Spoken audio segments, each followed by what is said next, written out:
This story of survival in an apocalyptic world kicks off with a harsh betrayal. The protagonist, Zhang Xiaoyong, finds himself suspended precariously above a cage packed with ravenous zombies. As if the situation wasn't dire enough, his ex-girlfriend sneers at him, taunting him about the deaths of all his friends. Her mockery reaches its peak as she assures him that his pathetic life is also nearing its end, soon to be just another addition to the carnage below. As Xiaoyong reflects on his misfortune, guilt and regret gnaw at him. He curses himself for trusting this treacherous woman, someone he now believes deserves a fate far worse than his. In her eyes, however, Xiaoyong's threats are meaningless. She's moved on to a wealthier, stronger man and tasks him with disposing of her former lover. Her new partner, a corpulent man named Fatty Li Shuxiong, eagerly agrees to the plan. He even suggests dragging out Xiaoyong's torment for her amusement. Before pushing the button that would seal Xiaoyong's fate, Li Shuxiong smugly thanked him for his generosity, gloating about the supplies they'd looted from him, which would keep them comfortable for months. With that, Xiaoyong was sent plummeting into the zombie pit. The frenzied zombies, driven by an insatiable hunger, swarmed Xiaoyong instantly. As agony overtook him, he clung to a desperate thought. If he could live his life again, he would make both Cui Jing and Li Shuxiong pay dearly for their betrayal. Suddenly, Xiaoyong jolted awake to the grating sound of Cui Jing's voice. She was nagging him, demanding to know why he hadn't added her name to the deed of his house. For a moment, he was disoriented. Was this a dream? Had he somehow gone back in time to before the apocalypse? Memories of his previous life flooded back. Cui Jing had conned him, stripping him of his parents' inheritance and leaving him homeless. Shortly after, the apocalypse descended, unleashing a global catastrophe that turned humans into mindless, flesh-hungry zombies. Despite the chaos, Xiaoyong had managed to survive, thanks to his resilience and the help of loyal friends. Together, they established a safe haven, fortified and well-stocked, where they could live without fear of the undead. But just when things seemed stable, Cui Jing returned, feigning desperation to win his sympathy. Xiaoyong, blinded by her deception, let her in, only for her to betray him once more. She sabotaged the safe zone, allowing their enemies to breach the gates, leading to the destruction of everything they'd built. Now, she was back, demanding an extravagant bride price and the deed to his home, as if her betrayal had never happened. This time, however, Xiaoyong was determined to take control. Though he kept his anger in check, he knew he needed a careful plan. Giving in to impulsive emotions could jeopardize everything. After pretending to agree to her demands, he sent Cui Jing away, leaving her stunned at his newfound confidence. Unused to being defied, she couldn't understand how her obedient slave had suddenly become so assertive. With Cui Jing out of the picture, Xiaoyong could finally focus. He had a month left before the apocalypse struck, and every second was precious. He vowed to prepare thoroughly this time, ensuring that no betrayal or misstep would threaten his survival. Then, something unexpected happened. A system notification popped up, resembling a video game interface. Xiaoyong discovered he had activated an apocalypse system, which came with missions designed to help him survive. His first task was titled Apocalypse Preparation, requiring him to secure a piece of land and stockpile enough supplies for a year. Completing the mission would earn him 10 points, which could be exchanged for valuable rewards in the system's store. Our protagonist was thrilled with the unexpected perk, the system's missions, and the rewards that came with completing them. What more could one ask for? However, the system store's offerings remained a mystery to him. It mostly stocked loot boxes and potions, such as those for boosting physical strength. Yet, his musings were interrupted by the loud growling of his stomach, reminding him he needed a proper meal. Reflecting on his past life, Xiaoyong recalled how he used to pinch every penny, starving himself to save for Cui Jing's bride price. But things are different now. Determined to indulge, he decided to treat himself to a luxurious meal. With the impending zombie apocalypse just a month away, he figured he should enjoy the finer things while they lasted. A few hours later, his delivery arrived. Xiaoyong marveled at the sight. It was a legendary Michelin 3-star takeaway. Never in his wildest dreams could he have afforded such a thing before. He eagerly dug into the $300 braised pork, savoring every bite. After surviving on scraps during the apocalypse, the taste was heavenly, almost surreal. But Xiaoyong didn't stop there. He went into full food enthusiast mode, devouring dish after dish. His appetite seemed insatiable, and he nearly polished off everything when his phone rang. The caller? Xiaoya, Cui Jing's friend. It seemed Cui Jing had wasted no time complaining to her. Xiaoyong reluctantly answered, only to be greeted by an ear-splitting tirade. Xiaoya berated him, questioning how he could dare to treat Cui Jing so poorly. She insisted Cui Jing was merely testing his love and claimed he had failed miserably. If he truly loved her, he'd prove it by handing over the deeds to his house and 1,000,000 yuan in cash as an apology. Xiaoya even offered to mediate with Cui Jing if he complied. If not, he could expect a breakup.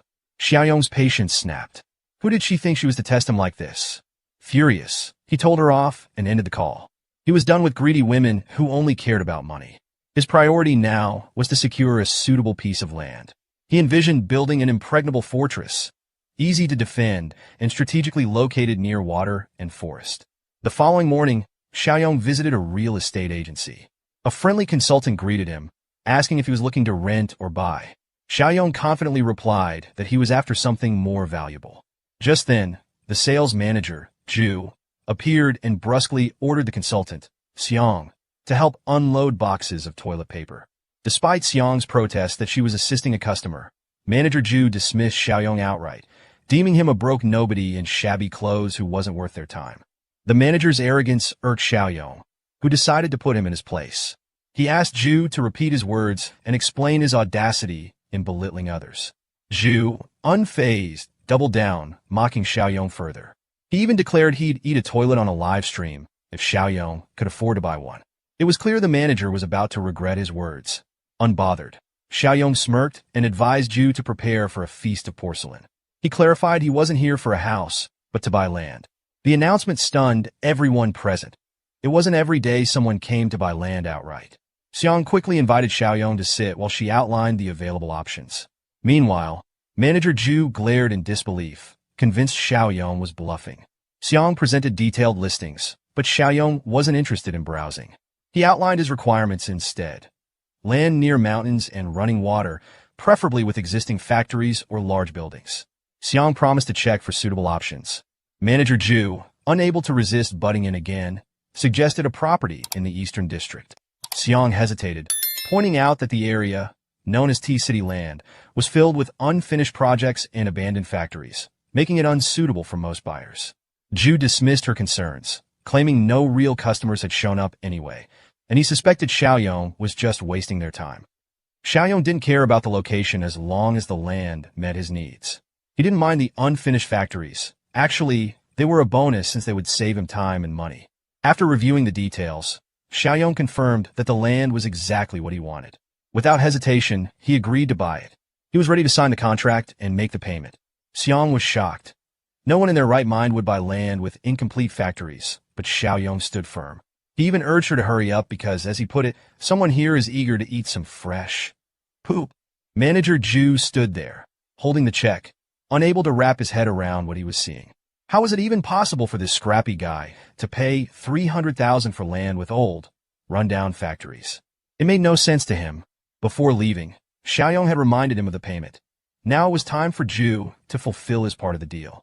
Meanwhile, to soften the blow, Xiaoyong sent a super chat donation to keep things light. Other customers in the store were urging Zhu to hurry up, as the stream had already started.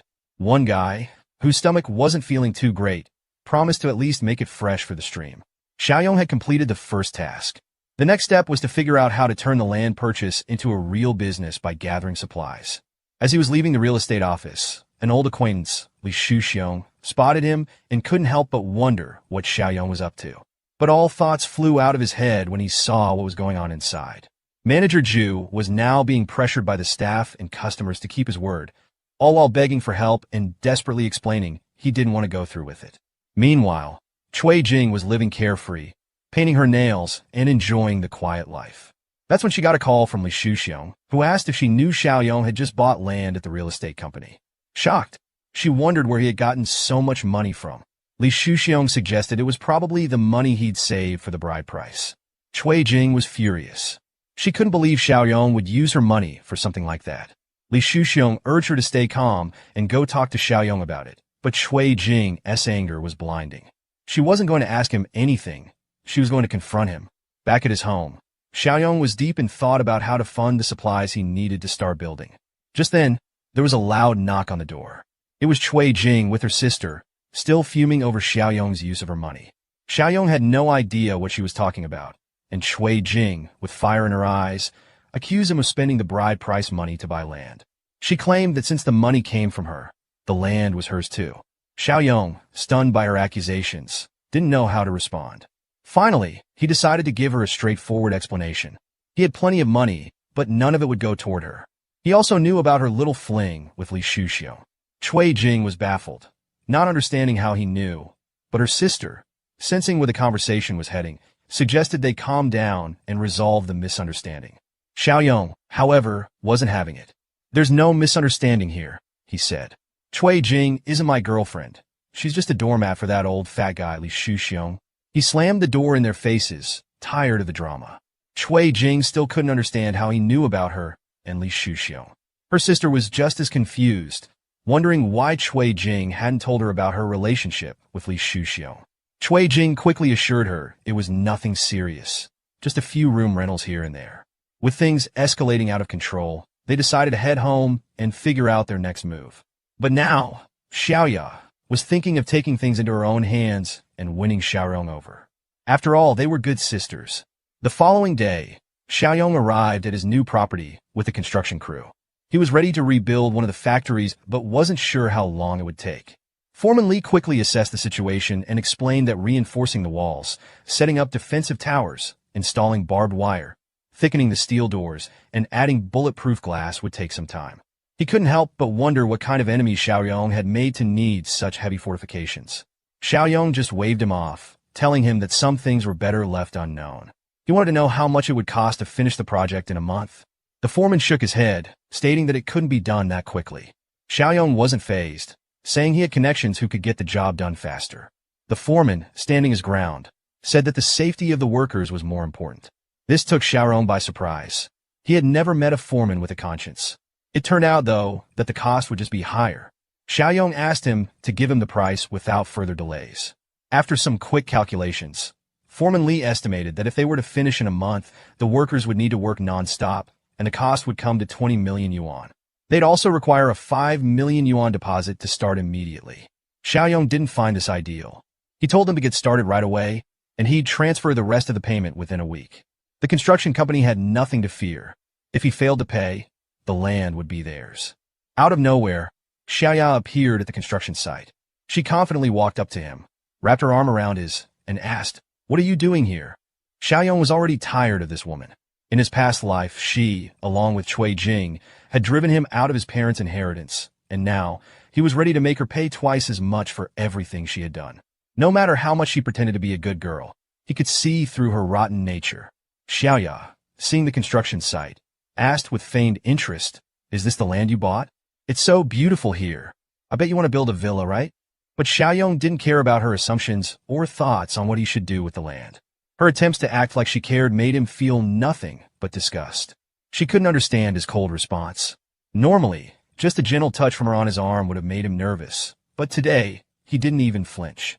Instead, he turned away from her indifferently, walking over to the construction workers to instruct them on fixing the gate, which needed to be widened. Xiaoya couldn't miss this opportunity. After Cui Jing had ruined everything for Xiaoyong, she thought this land might now be her chance. Xiaoyong returned home, his mind racing with ideas on how to get more money. After he had mortgaged his house, he received a loan of 3 million yuan, but that amount was barely enough to cover the first phase of construction. Still, considering the inevitable collapse of the world, he reasoned that it wouldn't matter. If he sold the house to a few buyers, it would be no problem. It was something that had to be dealt with no matter what. Then there was a knock on the door. Xiaoyong opened it to find his infuriating neighbor, Grandpa Li, standing there. This old man, who lived downstairs, was a wealthy, greedy person who owned the apartments on the first and second floors.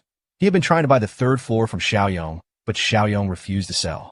As a result, Grandpa Li had started making life difficult for him, painting the doors, scattering trash, leaving coffins by his doorstep, and jamming locks.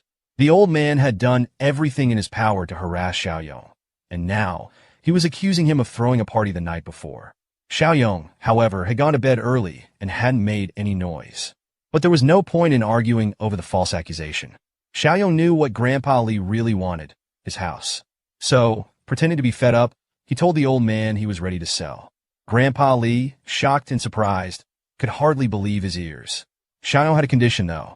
He wanted to stay in the house for another 6 months, until he found a new place to live. But the old man had to transfer 5 million yuan into Xiaoyong's account immediately, so Xiaoyong could pay the deposit for the new house. If Grandpa Li didn't agree to this, the deal was off.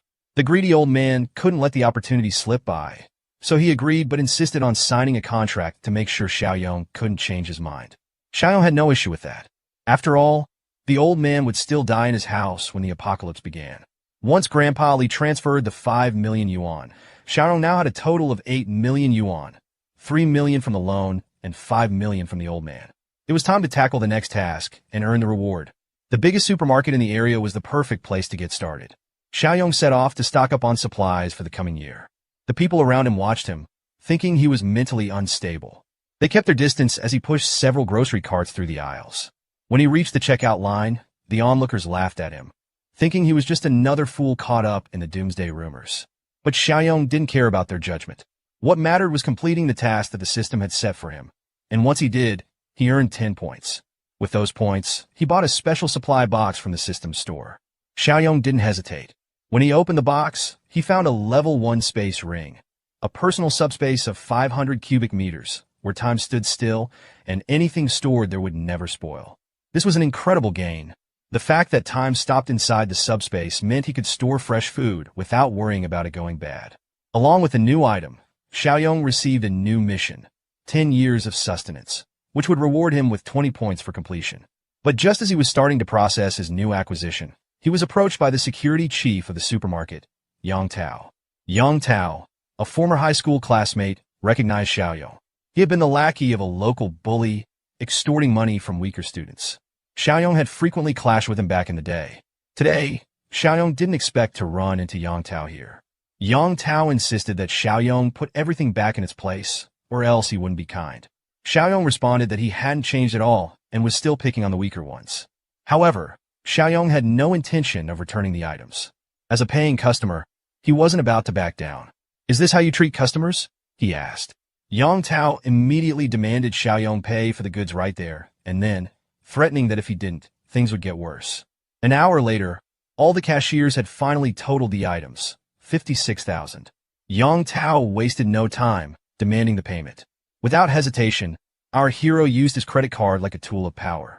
The transaction was completed successfully, leaving the security chief stunned. Just as Yang Tao was about to leave, ready to let the matter go, Xiaoyong called him to wait. Xiaoyong wasn't about to let it slide.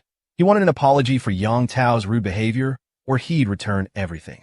The security chief thought it was unnecessary, but with so many witnesses around, he knew better than to ignore it. Everyone had seen everything unfold and was fully on Xiaoyong's side. They filmed the incident, threatening to make Yang Tao infamous on the internet unless he apologized. Xiaoyong even promised that if the apology was genuine, he'd buy 10 times the amount of goods. If Yang Tao didn't believe him, he could bring over the POS machine, and Xiaoyong would show him his account balance.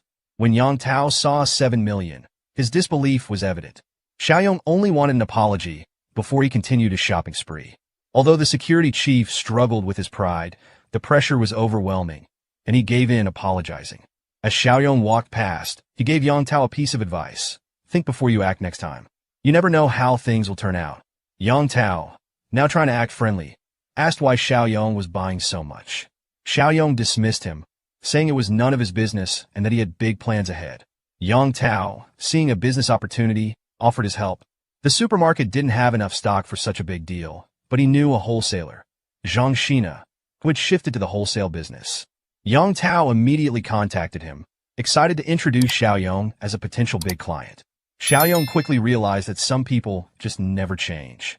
Since Yang Tao and Zhang Shina were still working together, he could only imagine how much they were exploiting the supermarket. Soon enough, they arrived at the wholesale warehouse, and an expensive car pulled up. From the way Zhang Shina drove, Xiaoyong knew this guy probably had never been deceived, and it was time to teach him a lesson. Although the arrogant Zhang Shina didn't immediately recognize him, Yang Tao reminded him they were schoolmates. After a moment of thinking, Zhang Shina finally remembered. He recalled Xiaoyong as the guy who had a bit of a backbone back in school. Zhang Shina immediately judged him based on his cheap, non-designer clothes. He despised people who tried to act rich when they weren't. Turning to Yang Tao, Zhang Xina began criticizing him for bringing such an unworthy client. He even kicked Yang Tao in the rear, scolding him for wasting his time. Despite Yang Tao's attempts to explain, Zhang Xina was convinced that Xiaoyong couldn't possibly be rich. He had been in business long enough to spot who had money and who didn't. Xiaoyong, tired of the arrogance, called Zhang Xina an ignorant person who looked down on others. Enraged, Zhang Xina grabbed him and demanded he take back what he said. Xiaoyong wasn't scared at all and repeated his words, calling him ignorant. To his surprise, it wasn't the insult about being looked down on that upset Zhang Xina, but the accusation of being illiterate. It turned out that this arrogant man was far too sensitive about his lack of education. Yang Tao, seeing things escalating, stepped in quickly, warning Xiaoyong to be careful not to provoke Zhang Xina further. Don't push him. He's really sensitive about being called illiterate. But for his trouble, Yang Tao received another kick and more insults, this time from Zhang Xina, who was furious that he couldn't do as he pleased. Zhang Xina faced our protagonist with an ultimatum. Either Xiaoyong would purchase a massive shipment of goods, or he'd be forced to leave crawling on all fours. Xiaoyong didn't seem fazed by the threat. He calmly instructed Zhang Xina to release his grip and requested the account details. Moments later, Zhang Xina's furious expression turned into shock as he realized Xiaoyong had deposited $1 million into his account. Xiaoyong explained that this was just an initial payment. He intended to purchase $5 million worth of goods.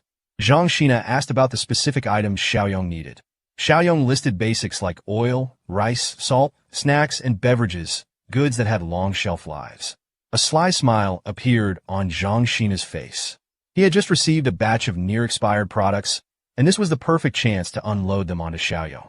When they arrived at the warehouse, Zhang Xina offered the entire stock at a 10% discount off the original price.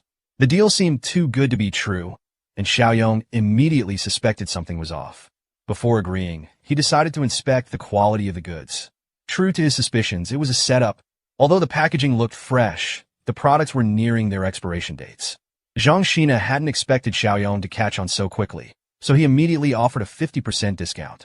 But Xiaoyong wasn't satisfied. He was willing to spend his $5 million, but he expected top-quality goods. However, he had a different plan for these near-expired items. Xiaoyong told Zhang Xina he'd take the expired goods off his hands for half the price, with one condition. He would pay in a month. Zhang Xina was taken aback, but Xiaoyong quickly assured him that he'd use his house as collateral. Zhang Xina was confused, not understanding why Xiaoyong would want expired food. He didn't realize that in the near future, these items would become a highly valuable resource. Xiaoyong didn't explain further and simply instructed Zhang Xina to deliver the goods to the designated address. Just then, Xiaoyong received a call about a house sale. He quickly bid farewell to Zhang Xina and Yang Tao, heading off. The buyer was an elderly man who offered a $400,000 down payment and 3 months for Xiaoyong to vacate.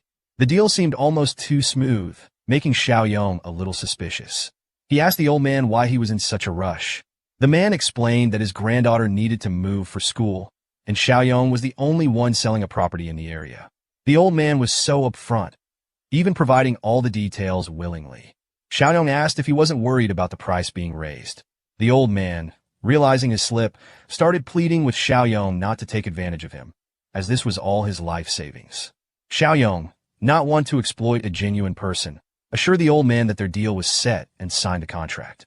The old man was overjoyed, grateful that his granddaughter had a home, and even apologized for distracting Xiaoyong from his work. As Xiaoyong observed the old man's kindness, he felt concerned. He didn't think the man and his granddaughter would survive the apocalypse for long. Before the man left, Xiaoyong asked for his address. Later, Xiaoyong visited his property, where construction was progressing steadily. He checked with the foreman, who confirmed that nearly 80% of the work was done. The walls and doors were reinforced just as Xiaoyong had requested, and the warehouse was ready for use. Excited by the progress, Xiaoyong immediately contacted Zhang Xina to expedite the delivery of the supplies. The warehouse, which looked more like an underground bunker, began filling up quickly. By evening, everything was in place under Xiaoyong's meticulous supervision. Once the workers departed, Xiaoyong took a moment to inspect the work. Everything was on track, and he could finally relax. At that moment, the system sent a notification congratulating him for completing the task, earning him 20 system points. When he opened the system store, he found a new item available, abilities that could be awakened before the apocalypse. Without hesitation, Xiaoyong bought a box. Upon opening it, he unlocked a level 1 ability called Mind's Eye, which allowed him to detect hostility from others. Feeling satisfied with his new power, Xiaoyong knew this would be invaluable in the early days of the apocalypse. Just as he began to unwind, the system sent him another task: gather weapons. Lots of them. Xiaoyong wasn't fazed. Arming himself was exactly what he had planned. It was time to get ready for the coming chaos. Xiaoyong found himself at the heart of the city's late-night black market, ready to procure the weapons he needed. As he wandered through the bustling market, the constant noise of bargaining and the relentless chatter of customers and sellers filled the air. Everywhere he looked, there were hustlers trying to make a quick buck. Out of the corner of his eye, something caught his attention. Someone familiar. It was a man he had seen before during the first disaster, Li Shuxiong. He was aggressively negotiating the price of some fake jewelry, wearing down the seller until he agreed to a much lower price. Xiaoyong hadn't expected to run into this guy tonight, but it made sense that he would be here haggling over fake jewelry. It wasn't surprising that Shui Jing had been fooled by these worthless trinkets. After a few more steps, Xiaoyong finally came across a stall that piqued his interest. Lined up in front of him were various blades, each one sharper than the last. A grin slowly spread across his face as he examined the weapons. He had finally found what he was looking for. Squatting down in front of the stall, he asked boldly if they had anything tougher. The man behind the counter, dressed in military camouflage, didn't seem to get the hint. In response, he tossed Xiaoyong a knife sharpener, suggesting he sharpen the blades himself if he wanted something tougher. Unfazed, Xiaoyong insisted that none of these knives were up to par. He needed something stronger. Realizing the implication, the vendor's demeanor shifted, his tone turning serious as he asked if Xiaoyong was looking for trouble. Just then, the sound of a phone notification interrupted the tension. Xiaoyong had just transferred 200,000 yuan to the seller's account. Holding up the receipt, he made it clear he was serious. The seller's attitude flipped instantly as he acknowledged the transfer and reassured Xiaoyong that he was indeed a serious buyer. The seller quickly called one of his men to watch over the stall while he took Xiaoyong to a more private location for the transaction. They entered an innocuous building nearby, where the seller started pitching some homemade guns. They were small, intended for target practice, priced at 2,000 with cheap ammo. Xiaoyong turned him down immediately, which seemed to ignite a competitive spark in the seller. He then showed off some replica revolvers modeled after military handguns. For 5,000, Xiaoyong could get a 9mm gun, with bullets costing 5 each. Though Xiaoyong found the offer acceptable, he had already prepaid 200,000, so these options didn't interest him much. Curious about the prepayment, the seller asked what it meant. Xiaoyong explained that the earlier transfer was just a 10% deposit for a larger order worth 2 million. The seller, now a bit wary, questioned the young man's background. Xiaoyong quickly made up a story about how his subordinates usually handled these types of shady transactions, but he had come in person and didn't appreciate being questioned about his identity. Realizing that Xiaoyong must be involved in something serious, the seller urged him to wait as he hurried off to a different room. He locked the door behind him and scanned the area through the window. Turning back to Xiaoyong, he assured him he had come to the right person and that they would proceed with the deal at midnight the day after tomorrow. He insisted on cash payment only. When Xiaoyong finally left the building, the seller treated him like a VIP. However, as fate would have it, he bumped into the same familiar face from earlier in the night market. Li Shuxiong couldn't help but comment on the coincidence. Now, it made sense why Xiaoyong had been spending so much. Li Shuxiong also suspected that Xiaoyong's involvement with Shui Jing had something to do with it.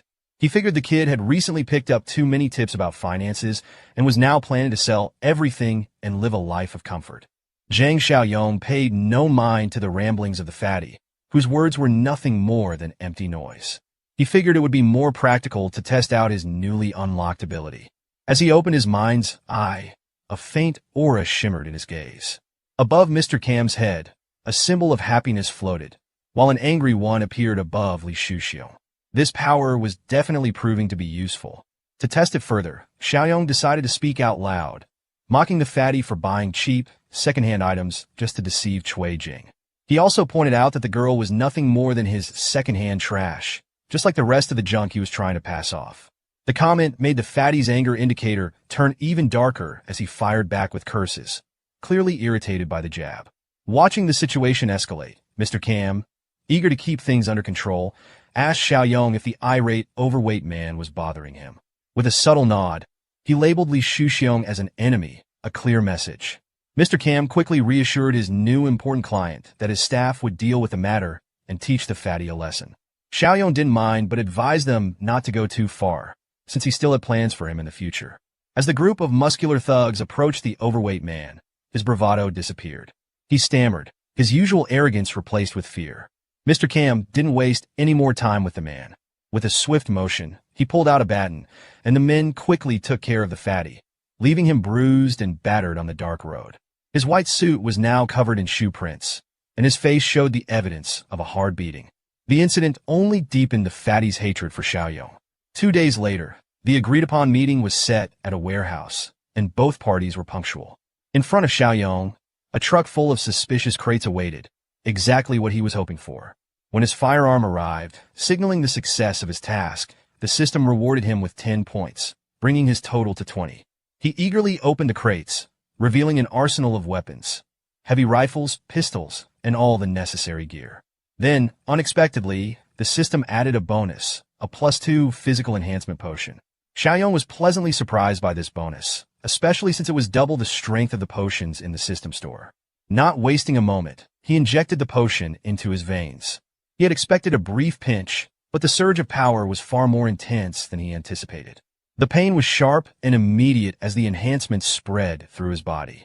With his physical score now boosted by 2 points, Xiaoyong felt 40% stronger than before. Determined to make the most of this newfound strength, Xiaoyong checked out the system store once more and noticed another physical enhancement potion. Seeing the value of increasing his strength even more, he decided to take the plunge. After injecting the second potion, his physical score shot up to 8, making him 60% stronger than the average person. Excited to put his new power to the test, Xiaoyong looked around the warehouse and spotted some thick iron bars that were scattered about. He grabbed one, a sturdy bar used in construction, and threw it into the air. With a powerful kick, he bent the rod significantly, sending it flying into the nearby wall with enough force to create a noticeable dent. His kick had been so powerful that it left a visible impression on the wall. With this level of strength, Xiaoyong felt confident that he could handle anything, even the early stages of an apocalypse. As for the weapons, he knew better than to leave them exposed. Storing them safely in his spatial ring was the wisest move.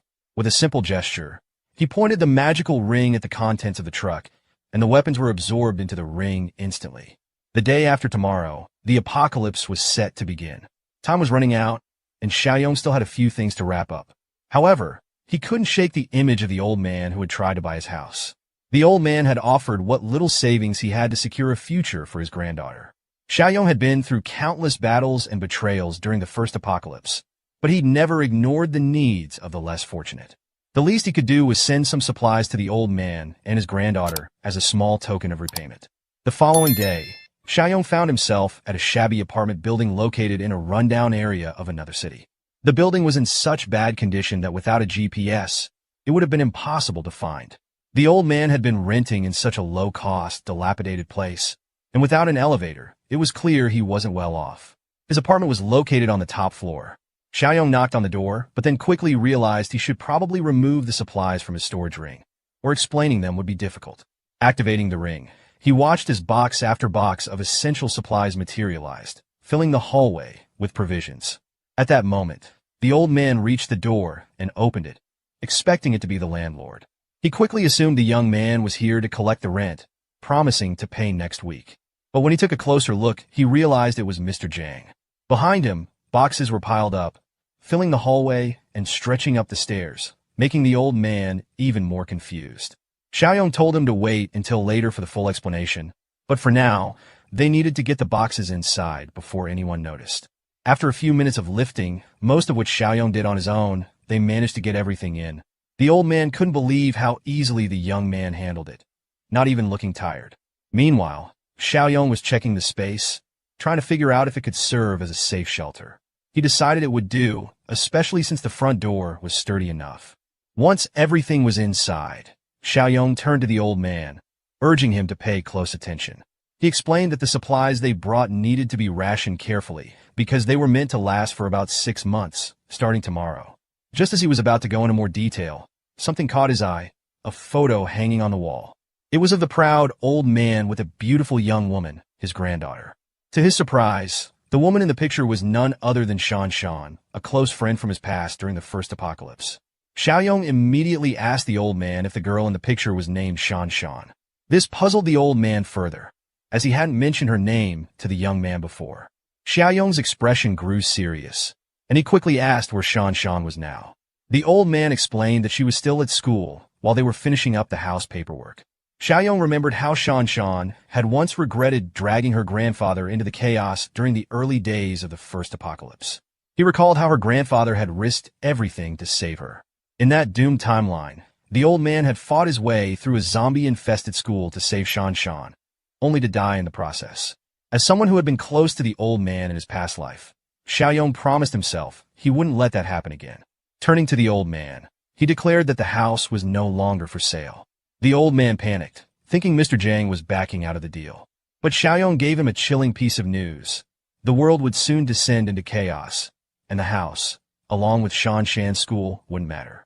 The only thing that mattered now was getting Shan Shan to safety. This sudden declaration only confused the old man further. Xiaoyong realized he couldn't explain everything in detail right now, so he decided to simplify things. He urged the old man to imagine the horrors of a famine. While it sounded terrifying, the old man couldn't grasp how this applied to their situation. Seeing that words weren't enough, Xiaoyong decided to show him instead. With a simple gesture, he made all the supply boxes disappear, sucked into a storage ring in an instant. The room, once crowded with boxes, was now completely empty. The old man stared, dumbfounded. There was no other word for it. Magic.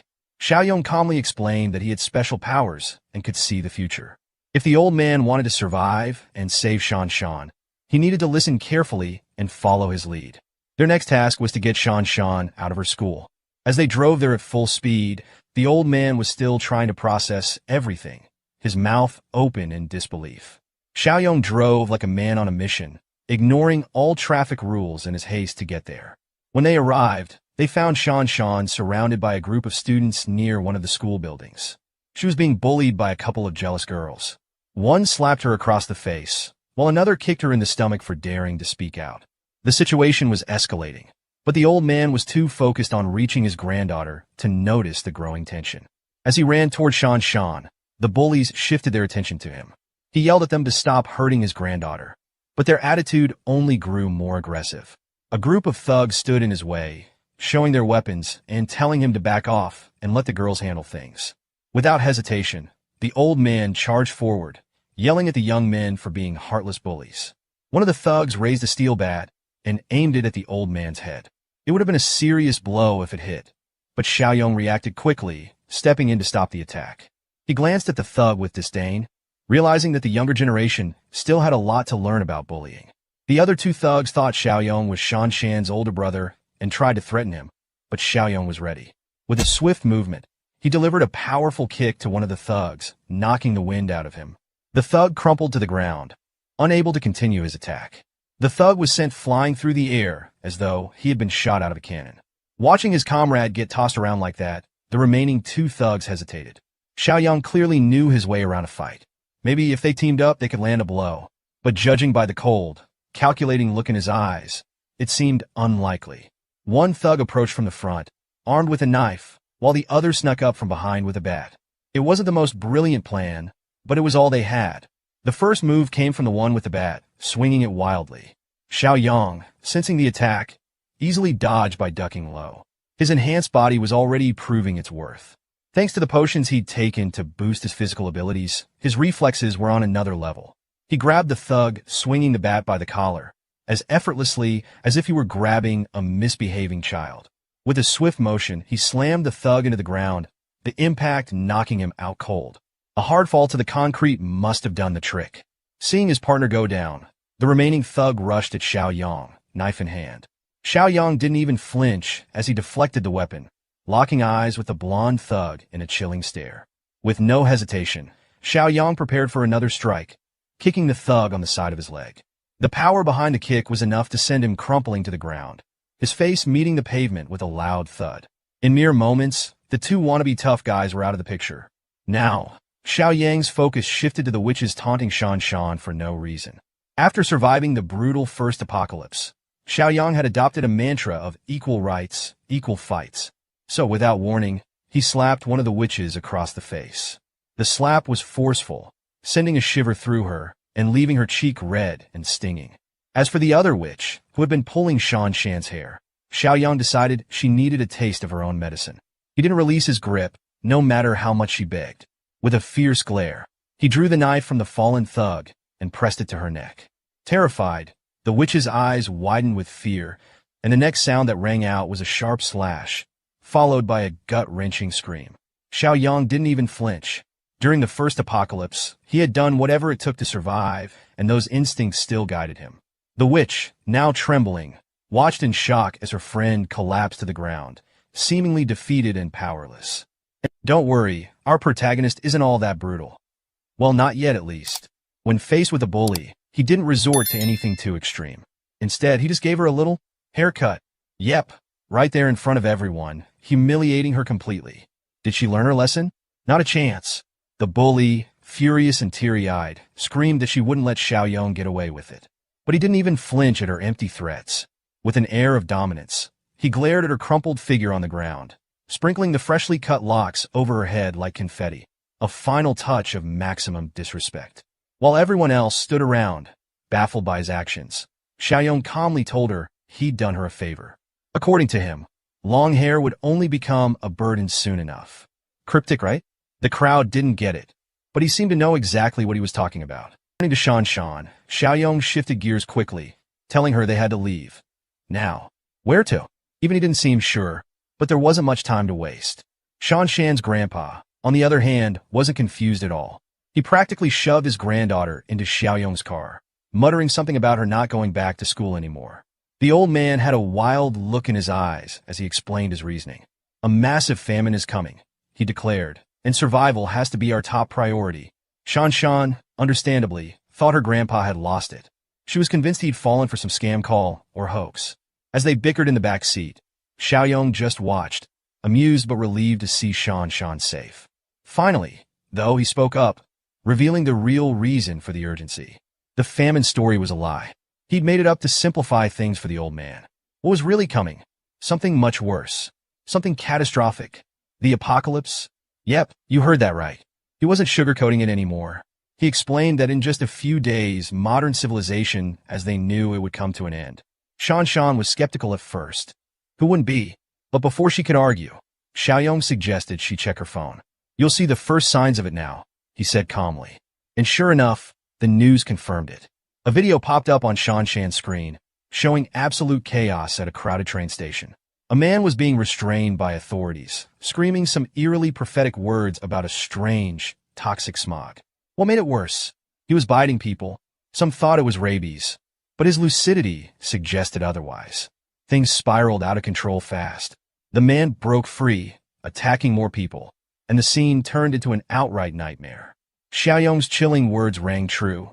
This was only the beginning. The first signs are already here, he said. Tomorrow will officially mark day one of the apocalypse. He explained that a mysterious toxic smog would begin spreading across several provinces, including Province B.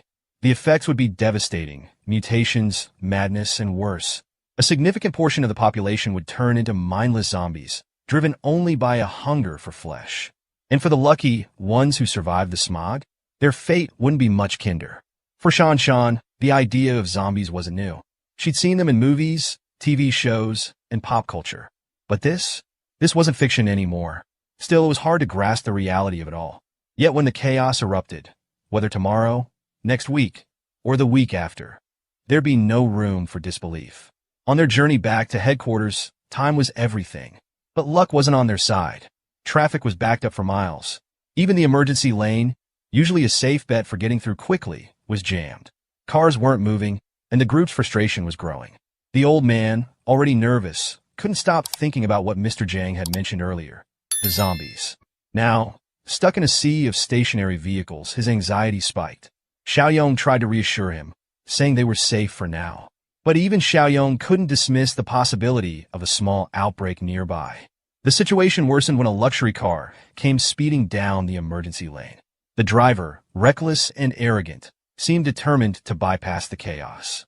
As traffic inched forward, the car swerved sharply, trying to cut into Xiaoyong's lane. The move was sudden, almost causing a collision. Xiaoyong slammed on the brakes just in time, narrowly avoiding a crash. The driver, oblivious to the danger, seemed entitled to the space. Furious, Xiaoyong held his ground, refusing to let the car through. But the driver wasn't backing down.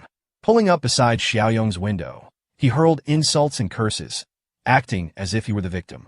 The old man advised Xiaoyong to let it go, pointing out that the driver was likely wealthy and powerful. But Xiaoyong wasn't one to be intimidated. If this guy wanted trouble, Xiaoyong was ready to give it to him. For nearly an hour, they sat in that miserable traffic jam. When it finally cleared, they hoped the ordeal was over. It wasn't. The same luxury car was now behind them, tailgating aggressively. The driver wasn't just reckless, he was vengeful. This was no ordinary road rage. The car sped up, weaving dangerously close, attempting to provoke Xiaoyong. The old man pleaded with him to avoid escalating the situation. But Xiaoyong had had enough. The apocalypse was coming.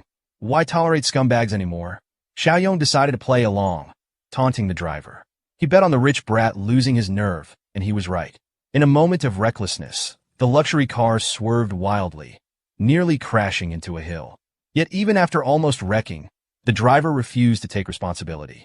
Instead, he called the traffic police, demanding surveillance footage to track Xiaoyong down. As the night deepened, the trio finally arrived at their destination, the headquarters. By now, the city was cloaked in darkness. Stepping out of the car, they were greeted by the fortress, an imposing structure that seemed to loom over them. The old man stared in awe, his mouth agape, overwhelmed by the sheer scale and detail of the compound. Shan, standing beside him, remarked that it all felt like overkill, a fortress too grand for what they might need. Xiaoyong, calm and composed, told him to rest up. Tomorrow, he hinted cryptically, everything you know will change. The world is entering hardcore mode. Next morning arrived, and Shan woke feeling better than she had in ages. No alarms, no classes, just the rare luxury of a peaceful morning. As she stretched and looked around, she noticed Xiaoyong nearby, already up and ready for the day. Realizing that this was the perfect moment for exploration, Shan suggested a tour, and Xiaoyong obliged, inviting Grandpa to join them. The fortress tour began with Xiaoyong explaining the sheer strength of the compound. The walls were made of reinforced concrete, thick and unyielding. The gates, crafted from solid steel 3 centimeters thick, were remote-controlled and impenetrable without heavy weaponry. The design made it clear. This was a fortress built for survival, ready to keep out both the living and the undead. However, Xiaoyong laid down a strict rule. No one else, under any circumstances, could enter the fortress without his explicit permission. This didn't sit well with Shan. She couldn't help but question the morality of leaving other survivors outside, vulnerable to the undead. But Xiaoyong didn't argue. Instead, he led them to a different section of the compound, a fenced area with scattered shipping containers. This, Xiaoyong explained, was a buffer zone. If survivors managed to find their way here, they could use this area as temporary shelter. However, access to the main fortress remained strictly off-limits without his approval. He stressed that compassion, while noble, could be dangerous. In the chaos of the apocalypse, human nature would become unpredictable, and the risks of betrayal or exploitation were too high. Even the old man, initially skeptical, nodded in agreement as the harsh truth sank in. Next, Xiaoyong led them to the food storage facility. When they entered, they were greeted by rows upon rows of supplies, stacked high and organized meticulously. It was an overwhelming sight, more provisions than they could have imagined. Xiaoyong took a moment to activate his mind's eye ability, scanning the room to check their hostility status. To his relief, both Grandpa and Shan displayed happy, trusting expressions, a clear indication that they could be relied upon. As the tour continued, Xiaoyong revealed the fortress's weapons cache. He handed Shan a sleek crossbow and gave Grandpa a sturdy shotgun, emphasizing the importance of keeping these weapons secure. In this new world, losing control of their armaments could lead to chaos. Never let these fall into the wrong hands, Xiaoyong warned, the seriousness in his voice leaving no room for doubt. Xiaoyong had just finished showing Shan and Grandpa around the fortress when a notification flashed before him, a new system task. It was another mission, and this one hit close to home. He was tasked with reuniting with an old comrade. Jiang Qi, the name, brought back memories and a mix of emotions, but what surprised him most was the timing. Standing on the viewing deck, he noticed a glowing arrow pointing toward the city, marking Jiang Qi's location. This was a fortunate coincidence. Xiaoyong had already planned to track down his former allies, and now the system seemed to reward him for his intentions. Wasting no time, he turned to Shan and Grandpa, reinforcing the fortress rules one last time. They were to stay vigilant and not break any of the guidelines no matter what. When asked where he was heading, Xiaorong simply replied, recruiting and building the team.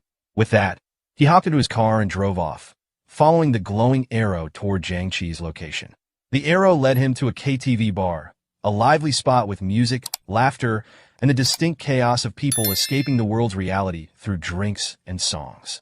Inside, the atmosphere was jovial, with groups of friends enjoying their night. Among them was Jiang Qi, his signature silver hair shining even under the dim neon lights. He was laughing, drinking, and singing karaoke with his friends, seemingly untouched by the turmoil outside. Jiang Qi and one of his friends stumbled out of the room to find a restroom, their steps unsteady and their laughter loud. After handling their business, the two drunkenly wandered back into the hallway. That's when it happened. In his inebriated state, Jiang Qi accidentally bumped into a girl. It was a harmless brush, nothing serious, but the girl's irritated expression told a different story. Jiang Qi quickly apologized and tried to move on. Unfortunately, the girl's escort wasn't as forgiving. The man, a towering figure with an intimidating aura, saw this as a personal affront. Without hesitation, he called Jiang Qi a punk and delivered a brutal kick that sent him sprawling into the wall. Jiang Qi hit the ground hard, the pain evident in his groans. His friend, though clearly scared, didn't hesitate to check on him. But seeing Jiang Qi in pain sparked something brave, or perhaps reckless, in the friend. Standing up, he yelled at the thug, calling out his aggression. This boldness only made things worse. The thug, unaccustomed to being challenged, became enraged. Grabbing Jiang Qi's friend by the collar, he effortlessly lifted him off the ground, showcasing his brute strength. Jiang Qi, despite his pain, tried to intervene. Struggling to his feet, he pleaded with the thug to let his friend go, admitting fault and apologizing profusely. The scene was escalating fast, with the tension palpable to everyone nearby. Amid the chaos, a KTV staff member appeared, drawn by the noise. He wasn't in the best shape, recently recovering from stomach flu only to catch a cold, but his sense of duty prevailed. Bar fights were nothing new in his line of work, and he knew the drill. Approaching cautiously, he tried to mediate, asking both parties to calm down and de-escalate. But the thug wasn't having it. He turned his fury on the staff member, interpreting his interference as disrespect. To make matters worse, he loudly demanded that the bar's owner come out immediately, threatening to shut the place down if his demands weren't met. The staff member, though clearly nervous, gestured discreetly to Jiang Qi and his friend, urging them to leave while the thug's attention was diverted. The two young men fled. Back in karaoke room 3090, Jiang Qi and his friend barged in, panting and wide-eyed, as if they'd barely escaped a predator. Their other friends, mid-song and confused, turned to ask what had happened. The duo quickly explained, recounting how they had bumped into a drunken thug in the hallway, leading to threats and a near beating. They expressed gratitude for the quick-witted staffer who had stepped in to defuse the situation, even if only temporarily.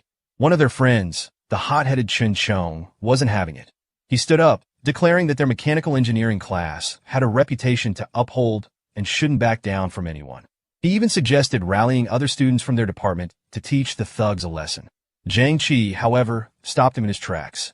Acting tough and seeking revenge, he argued, was a foolish move with less than a year until graduation. They didn't need trouble. They needed to keep their heads down and focus on their celebration.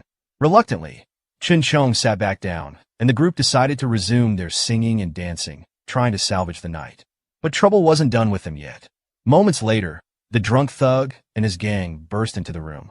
Their arrival was loud and violent, with the thug dragging the battered KTV staffer by the collar before throwing him onto the floor like a rag doll. The sight of the injured staffer silenced the room, and a chill ran through the group of college boys. The thug, his eyes scanning the room, pointed directly at Jiang Qi and his friends. "Grab them," he barked at his crew. His henchmen moved swiftly, closing in on the group, Fear paralyzed the students, who didn't dare resist. They had seen what the thugs were capable of and didn't want to escalate things further. Chun Chong, however, wasn't about to go down quietly. He taunted the gang, daring them to let him make a single phone call, implying he had backup of his own. This only enraged the thug further. Grabbing a full whiskey bottle, the thug smashed it against Chun Chong's head. The impact was brutal, sending a mix of blood and whiskey streaming down Chun Chong's face as he collapsed to the floor. Zhang Qi watched in horror, his mind racing. Outside the KTV bar, help was arriving, but he didn't know it yet. Xiaoyong had just pulled up, stepping out of his car with a calm smile. The glowing system notification had guided him here, and the sight of the lively bar amused him. A KTV bar was exactly the kind of place he expected college-age Zhang Qi to frequent, even during the apocalypse. Inside, chaos continued. Chun Chong, despite his injuries, showed remarkable resilience. Grabbing a nearby metal ashtray, he tried to fight back. His guts impressed even the thugs, but his defiance irritated them more. The gang quickly subdued him, and the head thug delivered another savage blow with a fresh bottle.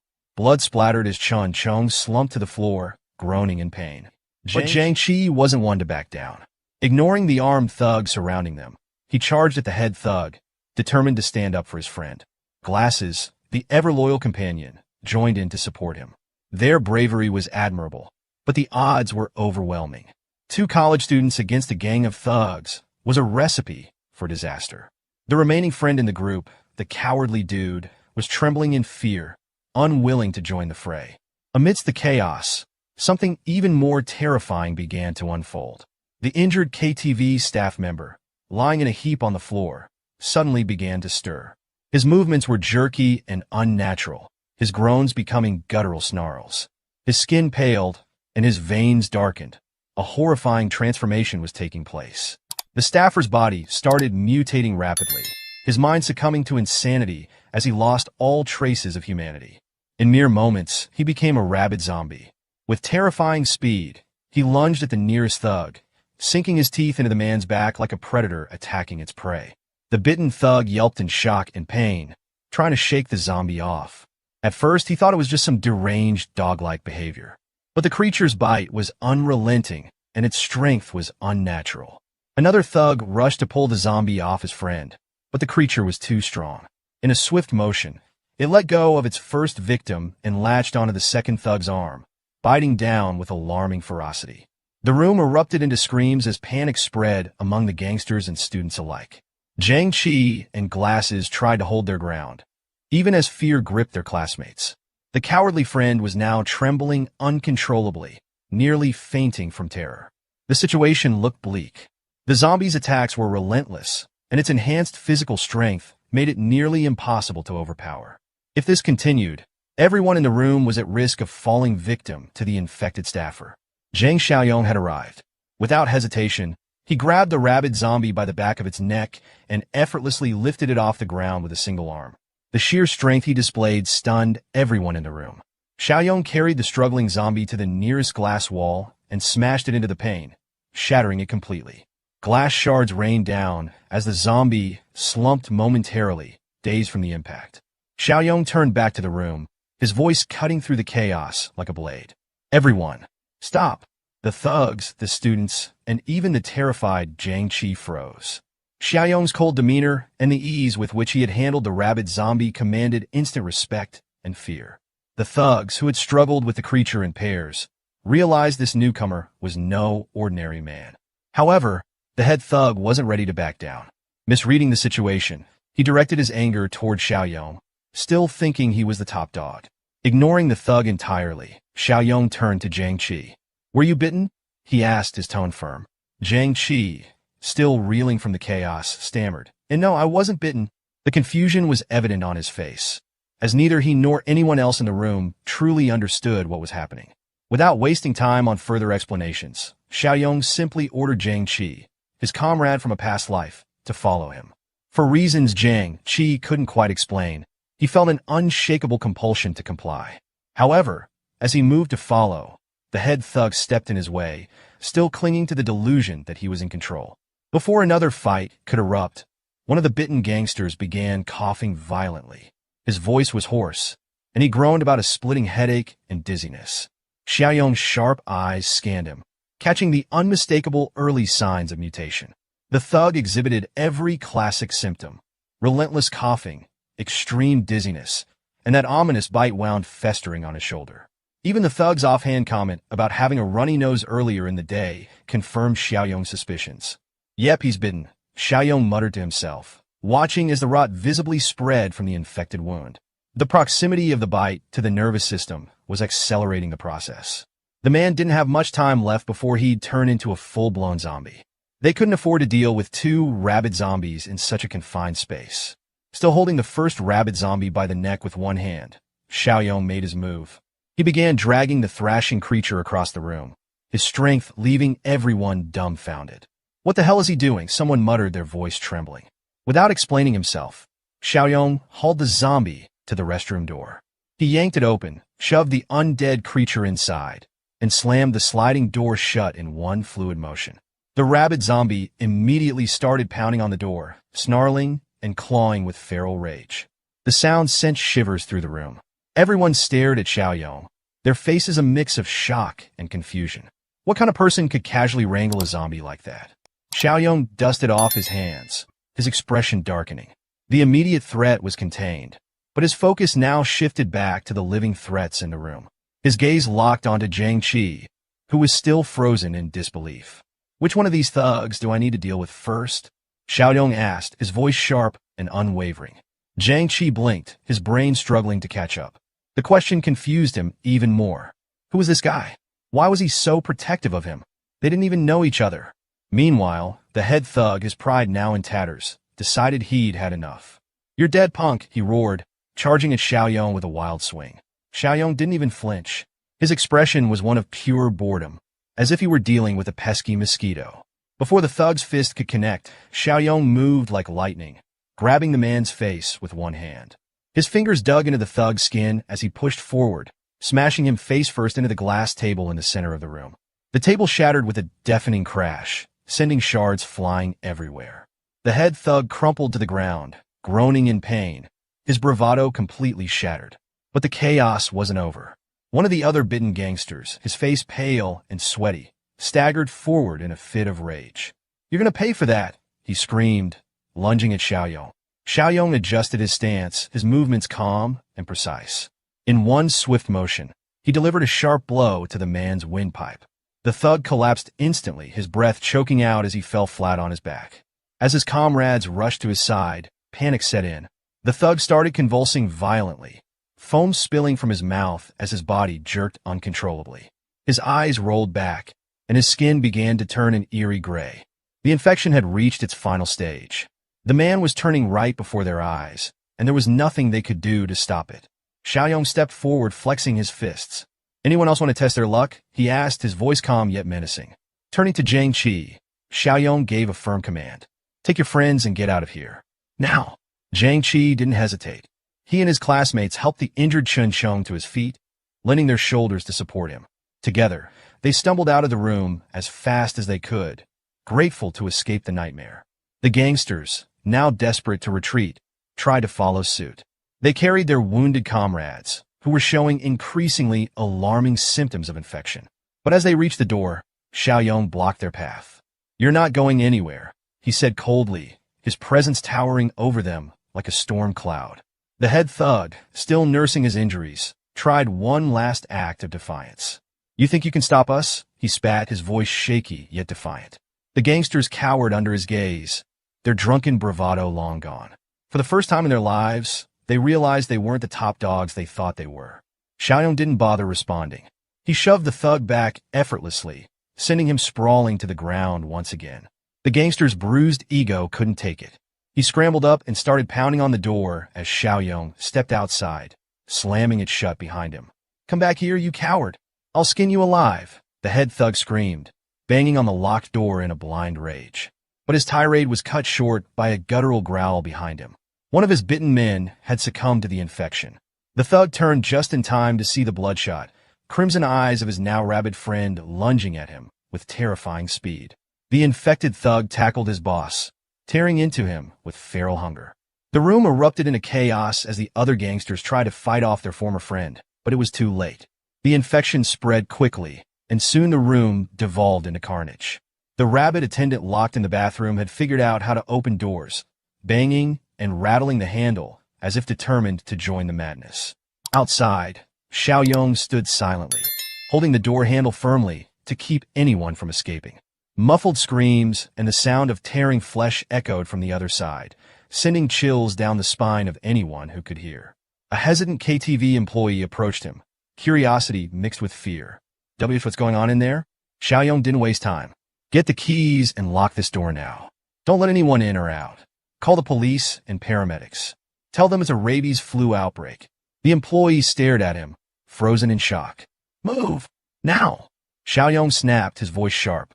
The urgency snapped the worker out of his daze. He ran to grab the keys, returning to lock the doors securely from the outside. The eerie, inhuman noises coming from the room made the employees shiver. One of them, too curious for their own good, hurried to the security room to check the live footage from the KTV cameras. What they saw made their blood run cold. The screen showed a grotesque scene of rabid figures feasting on their dead comrades. Blood splattered the walls, and the head thug's girlfriend, previously full of life, was now being torn apart by the monsters. Her lifeless eyes stared blankly as the infected devoured her. The security team immediately called the authorities, their hands trembling as they reported the horrors unfolding in their establishment. Meanwhile, Xiaoyong led Zhang Qi and his friends out of the building. This area isn't safe anymore, Xiaoyong said, his tone firm. You need to leave now. Still shaken, the college boys didn't argue. They followed him to his car, helping the injured Chun Chong inside. As Xiaoyong drove them away, Zhang Qi finally broke the silence. Thanks for helping us back there, he said hesitantly. But who are you? Why did you step in? Xiaoyong glanced at him, said, I was hired to protect you by someone who wants to stay anonymous. The explanation made sense, at least enough for the moment. The coward boy nervously asked, that rabies flu, it's real, isn't it? I thought it was just a hoax. Xiaoyong's expression darkened. What do you think you saw back there? Those weren't drunken fights or wild animals. It's real, and it's just the beginning. Glasses gulped, his voice trembling. Is there any cure? A vaccine? No, Xiaoyong said bluntly. There's no cure, no medicine, and no way to stop it. It's already started, and it's only going to get worse. If you want to survive, you'll listen to everything I say from now on. Got it? As they drove through the streets, Xiaoyong's point was further proven when they saw an infected man chasing a terrified pedestrian on the side of the road. The chaos hadn't completely consumed the city yet, but the outbreak was spreading rapidly. Soon, there would be no safe place left. In the back seat, Xiaoyong's mind wandered to a darker memory. In their past life, one of Zhang Qi's dorm mates had betrayed him, leading to the deaths of countless people at the hands of zombies. Zhang Qi was the only one who barely survived, but the betrayal scarred him deeply. Xiaoyong's eyes flicked to the rearview mirror, scanning the faces of the college boys sitting behind him. One of them had been the traitor. The question was which one? On the other side of town, Kajing was on a phone call with the man she affectionately called Honey. She had been feeling unusually anxious lately. The witch was promised some much-needed supplies, but things in her neighborhood had started to spiral out of control. Too scared to step out herself, she relied on his assurances that he'd deliver the goods as soon as he could.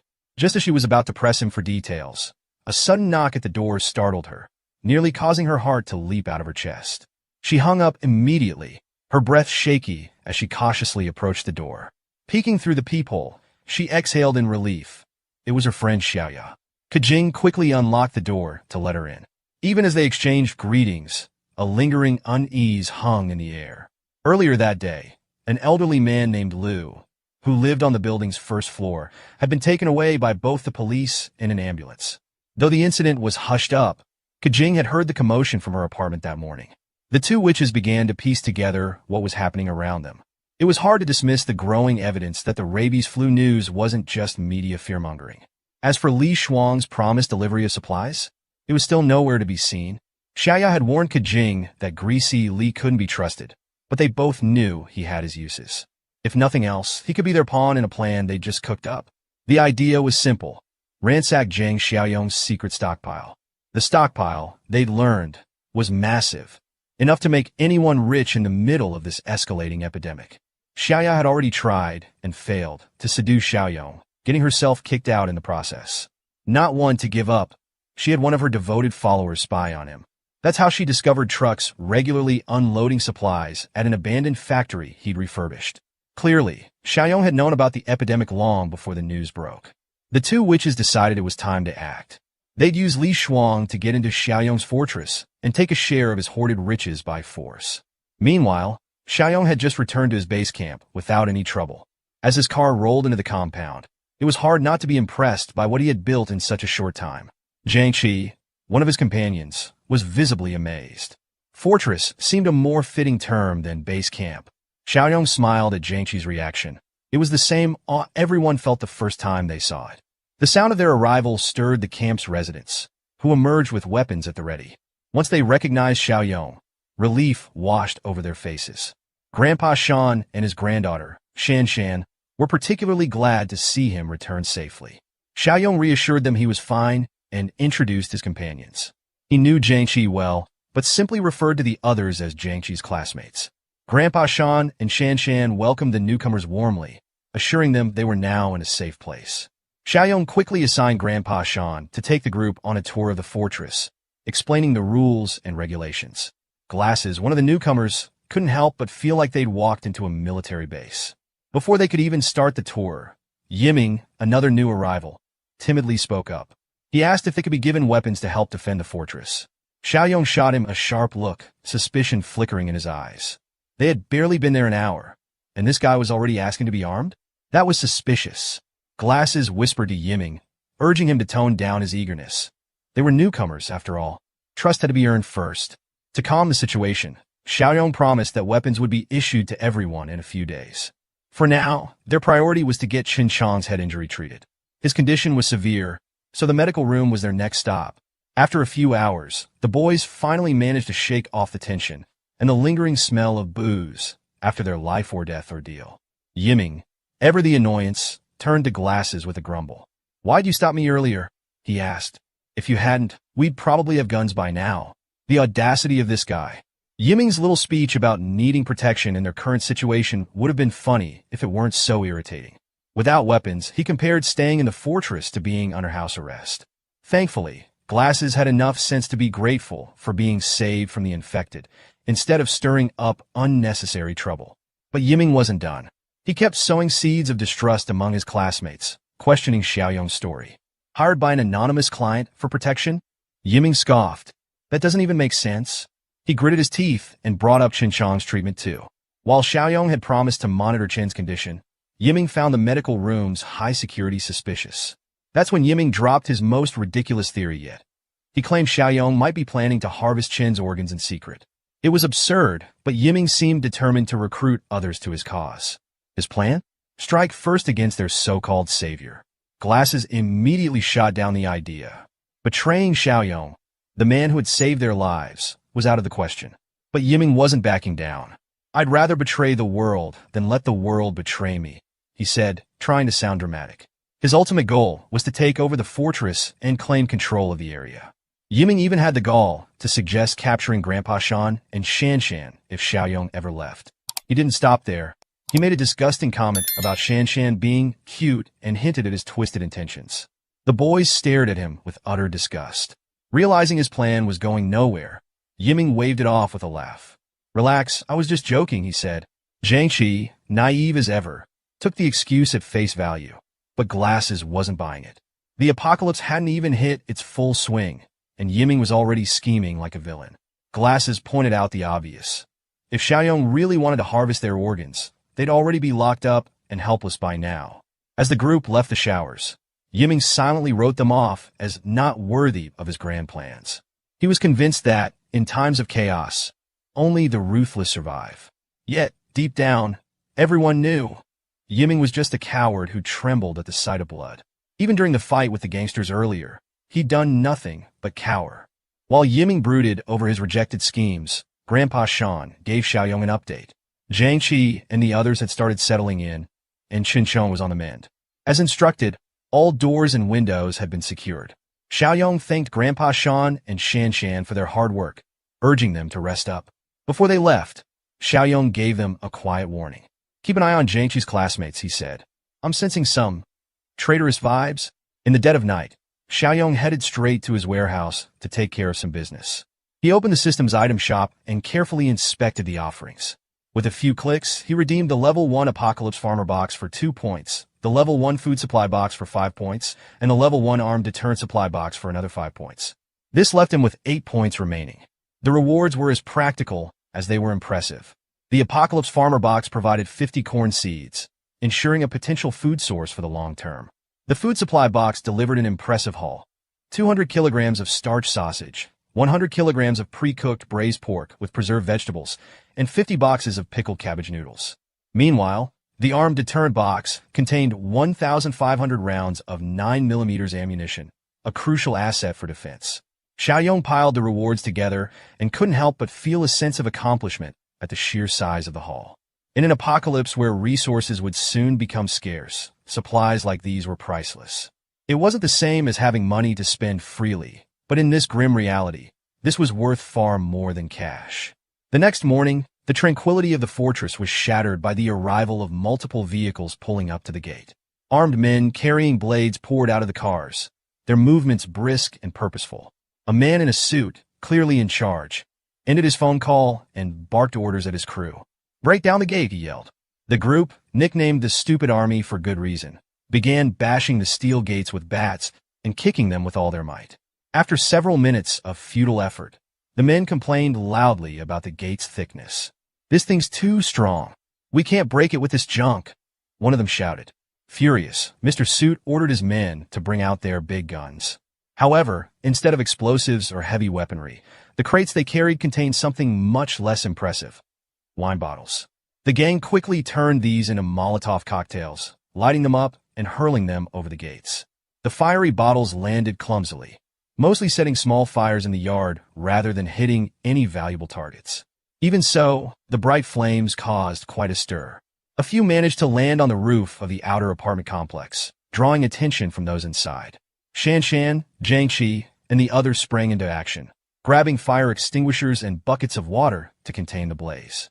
Thankfully, Xiaoyong had already warned them about the likelihood of attacks like this. Though the larger disaster hadn't yet unfolded, situations like these were becoming all too common. While the younger group dealt with the fires, Xiaoyong and Grandpa Shan emerged from the warehouse. Armed with an assault rifle and a shotgun, respectively, they climbed up to the watchtower for a better view of the chaos outside.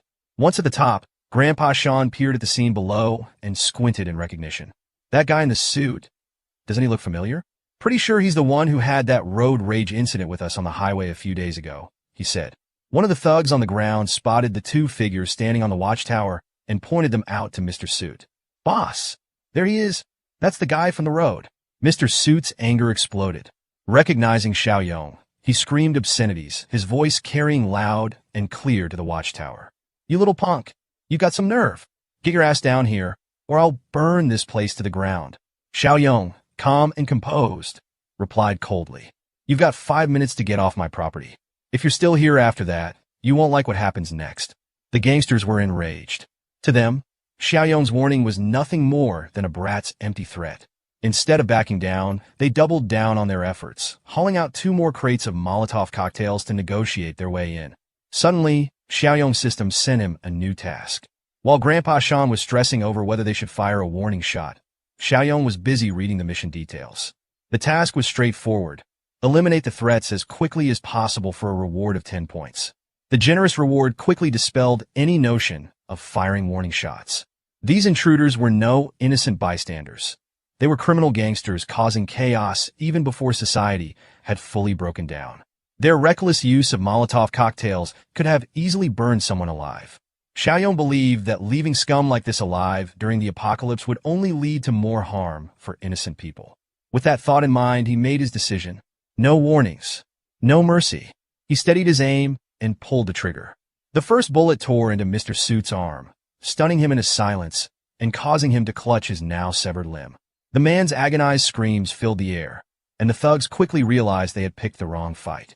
From the watchtower, Xiaoyong remained calm on the outside, though he silently cursed himself for missing the kill shot. His aim had grown rusty after living a peaceful life for so long. However, he wasn't about to let that stop him. The thugs, panicked by the sight of the assault rifle, scattered and dove for cover behind their vehicles. Leading the retreat was none other than their injured boss, Mr. Suit. But Xiaoyong wasn't one to let his targets escape. With a grim determination, he began picking off the retreating thugs, one by one. They had rained fire on his property, so he returned the favor with lead, aiming for their chests, heads, and anything else in his line of sight. It was a brutal slaughter. Mr. Suit, driven by pure adrenaline, managed to reach one of the vehicles and scramble inside. Ignoring the bleeding stump that used to be his arm, he screamed at the driver to get them out of there immediately. Grandpa Shan, watching from the tower, cast a worried glance at the escaping car. But Xiaoyong showed no concern. This was why he had grabbed the automatic rifle from the armory. Taking careful aim, he tracked the vehicle's movements and unleashed a relentless barrage of high-caliber bullets. Magazine after magazine, Xiaoyong emptied his load, each shot finding its mark. Grandpa Shan observed in awe. The young man's fluid movements, aiming, firing, reloading, were a sight to behold. Even during his years of military service, Grandpa Shan had never seen such precision and efficiency. When Xiaoyong was finally done, silence returned to the area around the fortress. The fire set by the Molotov cocktails had been extinguished, and the road leading to the gate was littered with the bodies of thugs. The getaway vehicle, riddled with bullets, had broken down entirely. Everyone inside was lifeless, their escape attempt cut short. Without missing a beat, Xiaoyong turned to Grandpa Shan. "Call Jiangqi and the others," he said. "Have them come out and clean up the mess at the front door." But as he watched the scene below, a new idea formed in his mind. It was still the early days of the apocalypse, and this incident could be used to their advantage. Instead of disposing of the bodies, he could allow them to mutate into zombies. This would create practical combat scenarios to help Jiangqi and Shanshan develop their fighting skills. With a faint smirk, Xiaoyong revised his instructions. On second thought, leave them where they are. We'll use this for something more productive later. Grandpa Shan nodded, understanding the young man's forward-thinking approach. The corpses lying in the middle of the road would serve as tools in preparing for the harsher days ahead. Not far from the fortress, another group of cars and vans approached, closing in steadily. Inside one of the white cars, Li Shuxiong impatiently asked if they were close to the site. Xiaoya, seated beside him, answered with her usual cutesy, playful tone, cheerfully assuring him they'd arrive after the next intersection. In the back seat, Kajing was growing increasingly irritated by Xiaoya's act. To her, it was obvious that Xiaoya was putting on this performance to keep Li Shuxiong, her gangster sugar daddy, entertained. Kajing, being no stranger to manipulation, could easily see through another schemer's moves. When they finally pulled up to the outskirts of the fortress, Kajing turned to Li Shuxiong and told him to wait while she and Xiaoya went ahead to investigate. The moment Kajing stepped out of the car, she tried to drag Xiaoya into her scheme, insisting that Xiaoya was the only one who knew the exact location of Xiaoyong's supposed factory. Xiaoya, however, didn't want to get involved. Pointing out the obvious, she claimed it was the building directly ahead, adding that it was impossible to miss. She also complained that her shoes weren't suitable for walking long distances. But Kajing wasn't taking no for an answer. Ignoring Xiaoya's protests, even her request to grab her phone, Kajing physically dragged her out of the car. Reluctantly, Xiaoya followed, though she silently fumed at being forced into this mess. Back in the car, Li Shuxiong called his crew to action. "Get ready to move at a moment's notice," he ordered. He planned to lead the charge, with the vans packed full of young thugs and veteran gangsters following close behind. As they walked toward the fortress, Xiaoya whispered her frustrations to Kajing, making it clear she didn't want to be dragged into whatever chaos was about to unfold. But Kajing, ever suspicious, saw through Xiaoya's reluctance. She assumed Xiaoya was making a play for her gangster sugar daddy, Li Shuxiong. The truth was far more calculating. Xiaoya had no interest in Shuxiong. She had dressed up and played her part in hopes of catching the attention of Xiaoyong. After all, Kajing's involvement with Shuxiong had already compromised her in Xiaoyong's eyes. As they approached the gate, the women finally noticed the grisly scene ahead. The road leading to the fortress was littered with corpses riddled with bullet wounds. Xiaoya froze in fear, urging Kajing to turn back. Judging by the dried blood, it was clear the bodies had been there for some time. Kajing, however, was undeterred. She guessed that the bodies belonged to two rival groups who had fought over Xiaoyong's supplies. With hardened criminals lying dead in the aftermath, she assumed that Xiaoyong, the supposed loser, must have been caught in the crossfire. But even if he hadn't survived, The supplies were all that mattered. Xiaoya tried to reason with her, suggesting they let Li Shuxiong and his boys handle the situation. But Kajing insisted on sneaking closer to check if the factory gates were locked. What the women didn't know was that the gangster corpses had already begun mutating, the virus in their systems activating post-mortem. Oblivious to the danger, the two women pressed on toward the gates. Standing in front of the massive steel barrier, Xiaoya pointed out that there was no visible way to open it. The gates were sealed tight, and even the interior compound was obscured from view. That, at least, gave her some relief, as it suggested Xiaoyong might still be safe and secure. Their scheming was interrupted when a voice called out from the outpost near the entrance. Shanshan, armed with a crossbow, stood guard. Putting on a tough front, she demanded to know who they were and how they'd found the fortress. Xiaoya quickly adopted a friendly tone, pretending to be an old acquaintance. She told Shanshan that the two of them were friends of Xiaoyong. Kajing, always bold, went a step further, claiming to be Xiaoyong's girlfriend. Shanshan, unimpressed, turned back toward the compound to inform Xiaoyong of the two witches outside, one of whom was making wild claims about being his girlfriend. As soon as Shanshan was out of earshot, Kajing began venting her frustration. She accused Xiaoyong of ditching her for a younger woman, clearly referring to Shanshan. Xiaoya, more pragmatic, warned Kajing to keep her emotions in check. Shanshan had a crossbow and wasn't afraid to use it. The women's confidence, however, lay in their belief that Li Shuxiong and his armed gang could pull off the heist.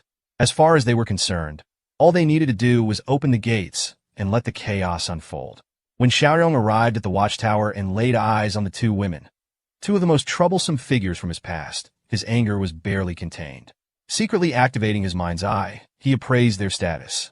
Sure enough, their outward friendliness was nothing but a facade.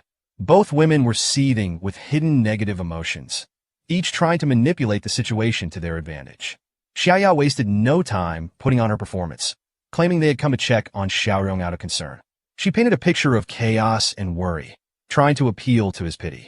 But Xiaoyong, having learned his lesson from past experiences, wasn't falling for it. With a cold smirk, he called their bluff. "So," he asked, his voice dripping with sarcasm, "what kind of weapons did you bring with you this time?" The scheming duo, Kajing and Xiaoya, stood frozen in place. Their plans had been completely unraveled before they even stepped into the fortress. To make matters worse, Xiaoyong decided to teach them a lesson right then and there. From the watchtower, he opened fire, raining bullets onto the spot where they stood. Panicked, the two women screamed and danced around, dodging the shots. They shouted at him, calling him crazy for being so reckless. But Xiaoyong, standing tall and calm, emptied his magazine without hesitation. Xiaoya was terrified of the firearm and tried to appeal for a calmer, less hostile resolution. Kajing, however, doubled down, treating Xiaoyong as the weak, spineless fool she always thought he was. They couldn't have been more wrong. Killing them outright would have been too easy for Xiaoyong. Instead, he had something far darker and more gruesome in mind, a punishment that would match the malice in their hearts. That's when the groans started. From behind the women, the corpses of the gangster thugs began to stir.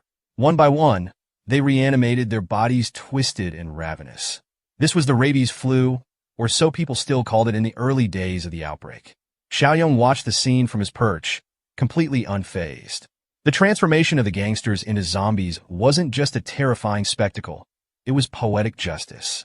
Leading the pack of the undead was none other than the cowardly Mr. Suit, still clinging to his twisted sense of importance even in death. As the zombies lurched forward, their ravenous hunger driving them, the two women finally realized what was happening. The first three zombies lunged with terrifying speed, desperate to sink their teeth into fresh flesh. The women screamed and started running, barely avoiding the snapping jaws and clawing hands of the undead. Frantic and breathless, they screamed for help, their cries reaching the ears of Li Shuxiong, still sitting in his car nearby. He glanced out the window and saw the horrifying sight of zombies chasing the women. Fear gripped him immediately. Without hesitation, Shuxiong barked orders at his men. "Turn around! Get us out of here!" His gang obeyed instantly, their vehicles screeching as they sped away, leaving the women behind to fend for themselves. Kajing, panicked and desperate, was slowing down. She wasn't fast, and the zombies were closing in. But she wasn't about to go down without trying something underhanded. With no hesitation, she threw her purse forward, aiming for Xiaoya, the faster runner. The purse's strap caught around Xiaoya's ankle, tripping her. Xiaoya fell face first onto the pavement, injuring herself badly. She barely had time to recover before the zombies pounced on her. Their teeth tore into her flesh as she screamed in agony. Blood splattered everywhere as they devoured her, their hunger insatiable. Xiaoya's cries turned into gurgles of rage and betrayal. In her final moments, her bloodshot eyes locked onto Kajing, who had deliberately sacrificed her. But Kajing didn't stop to look back. Instead, she kept running, muttering to herself that Xiaoya deserved it. Her callousness knew no bounds. From the watchtower, Xiaoyong observed the entire scene, his expression cold and detached. As Xiaoya met her grisly end, the system in his mind chimed, awarding him 10 more points for eliminating a threat. Meanwhile, Shan Shan, standing nearby, was horrified. She had never seen zombies before, and the sight of the dead gangsters reanimating into flesh-hungry monsters was almost too much for her to handle. Xiaoyong, still calm, explained the situation to her. "This is the true beginning," he said. "The air is filled with infectious alien particles now. Anyone exposed to the outdoors for too long, especially the dead or weak, will mutate quickly." He wasn't interested in watching the chaos unfold any longer. Turning his focus inward, he decided it was time to regroup and prepare for what was coming. Summoning everyone in the fortress, Xiaoyong called an urgent meeting.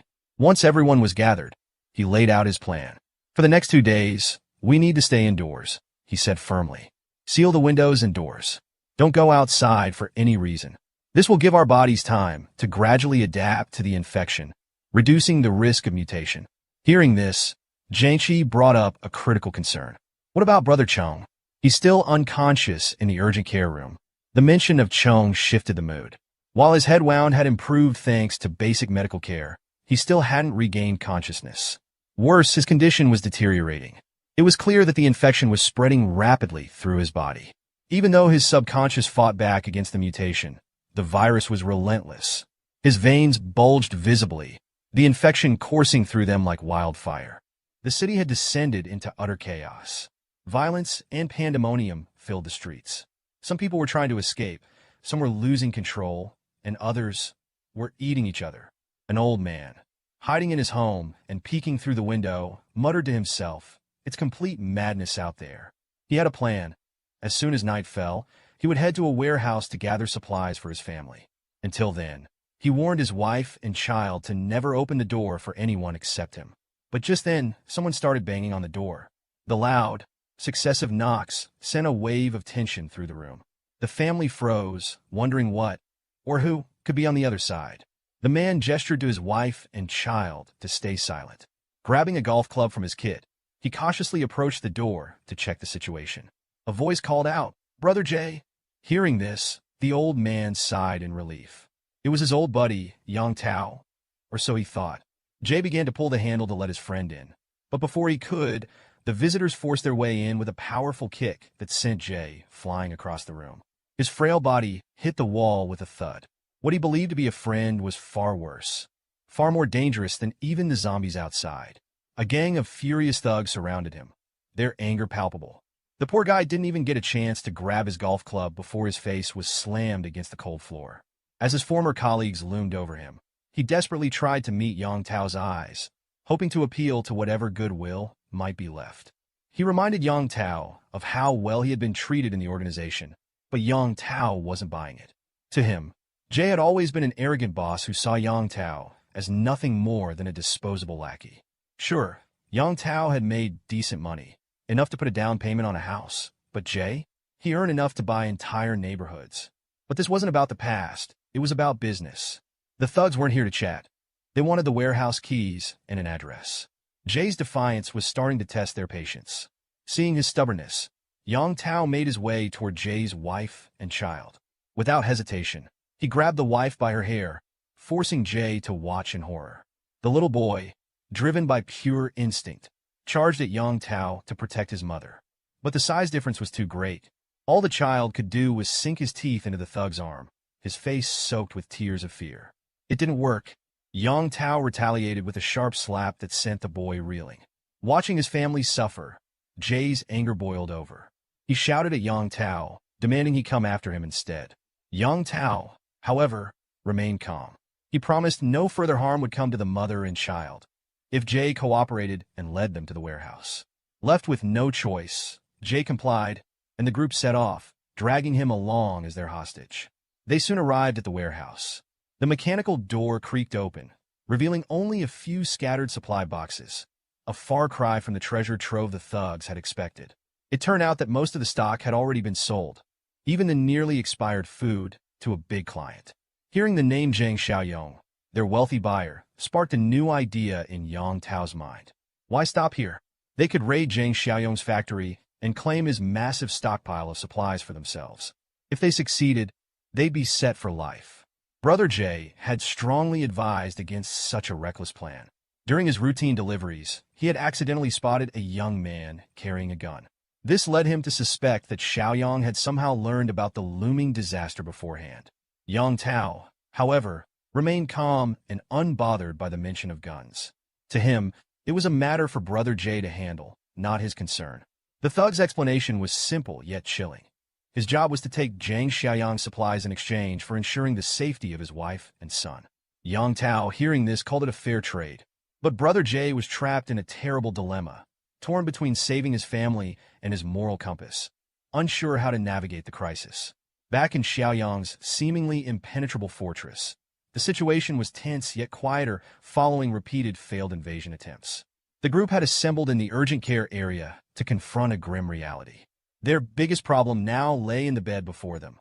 Chen Chong, who had succumbed to the infection. After losing consciousness for several days, he had finally woken up, but his mind was gone. His body was alive, but his humanity had been lost. His classmates were devastated. Tears flowed as they mourned their brave and kind friend. Almost everyone was crying. Everyone except Yiming. Unlike the others, Yiming boldly declared that they should kill Chen Chong immediately. His suggestion shocked the group. Xiaoyong turned to look at the defiant young man, while Jiang Qi glared at him with disgust and disappointment. How could you suggest something so cruel? Jiang Qi demanded. But Yiming stood firm. He argued that Chen Chong was already gone. If they didn't put an end to his suffering now, and he somehow broke free, everyone's lives would be at risk. Xiaoyong, known for his pragmatism, agreed with Yiming's cold logic. The chances of recovery were nearly zero. Slowly, he drew his combat knife and unsheathed the blade. But instead of handling the matter himself, Xiaoyong handed the knife to Yiming. You want him gone? Then you do it, Xiaoyong said calmly. Yiming froze, fear spreading across his face. Every fiber of his being resisted the idea of carrying out the execution. Xiaoyong, unimpressed, reminded him of how he had been asking for a weapon since the beginning. Here's your weapon, Xiaoyong said, pushing the knife closer. Use it, but Yiming couldn't bring himself to move. His hands trembled, his courage failing him completely. After a tense moment, Jiang Qi stepped forward. Swallowing his fear, he took the knife from Xiaoyong's hand. I'll do it, Jiang Qi said with determination. He wasn't proud of the decision, but he knew it had to be done. If Yiming was too much of a coward to act, then he would. As he gripped the knife, Jiang Qi hesitated. His mind wrestled with the reality of the situation. Could he really go through with it? Xiaoyong, observing his hesitation, asked calmly, Are you sure? Once you do this, there's no going back. If you're wrong, it makes you a murderer. Jiang Qi clenched his jaw. I trust you, he said to Xiaoyong, his voice firm despite the turmoil in his heart.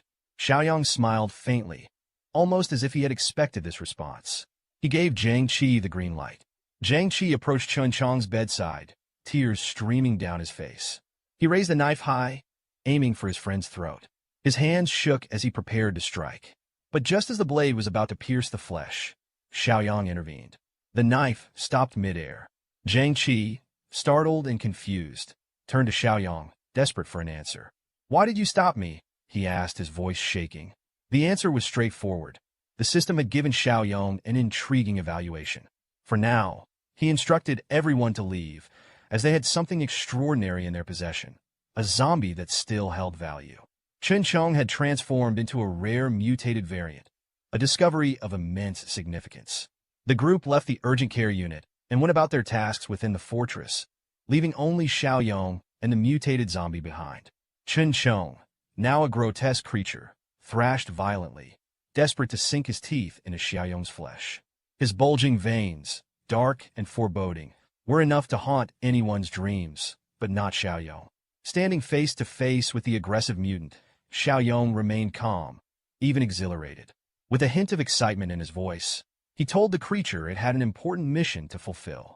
Outside, the sun was shining, and the clouds were scattered thinly across the sky. Near the fortress on the town's outskirts, a car was swerving uncontrollably, struggling to stay on course. With no other vehicles on the road, the poorly driven car eventually crashed into a lamppost, rendering it useless. Brother Jay stepped out, scratching his head in frustration. His bad luck had cost him a car before reaching his destination. Fortunately, the factory wasn't far, just a short walk away, so he was almost there. However, his calm demeanor quickly shifted to fear when a gang of zombie stragglers attacked, drawn by the noise. Reacting instinctively, Brother Jay foolishly shielded himself with his arm, allowing the zombie to bite deep into his flesh. He pushed the mindless monster away, his left arm bleeding. As the zombie staggered to its feet, Brother Jay ran back to the wrecked car, desperate to find the crowbar he had prepared as a weapon. It might help, but would it be enough? His anger and adrenaline fueled his strength as he swung the crowbar, striking the zombie across the face with a brutal hit. After knocking the eager zombie down, he continued bashing its skull until it stopped moving completely. Dealing with one of these creatures had drained him, and standing exposed while more zombies approached was not a good strategy. He couldn't afford to stay there, so Brother Jay made his way toward the factory, his body shaking uncontrollably. He feared it was the virus spreading inside him from the bite. At the front gate of the fortress, a cluster of stationary zombies awaited their next prey, conserving energy. To avoid the trouble, Xiaoyong quietly opened the side door for the team's mission. Behind him, the rest of the crew, armed with their chosen weapons, followed. Most carried melee weapons, and Shan Shan complained that all the gear strapped to their bodies made movement awkward. Xiaoyong explained that zombies were irrational but powerful, and with their current combat experience, they were likely to get hurt, so the protective gear was necessary. He promised they could remove it once they were more skilled. The team crept along the building, sticking close to the walls to avoid being noticed immediately. As they reached the front, Xiaoyong spotted the first zombie in their path and signaled the team to prepare. Entering the zombie's detection range, it turned toward them, revealing its decaying teeth. With the battle imminent, Xiaoyong reminded his team to remember their training. Always watch each other's backs and maintain a safe distance.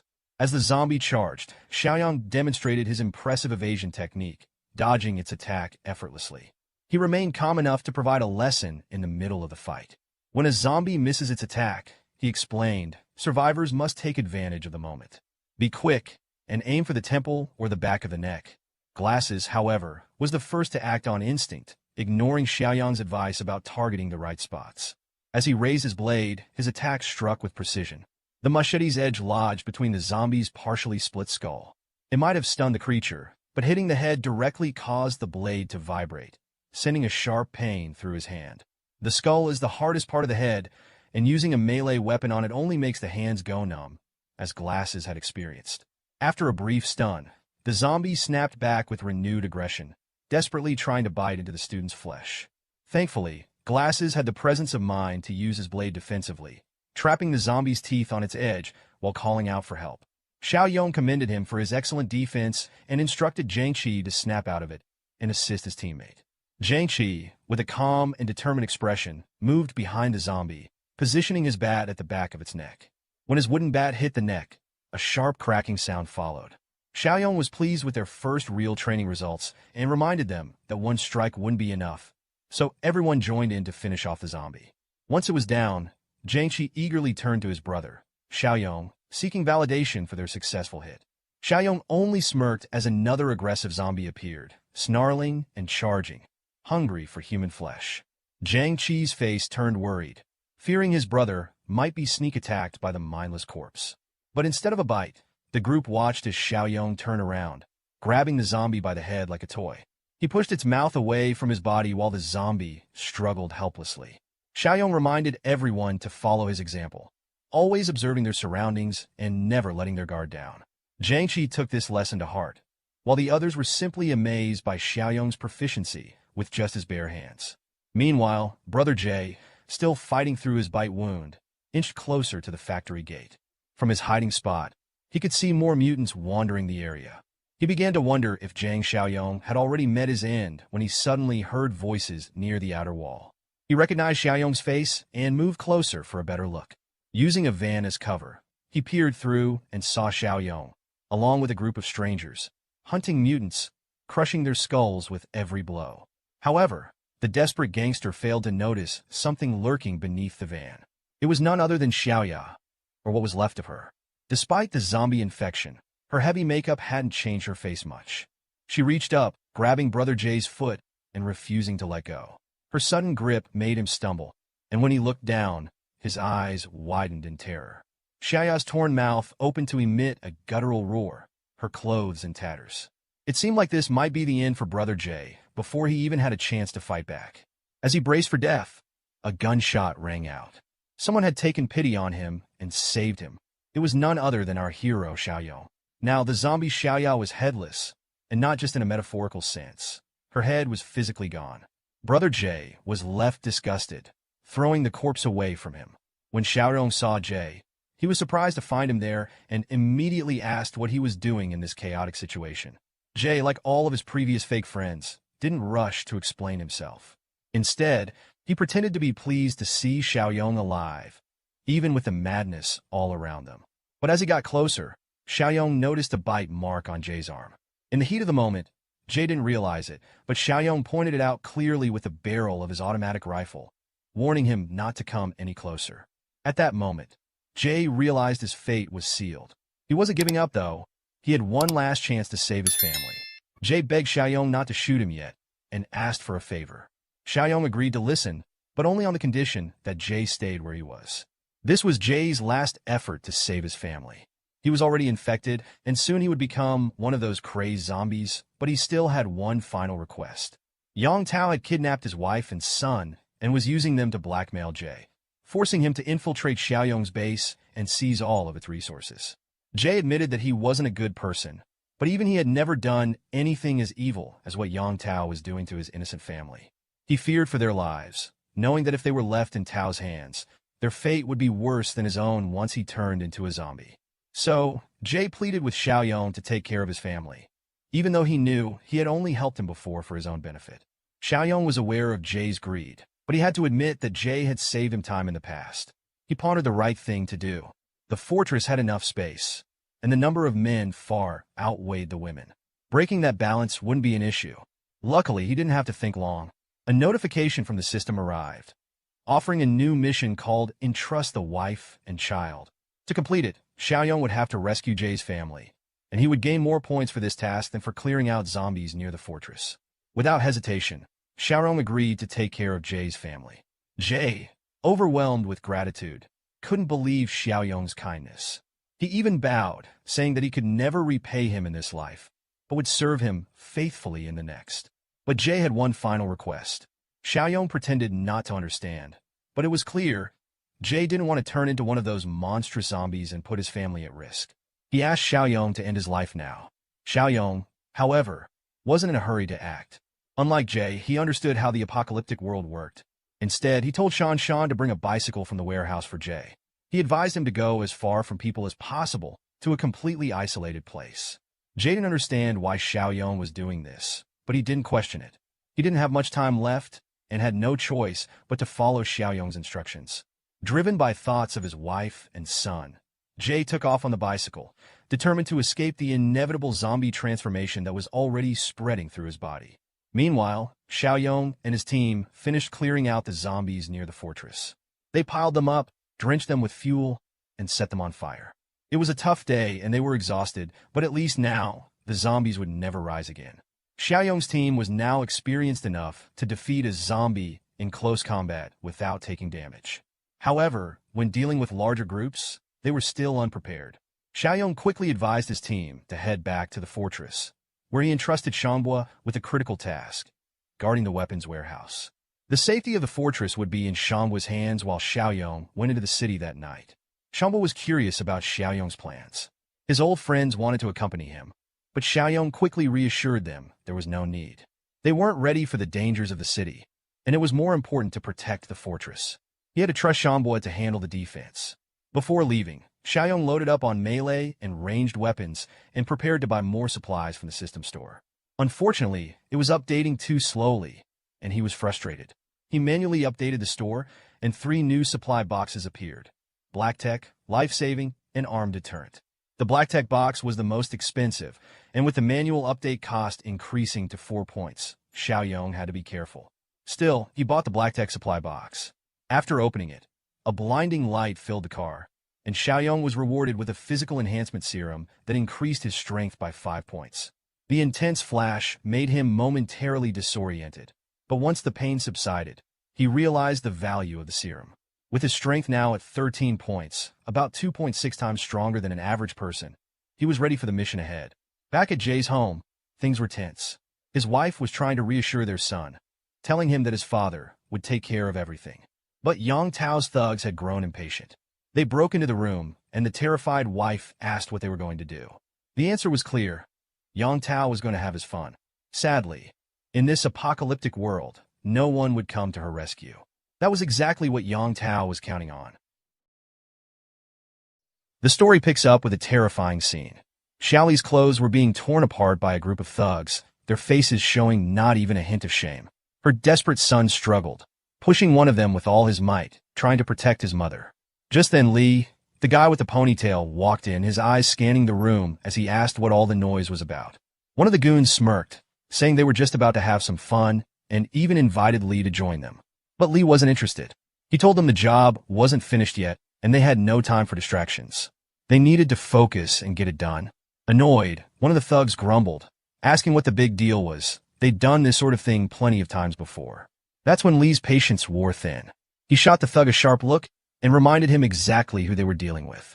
This wasn't just anyone. It was Zhang Xingji's wife and kid. If she couldn't take it and ended her life, Zhang would have nothing left to lose. And when that happened, he'd come after every single one of them. None of them would make it out alive. Still, Li didn't completely shut him down. He assured the thug that once they took care of Zhang, they could come back and break her spirit however they wanted, not letting her rest for a single day. The thug, though disappointed, called Li a party pooper for ruining the mood. But in the end, he backed off and motioned for the others to leave.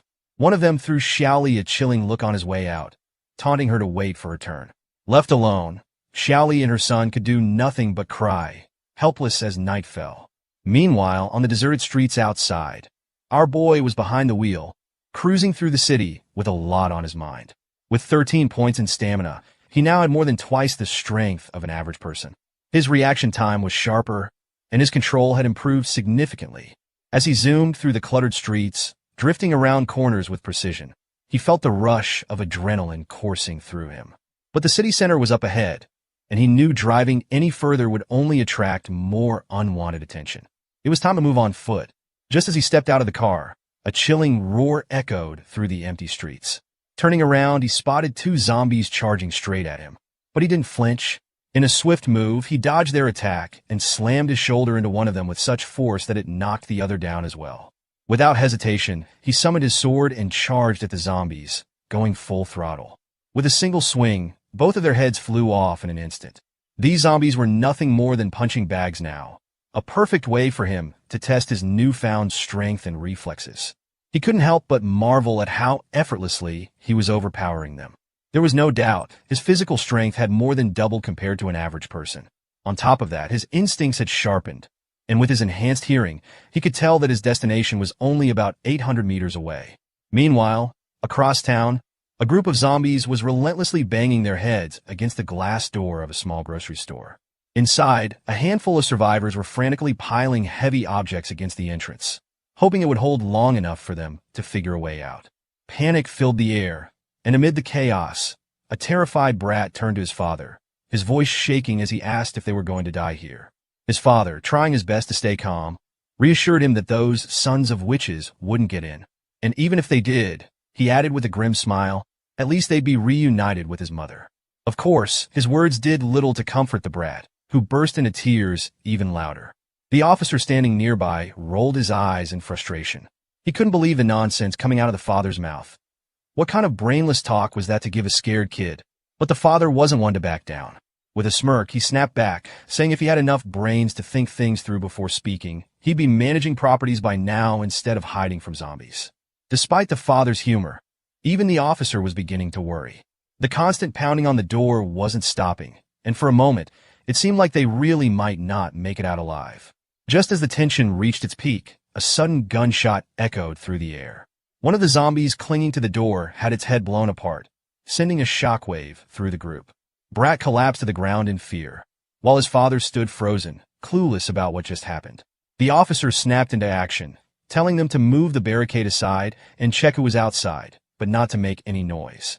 Slowly and carefully, they peeked through the narrow gap, only to realize that all the nearby zombies had already been taken care of. Relieved but still cautious, they stepped outside. Brat's eyes widened in shock as he suddenly blurted out something about a mutant. His father, confused, quickly asked what he meant.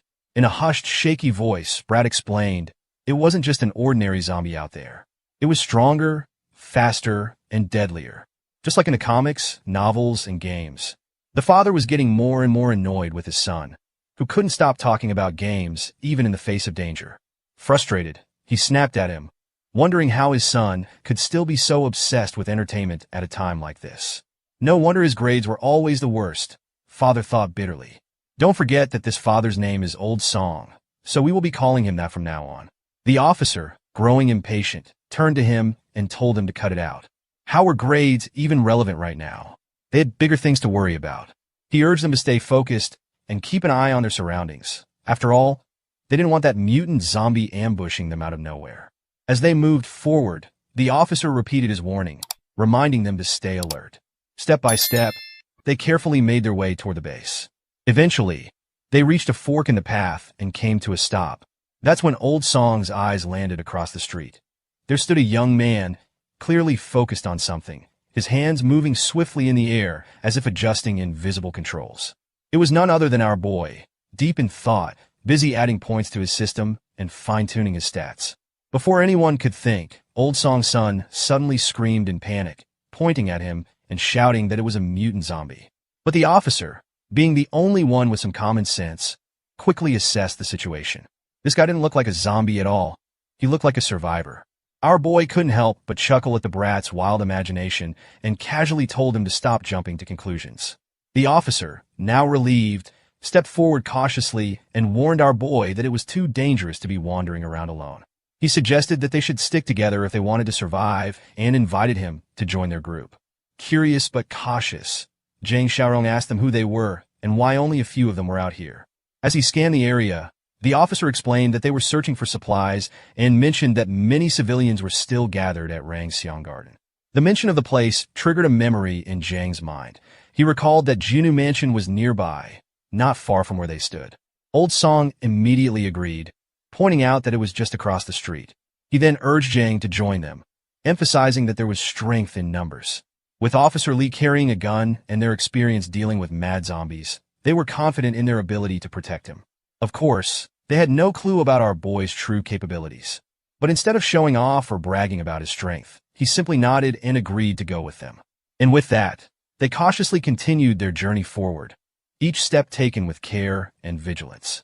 Old Song looked at Zhang Xiaoyang with a curious expression, asking why he wanted to go to Jinyu Mansion. He wondered if there was someone important he was trying to find. Zhang Xiaoyang simply replied with a yes, offering no further details. But Old Song wasn't done yet. He pressed on, asking if it was a relative or perhaps a girlfriend. Then, with a somber tone, he reminded Zhang that it was the end of the world, and whoever he was looking for was probably already dead.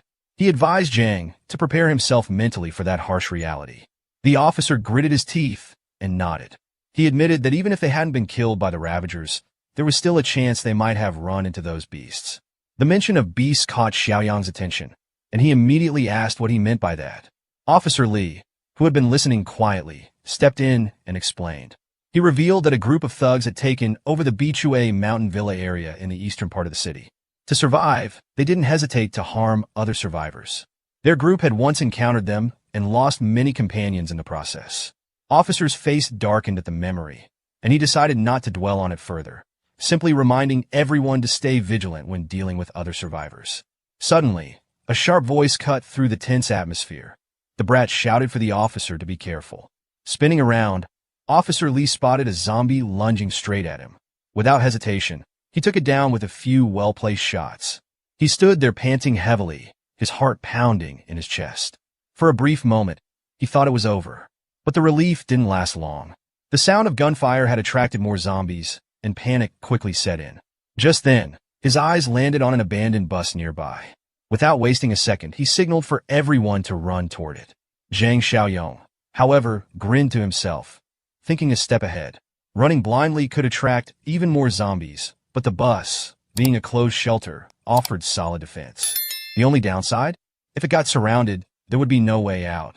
He quickly weighed the pros and cons in his mind and decided that the emergency plan deserved a score of 70. By the time he finished his assessment, everyone had already made it into the bus. Officer Lee, still catching his breath, called out to him, urging him to hurry and keep up. Just as the tension reached its peak, Zhang Xiaoyong jumped into the bus, and Officer Lee wasted no time slamming the door shut behind him. With urgency in his voice, the officer warned everyone to stay alert and check each seat for any hidden ravagers. But before anyone could act, the brat shouted, his voice filled with panic, that the zombies weren't giving up. They were still gathering outside. Officer Lee gritted his teeth in frustration. Despite their quick escape, the undead were still on their trail, closing in fast. The bus shook violently as the zombies began banging on it, their relentless attacks growing stronger with each passing second. The officer struggled to keep the doors shut, but it was clear the pressure was becoming too much for him. Just then, Zhang stepped forward and, without hesitation, slammed the door with such force that the zombies were thrown back, and the door sealed shut completely. Officer Lee stood there, stunned, his jaw hanging open in disbelief. The sheer strength Zhang displayed was beyond anything he could have imagined. Without wasting a moment, Zhang came up with a plan. He firmly stated that he'd hold the door shut, buying them time, while the others should break the windows and fight back. Surprisingly, Officer Lee nodded, deciding to put his trust in Zhang's judgment. Without delay, they shattered the bus windows, and Old Song took the lead, striking down the zombies that tried to cling to the vehicle. The others quickly joined in, making sure Old Song didn't lose his balance while hanging out the window. Meanwhile, Officer Lee held back from using his bullets, carefully counting his remaining rounds. He knew he couldn't afford to waste them and needed to save them for when things got truly desperate. That's when Zhang reached into his bag and pulled out a crossbow, casually handing it to the officer. Lee stared at him in confusion, unable to comprehend how Zhang had just produced the weapon out of nowhere. Zhang simply shrugged and said he'd picked it up earlier, as if it was no big deal. With no time to question further, Old Song and Officer Lee got to work, using the crossbow and their own strength to push back the attacking horde. After what felt like an eternity, they finally managed to clear out the zombies and step out of the bus they had been using as shelter. The brat, now beaming with confidence, puffed out his chest and declared that they had just turned a dangerous situation into a safe one. He was convinced this wasn't mere luck. Surely, they were the chosen ones, the children of fate in this apocalypse. But before his excitement could get out of hand, Zhang firmly reminded everyone to stay cautious and avoid making the same careless mistakes again. Meanwhile, back at the fort, everyone was anxiously hoping that things would go smoothly for Zhang Xiaoyong. Yiming decided to keep watch. Seeing his sudden enthusiasm, the guy with glasses couldn't help but tease him, asking why he was suddenly so dedicated. Annoyed by the remark, Yiming shot back, telling him to stop talking nonsense. He reminded him that he had always been sincere about his duties. The fatty, realizing he might have pushed too far, quickly backed down and asked why Yiming was getting so worked up over a little joke. Despite the lighthearted moment, Grandpa Shan stepped in, deciding that since Yiming was willing to take charge bravely, everyone else should head back to their rooms and rest. They needed to be well prepared to make the most of Yiming's help. Before leaving, he advised Yiming to wake everyone immediately if anything unusual happened. As the night deepened and silence settled over the fort, Yiming sat quietly, realizing how late it had gotten. He knew the others were already fast asleep, but his mind remained focused on his real goal. He was determined to settle things before our boy returned. In the dimly lit room, the old man slept soundly, completely unaware that the key to the weapons room lay just inches from his pillow. Moving with practiced stealth, Lu Yiming quietly opened the door and crept inside. Step by step, he approached the bed, his eyes fixed on the key. Just as his fingers were about to grab it, the old man stirred unexpectedly, his voice breaking the silence as he groggily demanded to know what Yiming was doing. But before he could react further, Yiming landed a solid punch to his face, knocking him out cold. Without wasting a second, Yiming snatched the key and bolted out of the room. The old man, groaning in pain, called after him, shouting for the key to be returned. His cries quickly roused the others, and within moments, the entire fort was in an uproar. As the old man frantically explained what had happened, everyone sprang into action, chasing after Yiming. But Yiming was one step ahead. As he ran, he tossed anything he could find in their path. Chairs, boxes, anything to slow them down. Strangely enough, instead of simply jumping over the obstacles, they all stood there as if frozen, like game characters stuck behind an invisible wall in a restricted area. It was almost comical how easily they were stopped. While making his escape, Yiming noticed the nursery room up ahead. Since he was already in this deep, he figured he might as well go all the way. He slipped inside, where Chin Chong, the zombie, was strapped to the bed. As Yiming cautiously approached, the zombie suddenly lashed out with its free hand. Yiming stumbled back in shock, realizing that only one hand was properly restrained. He wondered if the straps had been too loose when they tied the creature down. Oddly enough, instead of feeling worried, Yiming grinned. If the zombie was already partially free, it would save him the trouble of untying it himself. Meanwhile, the others finally made it past the obstacles, but what they found in the corridor was far from pleasant. Frustration was evident on their faces as they realized Yiming had gone out of his way just to let Chin Chong out of the infirmary. The old man couldn't help but regret not realizing sooner what a snake Yiming was. But Shanshan quickly reminded him that there was no point in regretting now. They needed to focus on what to do next. With all their weapons locked in the warehouse, their first priority was to make sure the zombie was secured back in the infirmary. Grandpa Shan decided they should use the method Zhang Xiaoyong had taught them earlier. Stay cautious and avoid letting the monster get too close. With that in mind, they cautiously approached the zombie. In a swift move, Zhang Qi grabbed the creature by the neck, while the other two quickly pinned its hands down. The old man, taking charge, pointed towards the infirmary and told them to drag it back inside.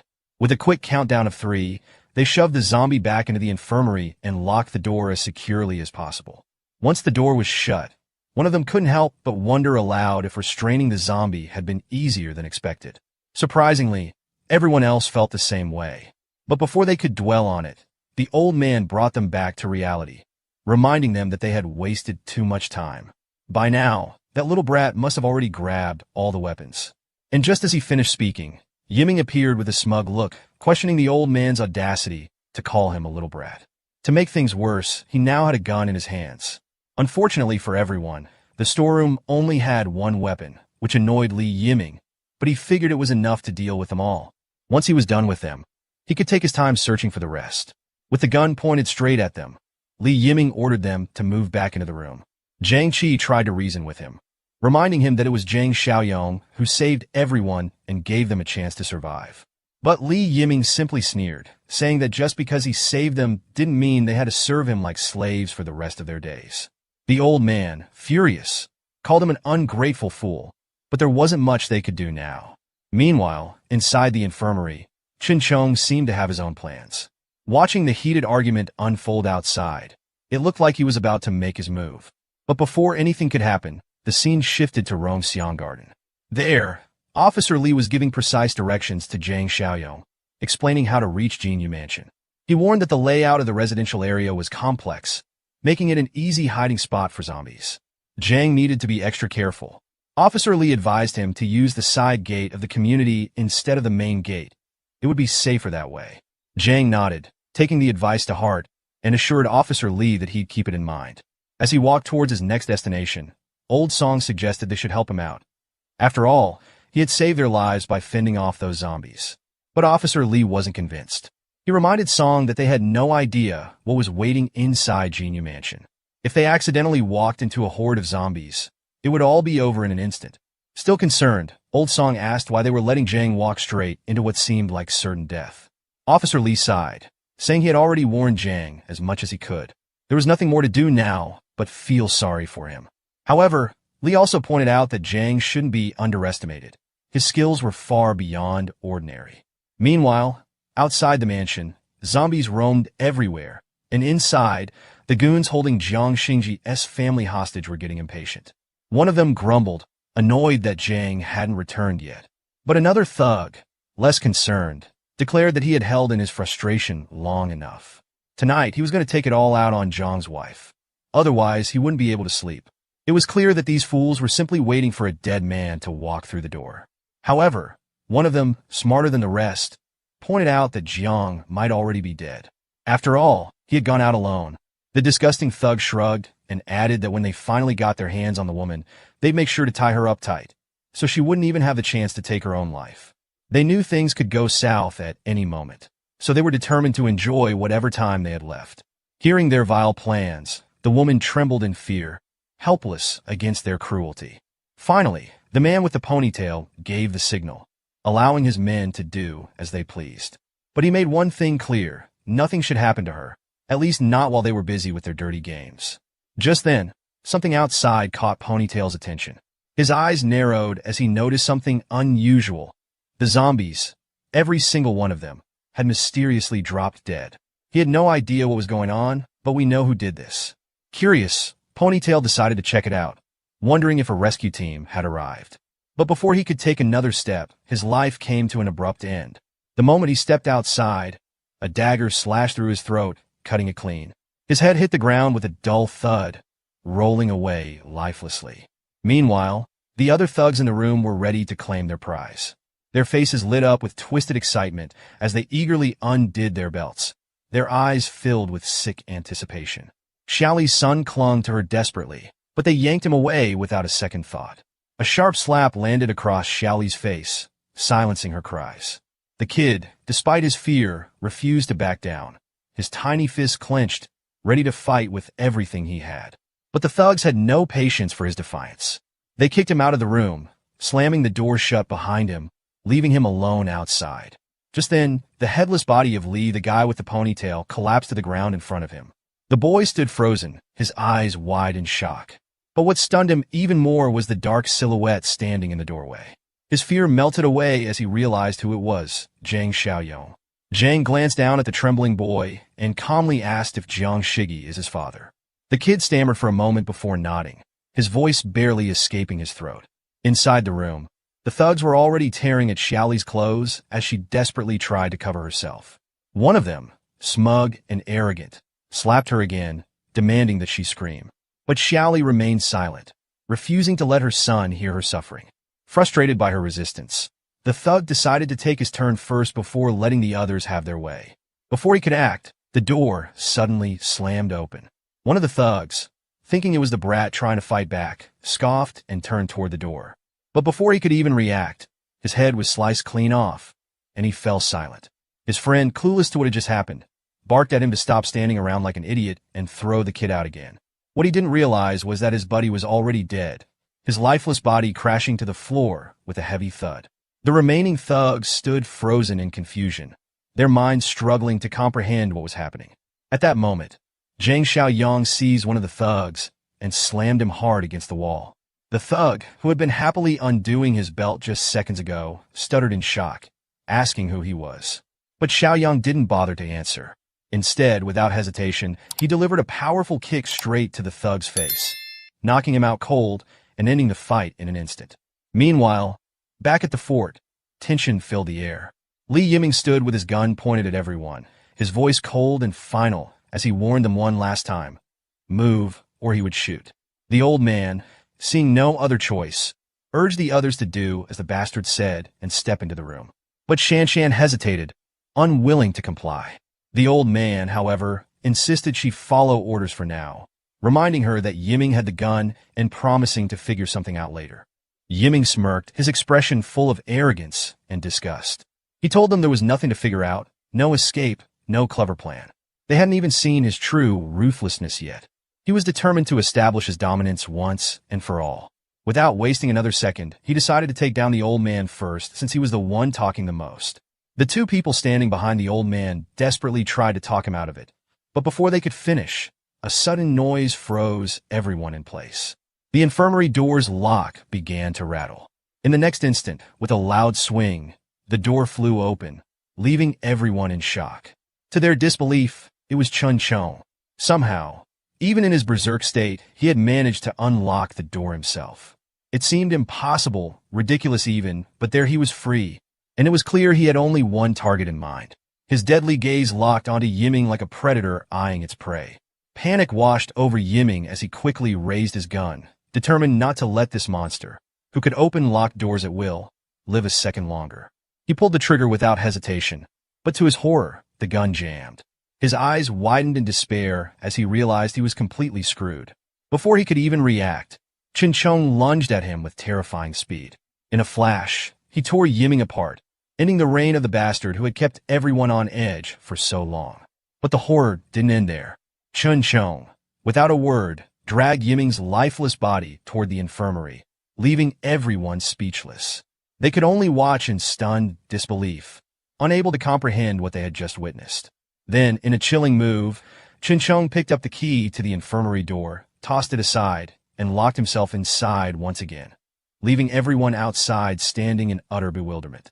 Meanwhile, Zhang Xiaoyang had finished dealing with the thugs and finally freed the terrified mother. As she clung to her son protectively, Zhang called the boy over to him.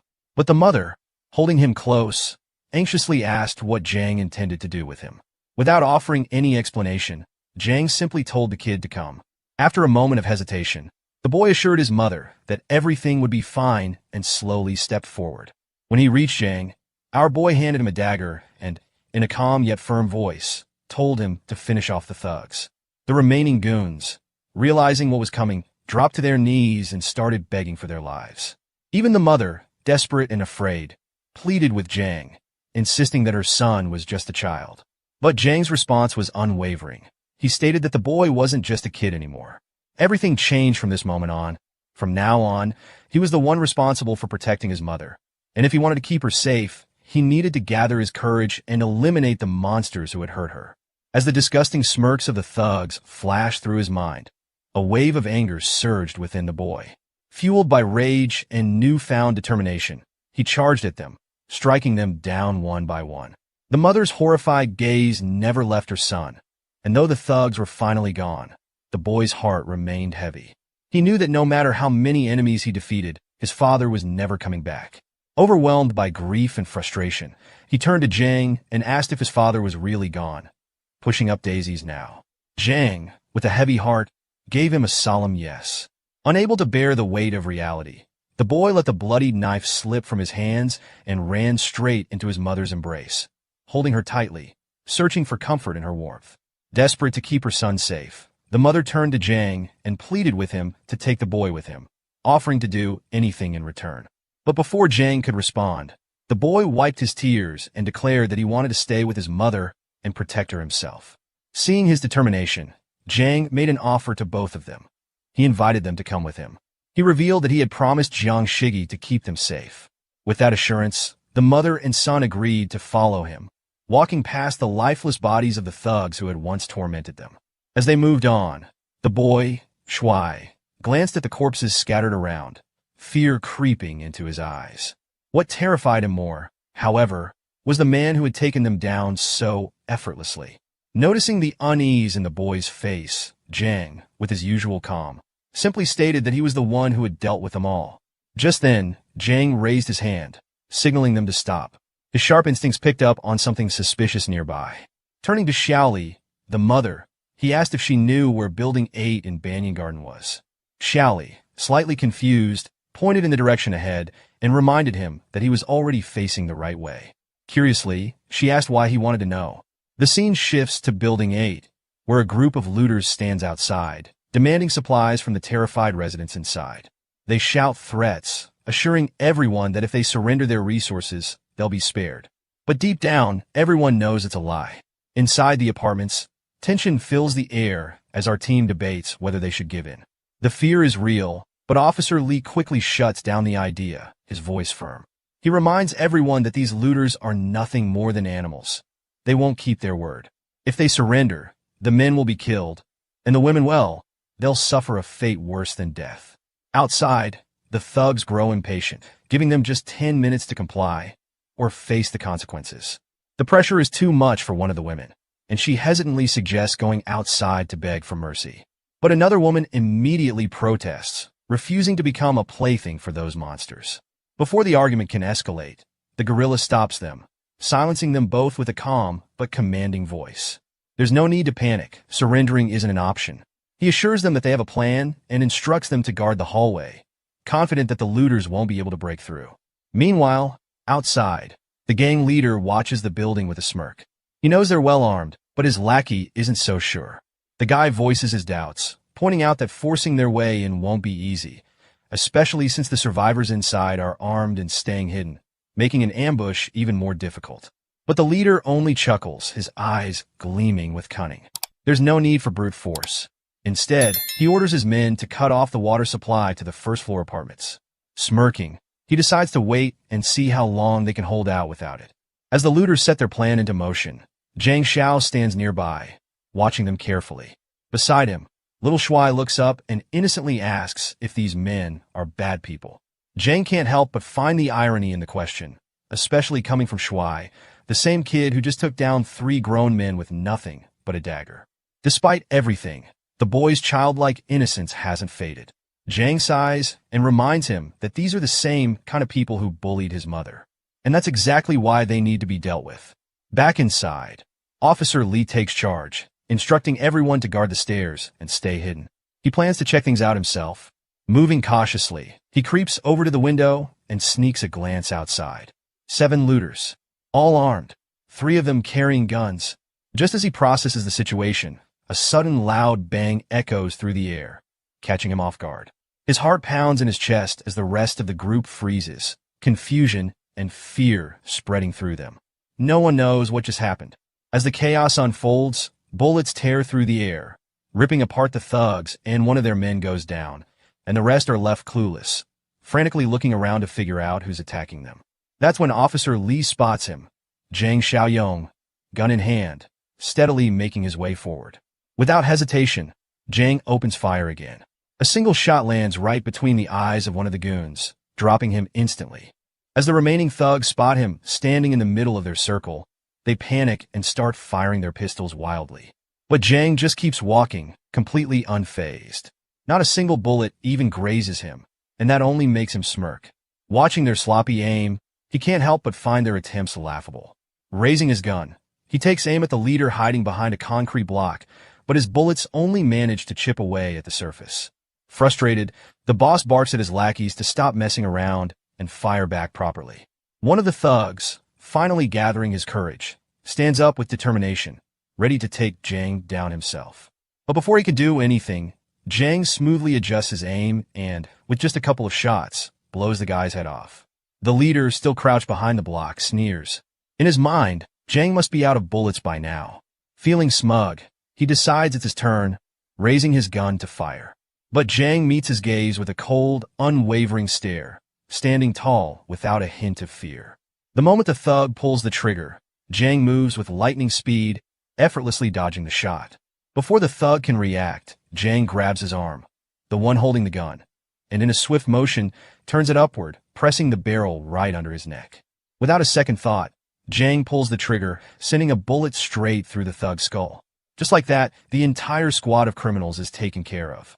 Without wasting a moment, Zhang rummages through the leader's dead body, searching for anything useful.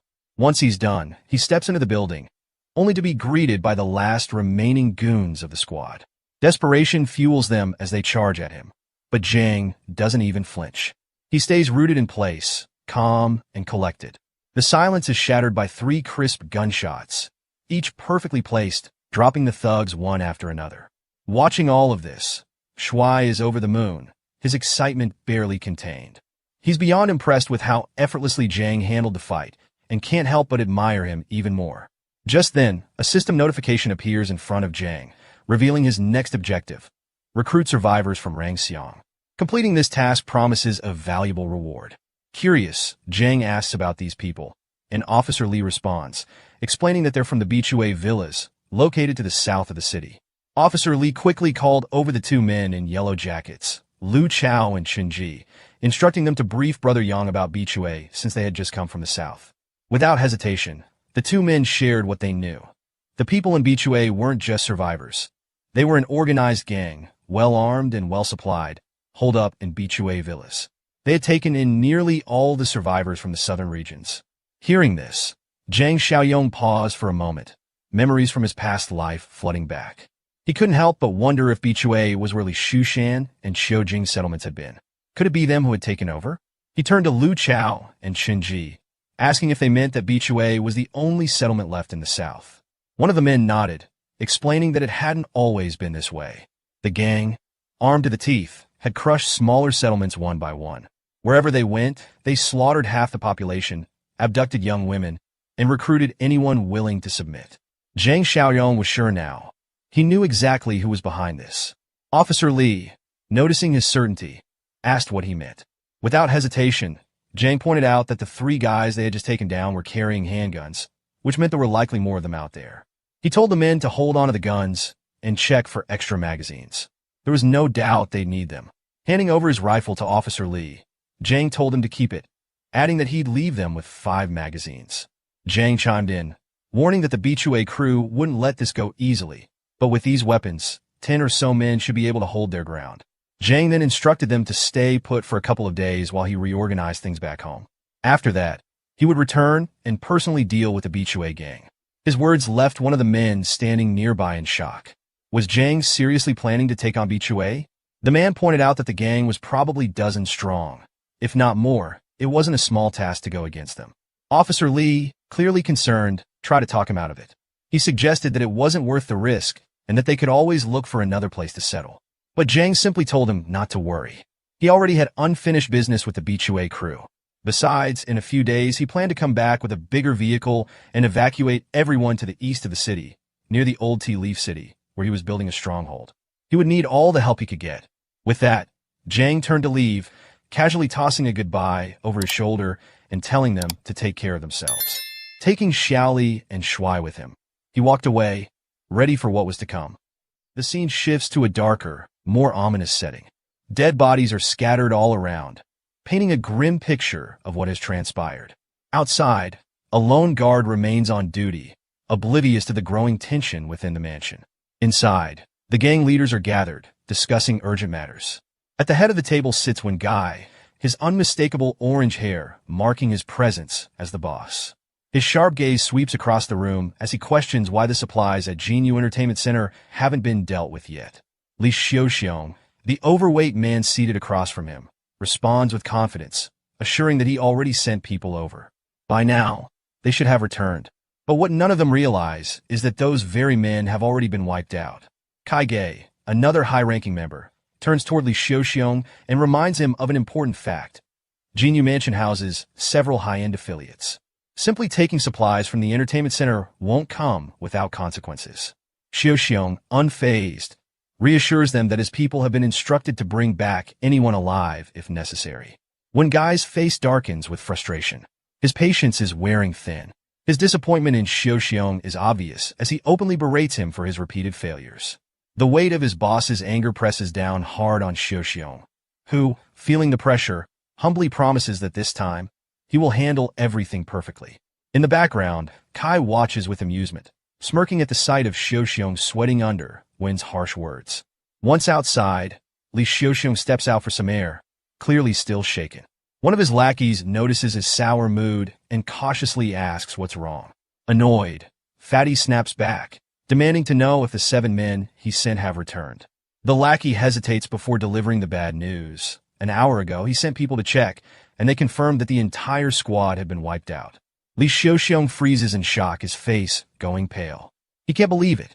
Regular civilians from Rangxiang Garden managed to take down 3 armed men? Panic sets in. He knows he can't afford another failure. Without wasting another second, he orders his lackey to gather everyone capable of handling weapons. This time, he is determined to complete the mission no matter what. Meanwhile, Zhang Xiaoyong finally arrives back at the base. The moment Shan Shan hears the car approaching, she immediately perks up, realizing that Brother Yong must have returned. As Zhang crosses the boundary of his fort, a mission window pops up before him. Confirmation that the mission has been successfully completed. Shan Shan greets him warmly, relieved to see him back safely. But Zhang's sharp eyes quickly scan the crowd, and he immediately notices that Lu Yiming is missing. A sense of satisfaction washes over him. His hunch about that snake was right all along. The realization hits the others like a shockwave. They stare at him in disbelief. Zhang knew about Lu Yiming's betrayal from the start. Seeing their stunned expressions, he wastes no time and points at Xiaoli and Shuai, instructing the others to take him to their rooms and then meet him in the infirmary. Once alone with his party, Zhang finally explains. From the very beginning, he suspected Lu Yiming of having ill intentions. While he wasn't entirely sure at first, he was convinced that one of Zhang Qi's friends was a traitor. Then, without warning, Zhang tosses a heavy gun towards Zhang Qi. Catching it instinctively, Zhang Qi inspects the bullets, rubber bullets. The old man's mind immediately connects the dots. Looking up, he quickly asks about the kid, Chun Chong, who was inside the infirmary. Zhang strode confidently toward the infirmary, casually mentioning that Chun Chong wasn't just any ordinary zombie. He was a rare mutant. My guy had already figured that out some time ago when he asked the zombie to blink 3 times.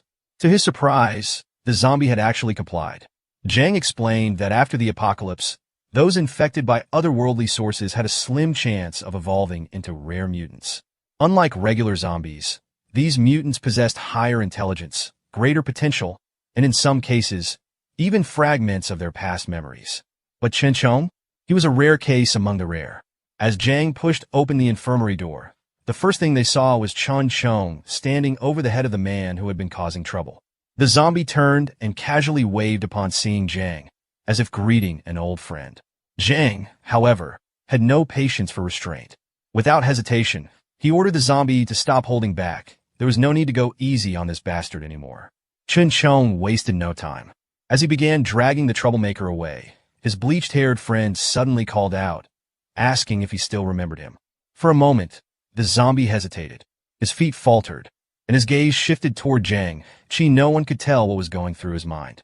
Then, without warning, he swung his hand at the bleach head, who barely dodged in time. Zhang Qi quickly realized what was happening. Chun Chong was just messing with his old friend. Even as a zombie, he still couldn't keep his hands to himself. Later, Zhang Xiaoyong sat staring at his system screen, his attention drawn to a new notification. Zhang had just unlocked a hidden achievement, Mutual Companion. Completing the achievement instantly added system points to Zhang's total. Surprised, he took a moment to appreciate the unexpected bonus. He hadn't expected to stumble upon a hidden achievement, but he certainly wasn't going to complain. Curious, he decided to check the system shop to see if anything new had appeared. Sure enough, his eyes landed on a level 2 high-tech supply box, something he had never seen before. But there was a catch. It was expensive, and Zhang hesitated. Was it really worth spending his hard-earned 50 points on? Instead of making the gamble, he decided to open the 2 remaining supply boxes in his inventory. No point in letting them take up space. As he opened the first, the Lifesaver supply box, he received an interdimensional infection blocker, a rare item capable of blocking otherworldly infections. Unfortunately, while it could prevent new infections, it couldn't reverse mutations that had already taken hold. Then came the second box, the armed deterrent supply box, and this one left him speechless. Inside was a Barrett M82, a high-powered sniper rifle, along with a full bundle of bullets. Zhang could hardly believe his luck. Not only did he pull a game-changing weapon from a mere level 1 box, but the infection blocker was an absolute lifesaver. The very thought that it could stop someone from fully turning into a zombie sent a thrill through him. This stroke of fortune filled him with newfound confidence, making him even more eager to open the level 2 box. But he knew there was a mission at hand, and he had to stay focused. His current objective was to recruit survivors from Rongxiang Garden, a task he looked forward to completing tomorrow. Outside, Chen Chong handled a less glamorous job. Without hesitation, he tossed the dead snake out of their fort's vicinity. There was no place for useless things like that. As morning arrived, the survivors gathered at the training grounds. From the elderly to the youngest members, everyone was armed and ready. Zhang stood before them, making an important announcement. Starting today, everyone must spend at least an hour practicing their shooting daily. With that, the training began. The survivors fired at their targets, bottles lined up for practice. Each hit produced a flash of light, marking the impact, but none of the cans exploded. It was an impressive display of discipline and coordination, but there was still a long way to go. Zhang turned to Uncle Sean, instructing him to have Jiangqi gather people and clear a few more rooms. He needed space ready, as he planned to bring back survivors from Rongxiang Garden today. Without delay, the old man agreed and set off to carry out Zhang's orders. Meanwhile, Zhang also assigned Chong to accompany him on the escort mission. Given the strength and abilities of mutant zombies, his presence would be invaluable. It wasn't long before they stumbled upon an abandoned bus, completely overrun by mindless zombies. Zhang made quick work of the creatures, cutting them down with ease, while Chong helped by tossing the undead out of the bus. Once the area was cleared, Zhang handed over the bus keys to Chong. With a nod, he told him that he could take off his mask now. There was no need to restrain himself. However, he made it clear that once they reached Rongxiang Garden, the mask had to go back on. The last thing they needed was to terrify the very people they were trying to rescue. Chong acknowledged the order with a low, guttural growl, a sign of his understanding. Meanwhile, in a different part of the city, Li Xiaoxiong was preparing for his own mission. This time, he was heading to Rongxiang Garden, but he wasn't going alone. A group of lackeys stood by his side, their weapons loaded and ready. Unlike before, this time, Fatty was personally leading the charge. His determination burned stronger than ever. He refused to accept another failure. With superior numbers and weaponry at his disposal, there was no way he would lose. As their truck roared to life, it sped out of the compound, heading straight for Rongxiang Garden. Back on Zhang's side, after cleaning up the bus and hijacking a random vehicle filled with zombies, he wasted no time. Hopping into the driver's seat, he quickly got to work. More zombies clogged the highway, but Zhang didn't even think about hitting the brakes, not for a single second. With enhanced reflexes and sheer confidence, he plowed through the mindless creatures without hesitation, mowing them down like an unstoppable force. His grip on the wheel was firm as he drifted and swerved through the chaos of abandoned cars blocking his personal freeway. Nothing was going to slow him down, not today. Back in Rongxiang Garden, the high-rise building appeared peaceful from the outside. But inside, the atmosphere was tense. A group of survivors, led by the ever-reliable cop Big Bro Lee, sat together, carefully munching on their rations, making sure not to burn through their limited supplies too quickly. They knew they had to make every bite count. Their quiet meal, however, was suddenly interrupted by the loud roar of a car engine from outside. Heads snapped up in alertness. The kid among them, filled with hope, reckoned that Brother Xiaoyong must have finally come back to rescue them. But Big Bro Lee wasn't one to act on blind optimism.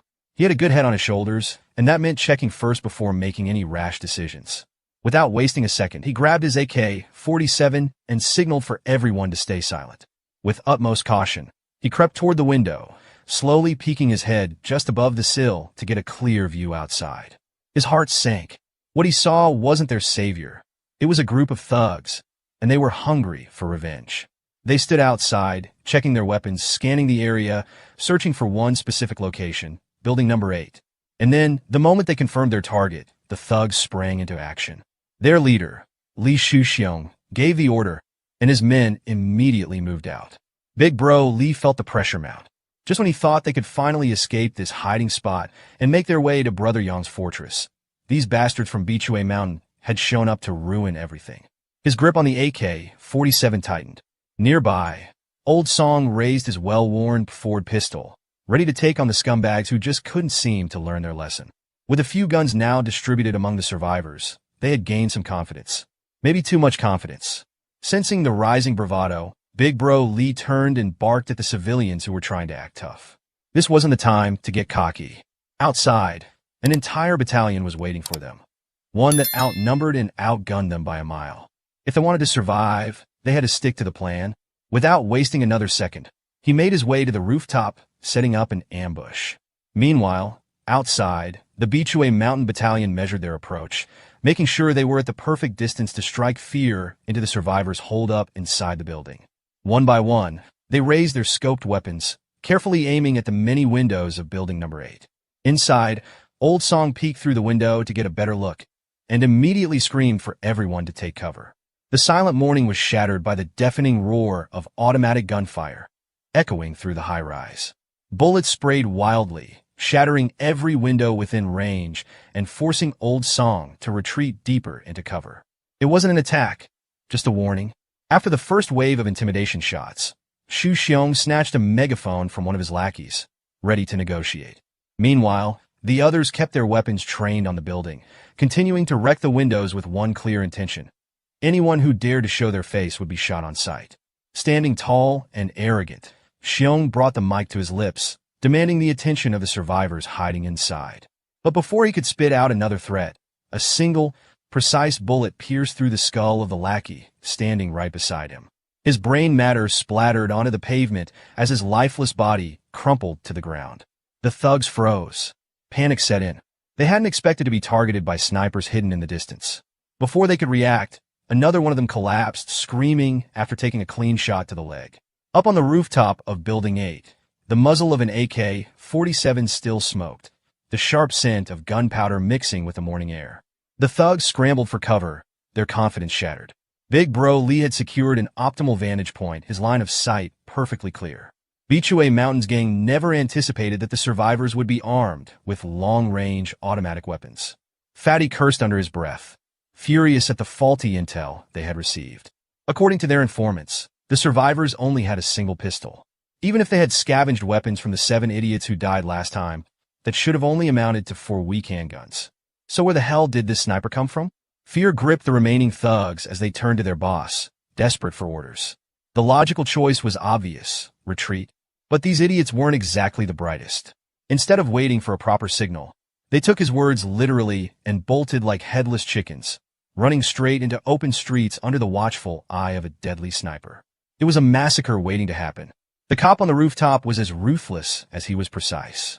With each pull of the trigger, another thug hit the pavement. Xu Xiong clenched his jaw, watching his men drop like flies. He cursed them for being dumbass, for making themselves easy targets. Frustrated, he started a countdown. 3, 2, 1. The remaining lackeys finally ran in sync, retreating as if their lives depended on it, because they did. But as his men scattered in a panic, Boss Lee remained crouched behind cover, watching. This was his plan from the start. From the moment the sniper opened fire, Lee had no intention of running like the others. His strategy was simple: use his men as fodder until the enemy ran out of ammo. A scumbag move, but an effective one. And just as he predicted, the sniper finally had to reload. The brief pause was all Xu Xiong needed. His fat ass bolted for the car, making it safely across while the last few lackeys ran alongside him. Out of an entire battalion, only 4 of them had made it out alive. Unfortunately for the last one, who lagged a few seconds behind, well, he wouldn't be making it anywhere. Li Shuxiong sat firmly in the driver's seat, gripping the wheel with no intention of sticking around. He wasn't about to risk getting domed while waiting for another expendable unit to hop in. Catboy, unfortunately, wasn't as lucky. A high-caliber bullet pierced straight through his skull, and just like that, lights out. The other 2 who managed to scramble into the cargo bed didn't dare lift their heads, keeping as low as possible, terrified of meeting the same fate as the rest of their crew. Meanwhile, back on the main road, Zhang Xiaoyong's so-called magic school bus was tearing through the clogged freeway like he was playing Mario Kart. Despite the chaos around him, he remained as cool as a cucumber, weaving through abandoned cars with precision. His mission was clear: get back and rescue the survivors. Given how empty the roads were by now, spotting another vehicle speeding in the opposite direction was unexpected. Xiaoyong could have chased it, could have meddled, but he didn't. He had bigger priorities. Right now, racking up points was his top concern. After a few minutes of smooth cruising, he pulled up in front of building number 8. As soon as he stepped out of the bus with his zombie buddy Chin Chong, the aftermath of the shootout was on full display. Bullet-ridden bodies littered the ground, a clear sign that the rifle he had left behind had served its purpose. It didn't take much to connect the dots. The car he had passed earlier likely belonged to the fleeing raiders. Chin Chong, on the other hand, wasn't thinking about any of that. His focus was on something else entirely: the fresh corpses. Salivating at the sight, he let out a low, animalistic growl. Xiaoyong, amused by his reaction, shot him a grin and casually asked if he was hungry. Then, with a wave of his hand, he gave his zombie companion the green light. No need to leave fresh meat lying around for the mindless undead. Better to let Chin Chong have his fill. Hearing those magic words, Chin Chong's face lit up like a kid who had just been let loose in a candy store. Wasting no time, Xiaoyong let his undead friend go wild, but with one condition: he had to meet him under building number 8 when he was done feasting. Chin Chong didn't need to be told twice. He lunged at the nearest corpse, sinking his teeth deep into the sinewy neck of a fallen thug. The taste of blood and raw flesh hit his tongue, sending an invigorating rush through his body with every bite. Zhang Xiaoyong strolled through the bloody battlefield as if he were taking a casual walk in the park. The way the thugs had been dealt with: clean, efficient, made it clear that Big Bro Lee had no hesitation when it came to killing. Xiaoyong was impressed. A small head cautiously peeked out from a broken window, ears perking up at the sound of approaching footsteps. The moment the kid recognized Xiaoyong, his face lit up with relief. That was all the confirmation the other survivors needed. One by one, they emerged from their hiding spots, enthusiastically waving him over. With the gorilla Lee leading the way, the group quickly packed up and headed downstairs to meet him. Big Bro Lee, grateful beyond words, formally thanked Xiaoyong for lending him the counter-strike weapon, the very thing that had saved all their lives. As it turned out, before his retirement, Lee had been an expert marksman. But their reunion was short-lived. A deep, guttural roar echoed through the streets, followed by the steady, heavy thuds of approaching footsteps. The survivors stiffened, their expressions turning to pure terror. Something was coming, and then they saw him. Chun Chong, our favorite badass zombie, was limping toward them, his face twisted in an unreadable expression. Big Bro Lee reacted first, instinct taking over. In a flash, he had the AK-47 raised, finger hovering over the trigger, ready to fire. But Xiaoyong remained unfazed. Without even a hint of concern, he calmly pushed the rifle down and told everyone to relax. This beast, as they saw him, was one of them. A statement like that wasn't exactly easy to swallow. The survivors exchanged uneasy glances, struggling to believe something so ridiculous. And honestly, could anyone blame them? To prove his point, Xiaoyong turned to Chun Chong and gestured toward the fresh corpses of the dead thugs. He casually told the zombie to help himself. Free food was free food, after all. Big Bro Lee stared, torn between amazement and sheer horror. He hesitated before asking, half joking, half serious, if Xiaoyong had the ability to talk to zombies or something. But Xiaoyong shut that theory down quickly. Chun Chong wasn't just some mindless undead, it was complicated. Too complicated to explain right now. Instead, he urged everyone to get on the bus first, promising to tell them everything on the way. As they walked, Xiaoyong reminded his undead friend to eat quickly and catch up once he was done. Chun Chong gave a lazy, okay gesture, not even bothering to stop his gory feast. The survivors, meanwhile, couldn't tear their eyes away from the bizarre sight. Watching a zombie casually chow down on corpses like it was just another meal was already disturbing enough. But what really threw them off was what happened next. After stuffing every last Bichue mountain thug into his stomach, Chun Chong did something no one expected. He casually fished out his muzzle and put it back on. The kid, watching the whole thing unfold, was utterly baffled. How in the world was a mindless berserker capable of remembering to do something like that? It didn't make sense. Before he could blurt out his thoughts, Xiaoyong shot him a warning look. If he didn't want to get smacked, he better not let Chun Chong hear him call it a muzzle. Low-key, though, the kid was starting to think this mutated zombie was kind of cool. Once he was finished with his grotesque meal, Chun Chong climbed onto the bus like a completely normal dude. Well, mostly normal. After devouring 6 whole bodies in one sitting, his mass had increased significantly. The moment he stepped inside, the entire bus tilted to the side. And then, something even crazier happened. Chun Chong spoke. His words were slurred, barely understandable, but he still managed to hand his bro the key to his muzzle. Even Xiaoyong hadn't expected this speech. Already, it seemed like consuming that many corpses in one go had pushed Chun Chong's evolution further. But right now, Xiaoyang's primary concern was getting everyone back home safely. His mind was set on converting his points and strengthening the settlement as soon as possible.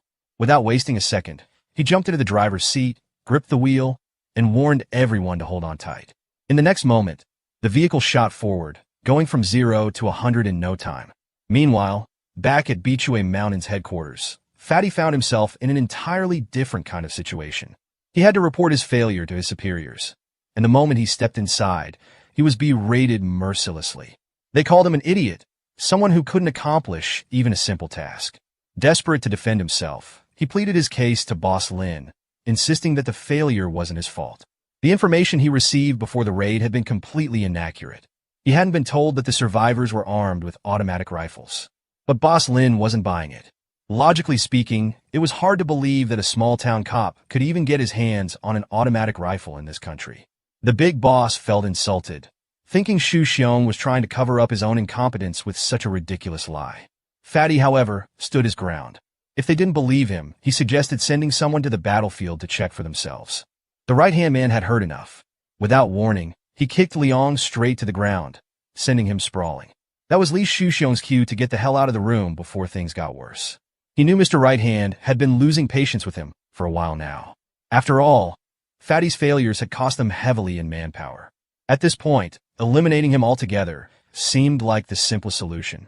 Another executive of Bichue Mountain, Boss Shu, took the opportunity to call out the right-hand man's true reason for resenting Li Shuxiong. It wasn't just about the failed mission. The pervert had been eyeing Li Shuxiong's woman for some time now. And just like that, the conversation took an even darker turn. The right-hand man casually proposed that they share Shuxiong's woman among themselves, treating her like common property. Boss Lin smiled at the suggestion. He seemed open to the idea, but made one thing clear. They didn't need to rush. Finding the perfect opportunity was far more important. Unbeknownst to the corrupt thugs, Li Shuxiong had never actually left. He had been standing near the entrance the entire time, listening in on their disgusting conversation. His hands clenched into fists, teeth gritting in anger. He needed to figure out a way to snake his way out of this mess, and fast. A few hours later, he stormed back into his lavish house, his frustration boiling over. Unable to contain himself, he threw a full-blown tantrum like a spoiled brat, wrecking his own place in a fit of rage. Furniture smashed, glass shattered. It was pure destruction, and all because he couldn't accept his own incompetence. His girl, startled by the chaos, rushed out to check on him. She tried to calm him down, but Li Shuxiong barely acknowledged her. Instead, he simply told her to start packing. They needed to leave. Now, confused, she asked where they were supposed to go, but Fatty had no clear answer. All he knew was that staying here was no longer an option. This place was no longer safe, and they had to plan ahead before it was too late. Li Shuxiong wasted no time. He called for his assistant, Qinji, and the ever-loyal lackey came running in like a well-trained dog. Without hesitation, he ordered him to gather all their remaining men. They would be leaving at midnight. His girl, standing quietly on the side, could sense something was terribly wrong, and she didn't like it one bit. But anyway, back to the people that actually matter. Xiaoyong finally pulled up to his compound, smoothly parking the massive bus inside one of their many indoor garages. As soon as the doors swung open, the survivors from Building 8 stepped out, their eyes widening in awe at the sheer scale of Xiaoyong's doomsday fortress. It was one thing to hear about it, but seeing it in person? That was a different level of impressive. With all of them safe and sound, the survivor recruitment mission was officially complete. He had been assigned to Rescue 5, but he had gone above and beyond, bringing back a total of 8. That effort didn't go unnoticed. Apart from his 25 points reward, he received an extra 5 bonus points, pushing his total to 66. Satisfied with the outcome, Xiaoyong turned to his zombie buddy and informed him of the next plan. Tomorrow night, they'd be heading out for a 2-man mission to the Southern District. Big Bro Li, who had overheard the exchange, raised an eyebrow. Curiosity got the best of him, and he asked what exactly was waiting for them in the Southern District. Xiaoyong, unfazed, simply replied that he had unfinished business. Some unresolved grudges with the people at Bichue Mountain Villa. By nightfall, Xiaoyong locked himself in his room. His gaze locked onto the glowing image of a level 2 high-tech supply crate. It was worth 50 points, and now he finally had enough to buy it. Without a second thought, he tapped the item's logo, excitement bubbling in his chest as he waited to see what was inside his first level 2 crate. The purchase went through successfully, and just like that, his points plummeted down to 16.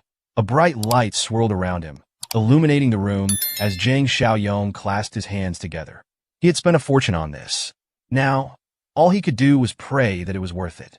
After settling everything, Xiaoyong finally sat in his room and opened the box he had received as a reward. It turned out to be a level 2 supply box, and the moment it opened, he found a physical enhancement potion inside. This was no ordinary reward. It was a vitality potion, something that was considered a big deal for a level 2 box. With just one injection, it could increase his vitality by a whopping 20 points. Seeing this incredible boost right in front of him, a greedy excitement took over. Without wasting a second, he grabbed the enhancement injection and plunged it into his body. The moment the liquid entered his veins, a sharp, unbearable pain shot through him, forcing him to let out a scream. But as painful as it was, the result was beyond his expectations. His physical fitness skyrocketed by 33 points, 6 times more than what a normal person could ever gain from such an enhancement. As the pain subsided, a strange sensation took over. His senses had sharpened to an insane level. He could now see even the tiniest details around him. A mosquito was buzzing in front of him, and for the first time, he could hear it crystal clear, see its every movement with absolute precision. Curious to test his newfound power, he casually reached out and effortlessly caught the mosquito midair. That's when it hit him. His agility had improved too. But what shocked him even more was what happened next. As he held the tiny creature, he actually heard it let out a faint, pitiful scream. The realization sent a shiver down his spine.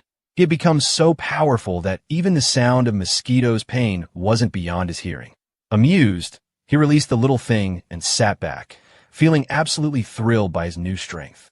As time passed, the evening arrived, and the scene shifted to the factory grounds. A group of people stood in formation, all holding guns, engaged in shooting practice. At the front was Xiaoyang, while Chen Cheng stood behind him. As soon as Xiaoyang approached, Brother Li, who had been overseeing the training, turned to him and asked about his next destination, whether he was heading to a city in the south. Hearing the question, our hero simply nodded and confirmed it. Brother Li then asked if he had any instructions for him before leaving. Without hesitation, Xiaoyang requested that he help the others with their shooting training, knowing that Brother Li's marksmanship was probably the best among them. The moment he heard this, a proud grin spread across Brother Li's face. With a hearty laugh, he assured Xiaoyang not to worry. After all, he was the best at this, so he would definitely train them well. With that settled, our hero turned and started walking towards the bus, signaling Chun Chung to follow.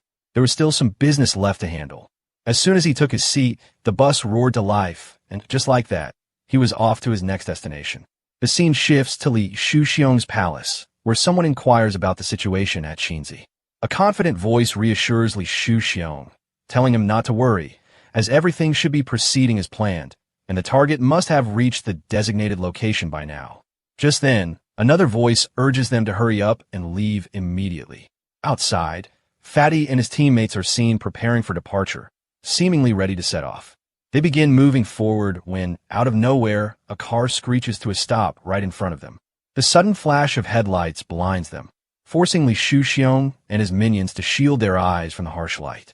As their vision struggles to adjust, they realize that multiple figures have emerged, standing firmly in front of them. It was none other than Dong Su and his underlings, each gripping a gun in their hands. Meanwhile, inside the car, Kai and Lin sit calmly, with Kajing. Fatty and his companions remain frozen, unable to comprehend what was unfolding before them. Slowly, as their eyes adjust, the reality of the situation dawns on them.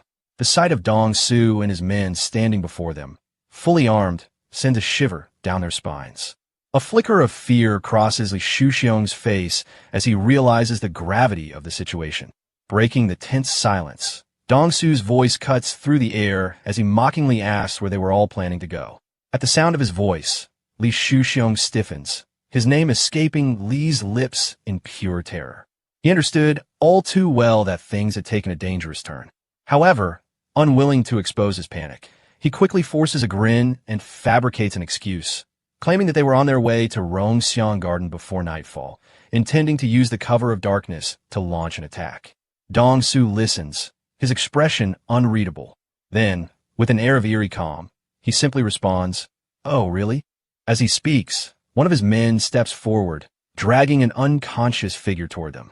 Without hesitation, the man tosses the unconscious body onto the ground in front of Li Shuxiong. The moment Fatty and his companions lay eyes on the fallen man, realization strikes. It was one of their own. A wave of nervousness spread through the group, and just then, one of the men standing behind Fatty suddenly recognized the lifeless figure before them. His voice trembled as he called out the man's name, Qinzi. The moment Shuxiong heard that name, his face twisted in panic. Without a second thought, he turned and landed a vicious punch straight to the man's face, silencing him instantly. He couldn't afford to let this slip. If anyone realized that Qinzi was his man, he'd be in serious trouble. His voice was sharp as he barked at the man to open his damn eyes and look properly. Did this corpse really look like Qinzi to him? But even as he tried to play it off, the unease in his voice was clear. Desperation crept in as he turned to Su, quickly insisting that he had no idea who this man was. His words came fast, almost frantic. He had nothing to do with this, he swore. His panic, however, did nothing to save him. Su's men, standing silently until now, suddenly raised their guns, aiming directly at Shuxiong. Before he could even react, the gunfire erupted. Bullets rained down without mercy, cutting through the silence like a blade. Fatty, caught in the chaos, froze in terror and dropped to the ground, too scared to move. The deafening shots echoed in his ears, and for a moment, he squeezed his eyes shut, waiting for it to end. When the gunfire finally stopped, he hesitated before looking back, only to find himself alone. Every single one of his men lay dead around him. Xu Xiong, now drenched in cold sweat, trembled as he took in the gruesome sight. His voice cracked as he stammered out a desperate plea, still swearing he knew nothing about the dead man. His wide, terrified eyes darted towards Su, begging for an answer. Why was this happening? Su, however, only chuckled. With a mocking smirk, he told Xu Xiong to stop being so damn stubborn. He motioned toward the nearby car and casually told him to take a look inside. As Xu Xiong's gaze shifted, the car's interior lights flickered off. But in that brief moment before darkness swallowed the inside, he had seen enough. His blood ran cold, then boiled with rage. There, through the glass, sat his wife, Kajing, and she wasn't alone. Kai sat beside her, holding her in his arms, a smug grin plastered across his face. Xu Xiong's breath hitched, his fury surging to unimaginable heights. His entire body shook as he realized the betrayal before him. Gritting his teeth, he stepped forward, his voice thunderous as he called out to his wife, demanding to know how she dared to betray him. But before he could take another step, the men surrounding him grabbed hold of him, restraining him with ease. Kai, still seated comfortably in the car, turned to Lin with a smirk and casually asked what should be done with Fatty. Lin, unfazed, raised a single finger. No word were needed. Kai understood the order perfectly. Without hesitation, the men moved. A thick rope was thrown around Xu Xiong's neck, and within moments, he was lifted into the air like a man sentenced to death. His screams filled the night as he struggled against the noose, but it was useless. His feet kicked wildly, his hands clawed at the rope, but it only tightened. Within moments, his movements slowed, his body jerking weakly before finally going still. His lifeless form was left hanging right in front of his own house, a grim message to all who dared to stand in their way. The scene then shifted. Sometime later, our protagonist arrived, parking his bus near Xu Xiong's house. Moving carefully, he advanced from the back and made his way toward the front gate. Just as he reached it, he abruptly stopped, motioning for Chun Chong to halt as well. His gaze fell upon the horrifying sight before him. Xu Xiong, now infected, was writhing and screaming in agony, his body twitching as he dangled from the rope.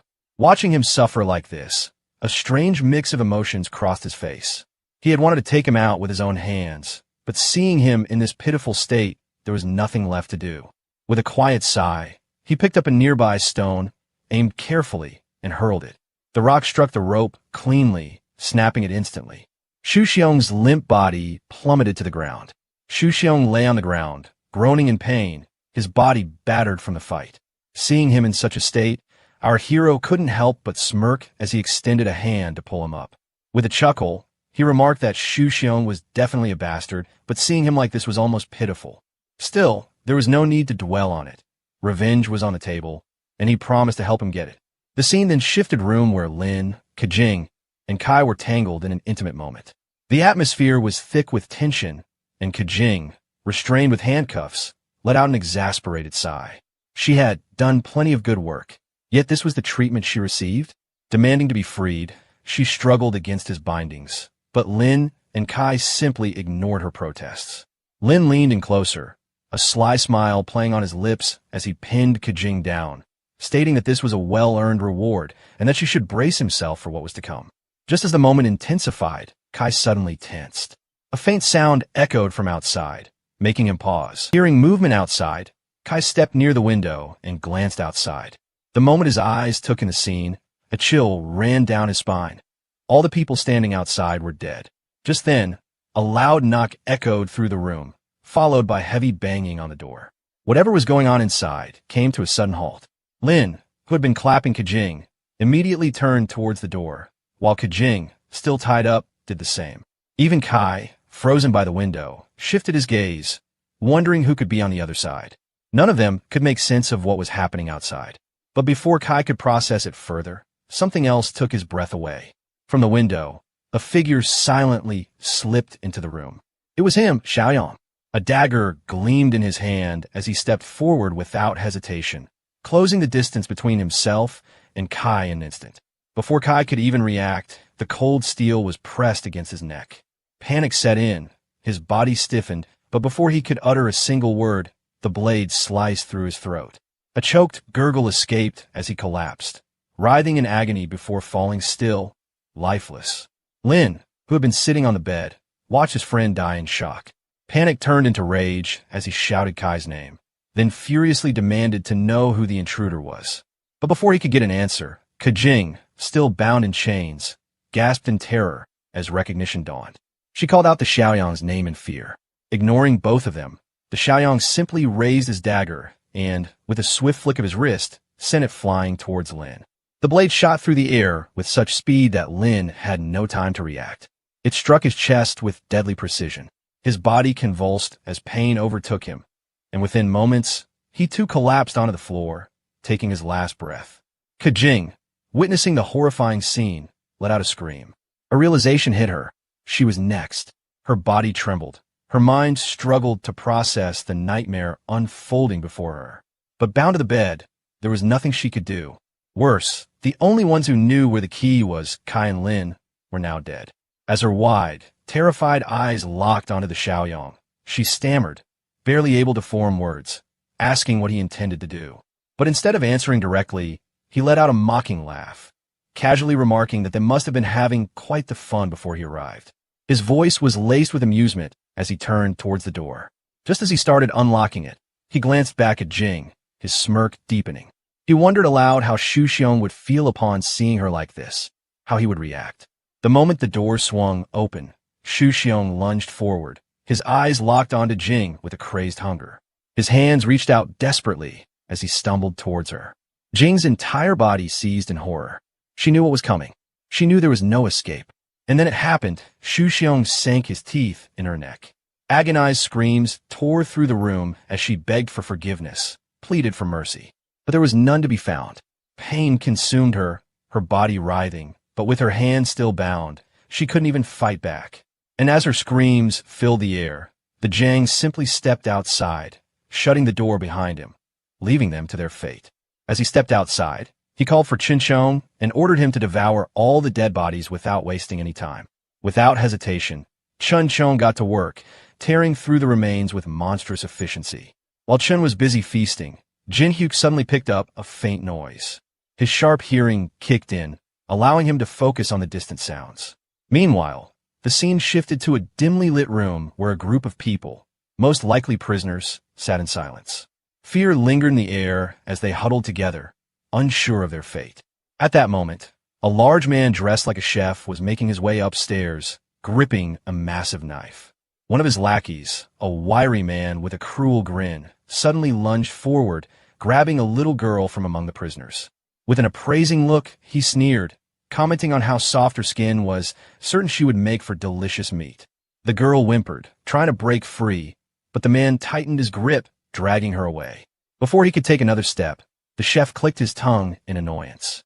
His eyes narrowed as he examined the girl, then scoffed that she was too thin. His gaze then shifted to a chubby boy sitting nearby. Without hesitation, he gestured toward the boy instead, deciding he would be a much better choice. Terror struck as the chef moved to take the boy away. His mother, unable to hold back her despair, fell to her knees, sobbing and begging for mercy. But the chef, irritated by her cries, shoved her aside with a growl, cursing at her. The moment she hit the ground, her child managed to break free and rushed back to her, wailing. The cook's anger flared as he glared at them. The other prisoners remained frozen in place, too afraid to intervene. They averted their eyes, pretending not to see, unwilling to invite the same wrath upon themselves. The mother, tears streaming down her face, pleaded desperately for someone, anyone, to save her child. But the room was filled with nothing but silence. Then, a sudden knock echoed from outside. The atmosphere shifted instantly. Every head turned toward the door, tension crackling in the air. Panic flickered in the chef's eyes as he immediately readied his knife. His men tensed up as well, gripping their weapons. Someone muttered that the sound belonged to a shotgun. But there was a problem. Only the boss had a shotgun. The prisoners cowered as the outside noise faded, leaving only an eerie silence. The door creaked open, ever so slowly. The goons inside stiffened, preparing for a fight. The cook shot a glance at his closest lackey, the same one who had been dragging the girl earlier, and barked at him to check outside. The man hesitated, glancing nervously at the door, his hands shaking. The chef snapped again, yelling at him to stop wasting time. With no other choice, the man swallowed his fear and inched toward the door, gripping his gun tightly. His every step felt heavier than the last. Just as he reached the entrance, a hand shot out from the darkness. Before he could even scream, Chun Chong's monstrous grip latched onto him and yanked him out of the room in an instant. A terrified shriek tore through the air, sending the rest of the goons into a frenzy. Panic spread like wildfire as one of them stammered in horror, realizing what they were dealing with. He's a zombie. Everyone, shoot him. Kill that damn thing now. The entire room erupted in gunfire as the goons opened fire in every direction. Wherever they spotted the zombie, they unleashed a relentless barrage of bullets, desperate to take it down. Amidst the chaos, Chun Chong shattered a window and slipped inside undetected. Wasting no time, he made his way straight to the cook and, with a swift motion, snapped his neck like it was nothing. With the first kill done, he turned his attention to the rest. One by one, he tore through the goons, cutting them down mercilessly. Screams of agony filled the air as they begged for help, but no one was coming to save them. Within moments, the room was littered with lifeless bodies, the once noisy gunmen now reduced to silence. Now, only the captives remained, watching in stunned horror. Their savior, if he could even be called that, stood before them, his presence just as terrifying as the men he had just slaughtered. Fear gripped their hearts as uncertainty loomed over them. Who was this zombie? And why was he helping them? A terrifying thought crossed their minds. What if they were next? Just then, the door creaked open, and Xiaoyang stepped in, casually addressing the undead warrior. With a smirk, he remarked that Chun Chong was moving insanely fast, even with his chain mask still on. At this, Chun Chong simply chuckled and said that it made things look even cooler. The tension in the room spiked instantly. The captives froze, their eyes widening in terror as the realization hit them. A zombie that not only fought but also spoke. The fear on their faces was unmistakable, and not a single one of them dared to move. After wiping out all the goons, the zombie, Chun Chong, stood up with eerie calmness. The moment he moved, fear spread through the crowd like wildfire. A few girls instinctively clung to each other, their eyes wide with terror. It wasn't every day they found themselves standing in front of a zombie, and frankly, there was no good reason to ever get used to it. The mere sight of him sent chills down their spines. Sensing their panic, Xiaoyang quickly reassured everyone, telling them not to be afraid. He explained that Chen wouldn't attack them, but his words did little to ease their fear. One of the frightened girls, her voice trembling, pointed out that this wasn't just any zombie. This was a monster, a super-powered freak who had just slaughtered an entire gang without even blinking. Hearing this, Xiaoyang smirked and asked her if she had ever seen a zombie like this before. Another girl hesitated before answering that she had. His expression hardened as he pressed her further, asking where exactly she had seen one. The girl responded that there was a similar creature in the Decor City, located east of the city. The moment he heard this, Xiaoyang's face darkened. Muttering to himself, he realized that things were escalating way too fast. He had expected at least a month or two before such beings started appearing, but this was happening much sooner than anticipated. And to make matters worse, Decor City wasn't far from Old Tea Leaf Town. If this was true, things could get dangerous real quick. Meanwhile, Chen Chong had been listening but couldn't quite grasp the situation. Curious, he stepped forward and asked Xiaoyang what they were talking about. With a serious tone, Xiaoyang explained that creatures like him did exist. Depending on the circumstances of their mutation, some rare zombies retained parts of their sanity and memories, which made them far more dangerous than the mindless ones. Their hunting abilities were vastly superior, but due to the instability of their mutation, most of them had violent tempers, making them unpredictable and deadly. Hearing this, Chen Chong stiffened. A sliver of doubt crept into his mind. Could he also become dangerous? Could he lose control one day and turn into something worse? The thought unsettled him. But before his worries could spiral, Xiaoyang placed a reassuring hand on his shoulder, looking him straight in the eye. He told him not to worry. Chen was one of the luckiest among the lucky ones. And besides, Xiaoyang was there. If anything ever went wrong, he'd make sure Chen didn't lose himself.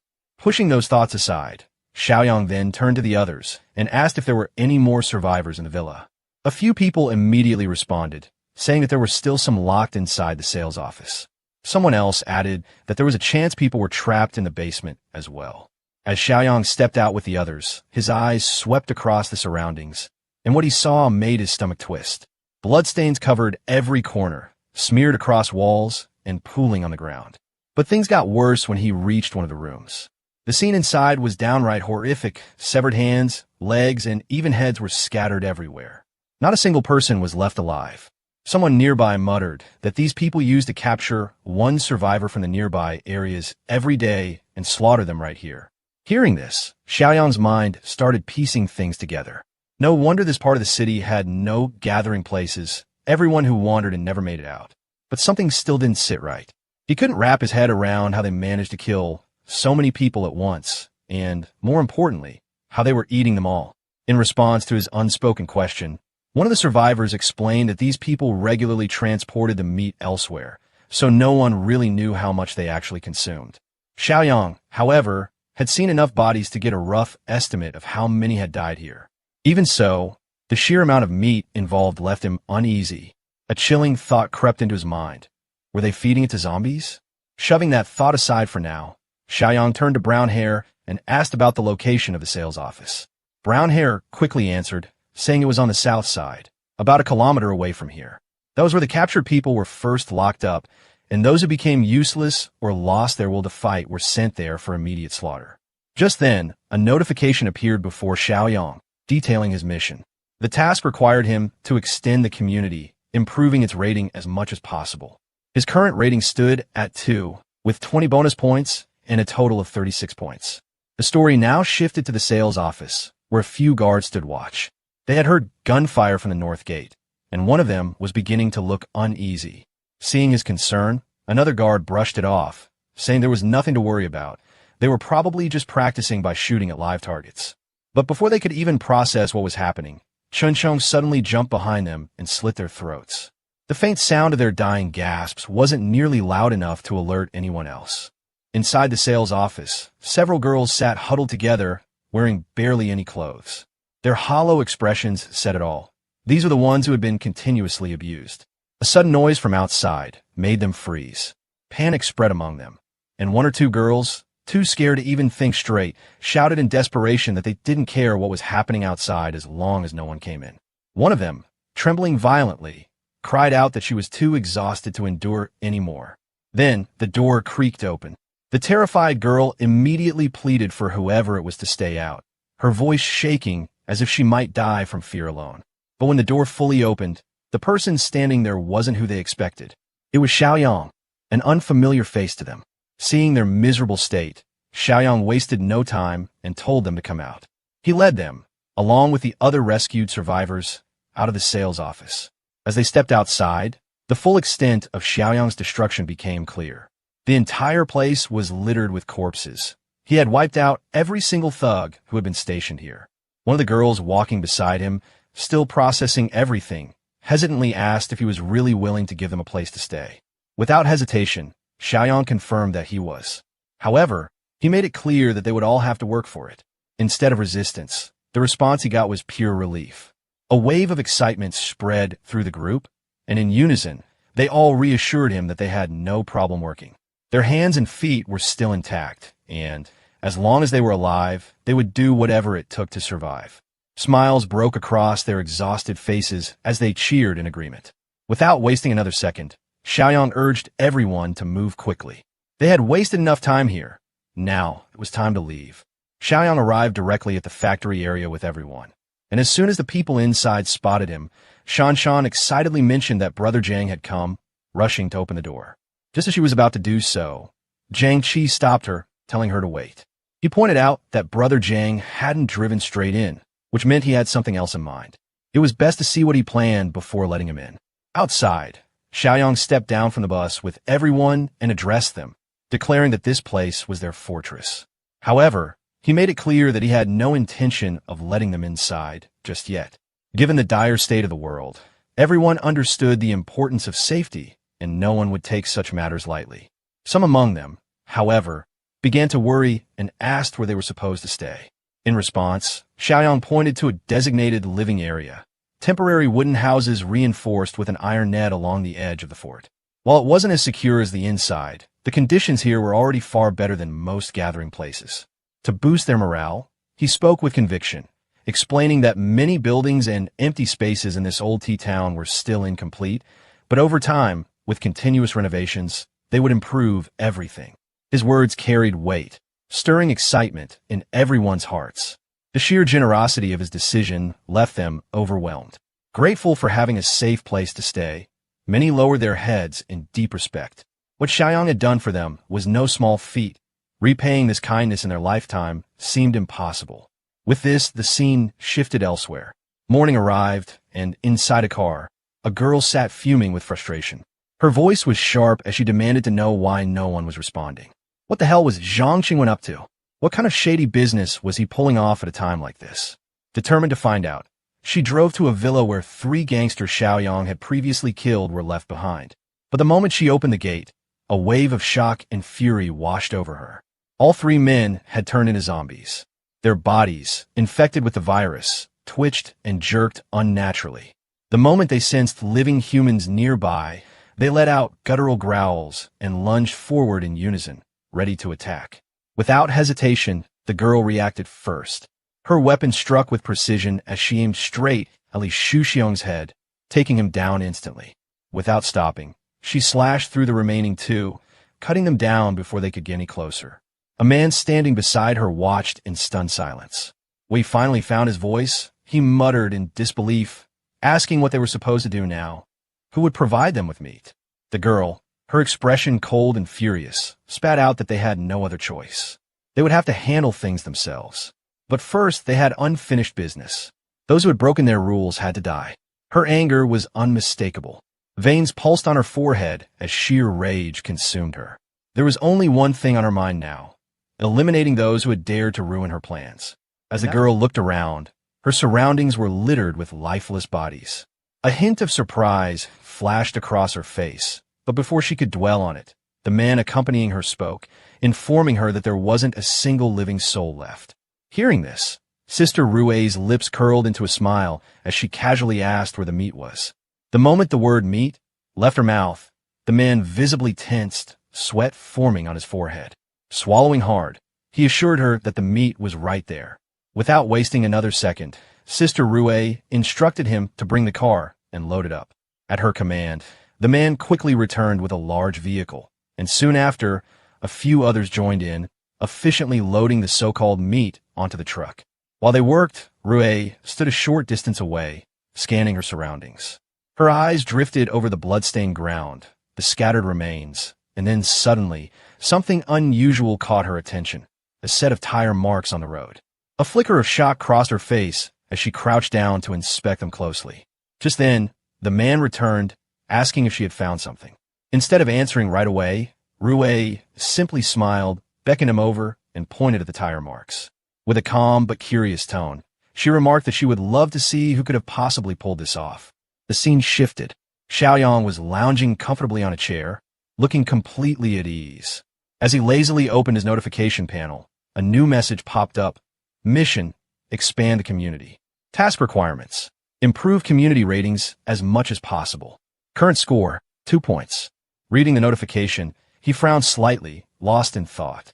Community score? How was he supposed to increase that? Population probably played a big role, and thankfully, he had enough space, courtesy of that arrogant fool who had underestimated him. Lost in his musings, Xiaoyang stood up and made his way toward the group of people he had recently saved. The moment they saw him, relief and gratitude filled their faces. One of the girls immediately stepped forward, dropping to her knees with folded hands, tears streaming down her face as she thanked him repeatedly. Caught off guard, Xiaoyang quickly tried to stop her, feeling a little awkward about the display. Before he could say much, another girl approached, holding a bowl in her hands. His attention shifted to her as he asked about the super monster she had mentioned earlier. The question made her tense up, fear flashing across her eyes before she cautiously began recounting what had happened. She explained that they had first encountered the monster at Warinfa Market in Decor City. A group of them had gone there in search of supplies, but instead, they ran into that terrifying creature. Several people had been killed in the chaos, and while escaping, everyone got separated. She and her daughter had run for their lives, eventually crossing paths with some people from the Bichue Villa area. At first, they thought they had been saved, only to realize too late that those people were nothing more than beasts in human skin. Xiaoyang listened carefully, his mind already piecing things together. Before he could respond, a voice from behind interrupted his thoughts. Shan, visibly anxious, urged him not to provoke the monster, reminding him that they still had plenty of supplies. But before Xiaoyang could reply, Zhang Qi scoffed, countering that sitting around and waiting for their supplies to run out wasn't an option. More supplies meant more security. Looking at both of them, Xiaoyang finally spoke, his voice steady and decisive. The biggest issue wasn't the supplies. It was the fact that Decor City was less than 2 kilometers away. Having a monster lurking that close was an undeniable threat to their safety. At his words, the girl holding the bowl went pale, and in her panic, the bowl slipped from her hands, crashing to the ground. Without thinking, she rushed toward Xiaoyang, desperately pleading for him not to go. Fear laced her voice as she warned him that the monster killed without hesitation, without even blinking. But Xiaoyang simply smiled. There was no fear in his eyes as he reassured her that they had already figured things out. Then, turning to Zhang Qi, he gave a final order, called Brother Chong. It was time to pay that place a visit. Meanwhile, in another part of the city, a group of survivors cautiously entered a building, each gripping a weapon of their choice, some wielding swords, others holding whatever they could find, including frying pans. One of them, grinning, casually mentioned that he remembered a large supermarket nearby. His words made his companion pause for a moment before reminding him not to get too optimistic. There was a good chance the place had already been ransacked. But before the doubt could settle, a girl in the group chimed in, saying there was no need to be so pessimistic either. They had explored plenty of supermarkets along the way, and many still had supplies left. She was right, after all. Not many people had the courage or the ability to roam freely in the apocalypse. Talking amongst themselves, they stepped further inside. The moment they pushed open the door, they were met with complete darkness. Instantly, their instincts kicked in, and they assumed a defensive stance. To check for any lurking threats, they began striking their weapons against the walls, letting the sound echo through the building. If any zombies were hiding, they would come crawling out soon enough. And just as expected, the distant, guttural groans of the undead soon filled the silence. Within moments, 5 or 6 zombies emerged from the shadows, staggering toward them. The group wasted no time. Before the creatures could get too close, they struck them down with swift, ruthless efficiency. After finishing off the zombies, relief washed over them. They exchanged smiles and reassured one another that while there were still threats around, the number wasn't overwhelming. It was possible that a previous group had already cleared out most of the horde. Encouraged by this thought, one of the men turned to his companion and said they had hit the jackpot today. Excitement spread through the group as they ventured further, unaware of the shadowy figure looming at the entrance behind them. Oblivious to the lurking danger, they happily began gathering supplies. The girl, spotting a large bed in the corner, wasted no time. Without hesitation, she ran toward it and flopped down, savoring the rare comfort. Meanwhile, 2 of the men climbed onto the roof, lighting cigarettes as they enjoyed their small victory. One of them took a long drag before turning to his friend and musing aloud whether they should stay here for a while. His companion, however, wasn't so easily convinced. He pointed out that the shopping mall had too many entrances and exits, making it hard to defend. While it was rich in supplies, that very fact made it an easy target for other survivors. But before he could finish his thought, a sharp object suddenly pierced through his chest. His breath hitched as blood gushed from his neck, splattering onto the man next to him. Shock and horror filled his companion's eyes as he watched his friend collapse lifelessly. Before he could even react, a deep, guttural voice echoed in the darkness, muttering about thin skin and tender meat, a monster's eerie appreciation for its fresh kill. Panic surged through the survivor as he turned on his heels and bolted, screaming at the top of his lungs. Down below, the rest of the group froze as his terrified cries reached them. In the very next moment, the monster struck again, tearing the fleeing man apart with gruesome precision. Blood and flesh scattered as the creature ripped him in half, leaving the remaining survivors paralyzed with fear. Then chaos erupted. Screams filled the mall as the group broke into a frantic sprint, desperate to escape. But the monster was relentless, hunting them down one by one, tearing through them as if they were nothing more than fragile dolls. In the end, only the girl remained. She ran toward the exit, her heart pounding in her chest, but just as she was about to cross the gate, her foot twisted, sending her crashing to the floor. Panic took over as she turned back, only to find a monstrous figure standing right in front of her. Cold sweat trickled down her face, and tears welled up in her eyes. She knew this was it. She was about to die.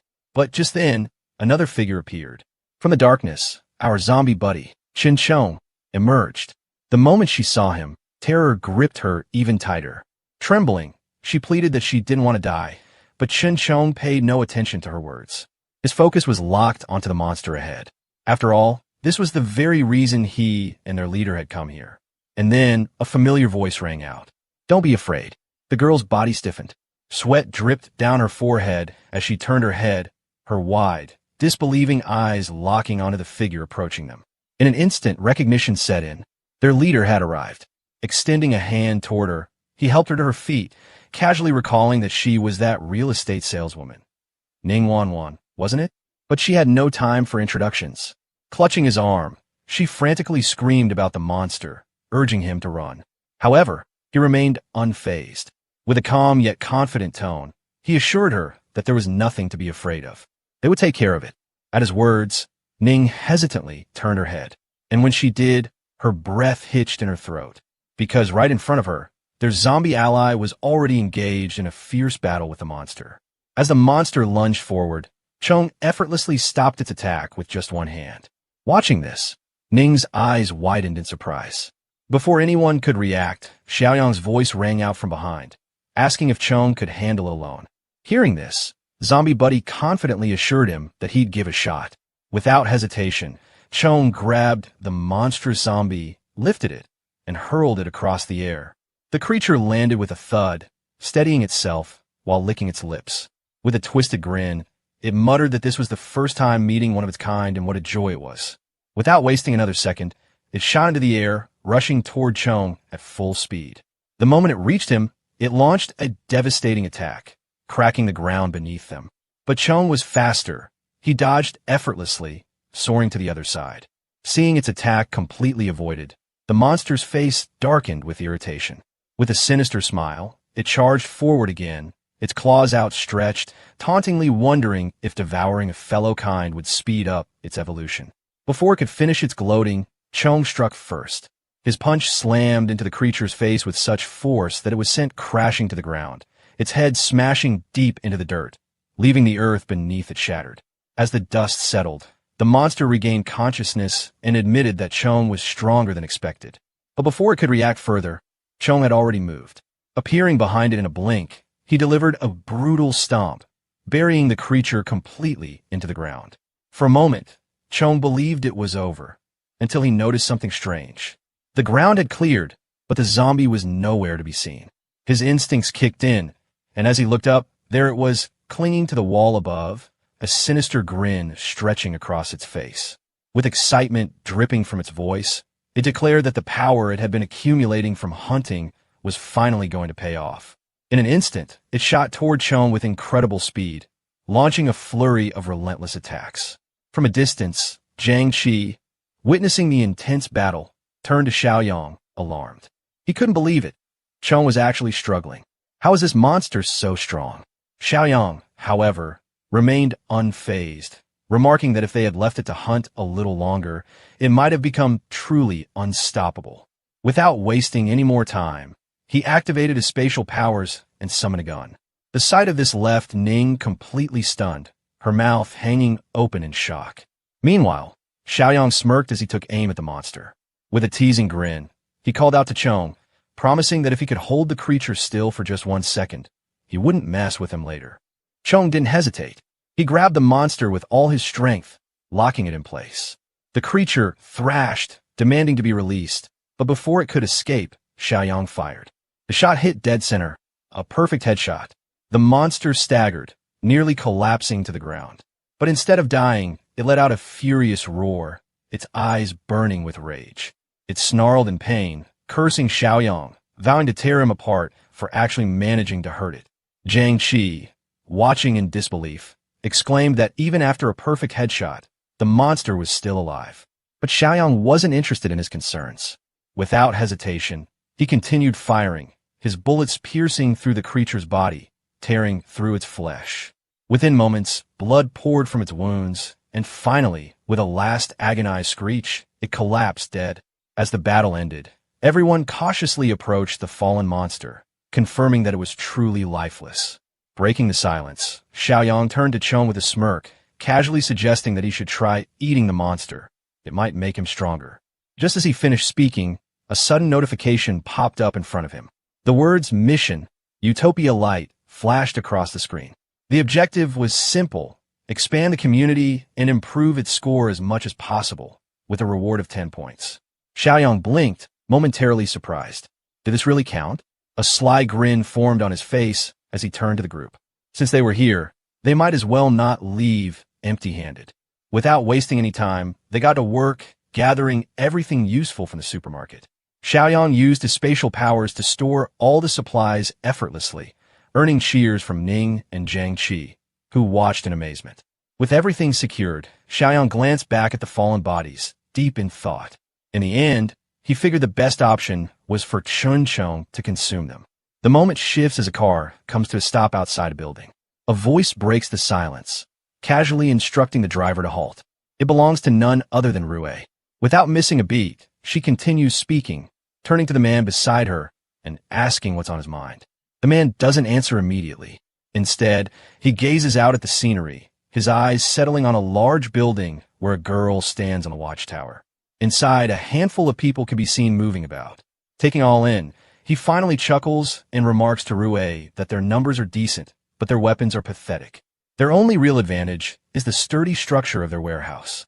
Hearing this, the driver, who had been listening quietly, finally speaks up, questioning how they had managed to take down Zhang Qingwen and Ling Guangkai.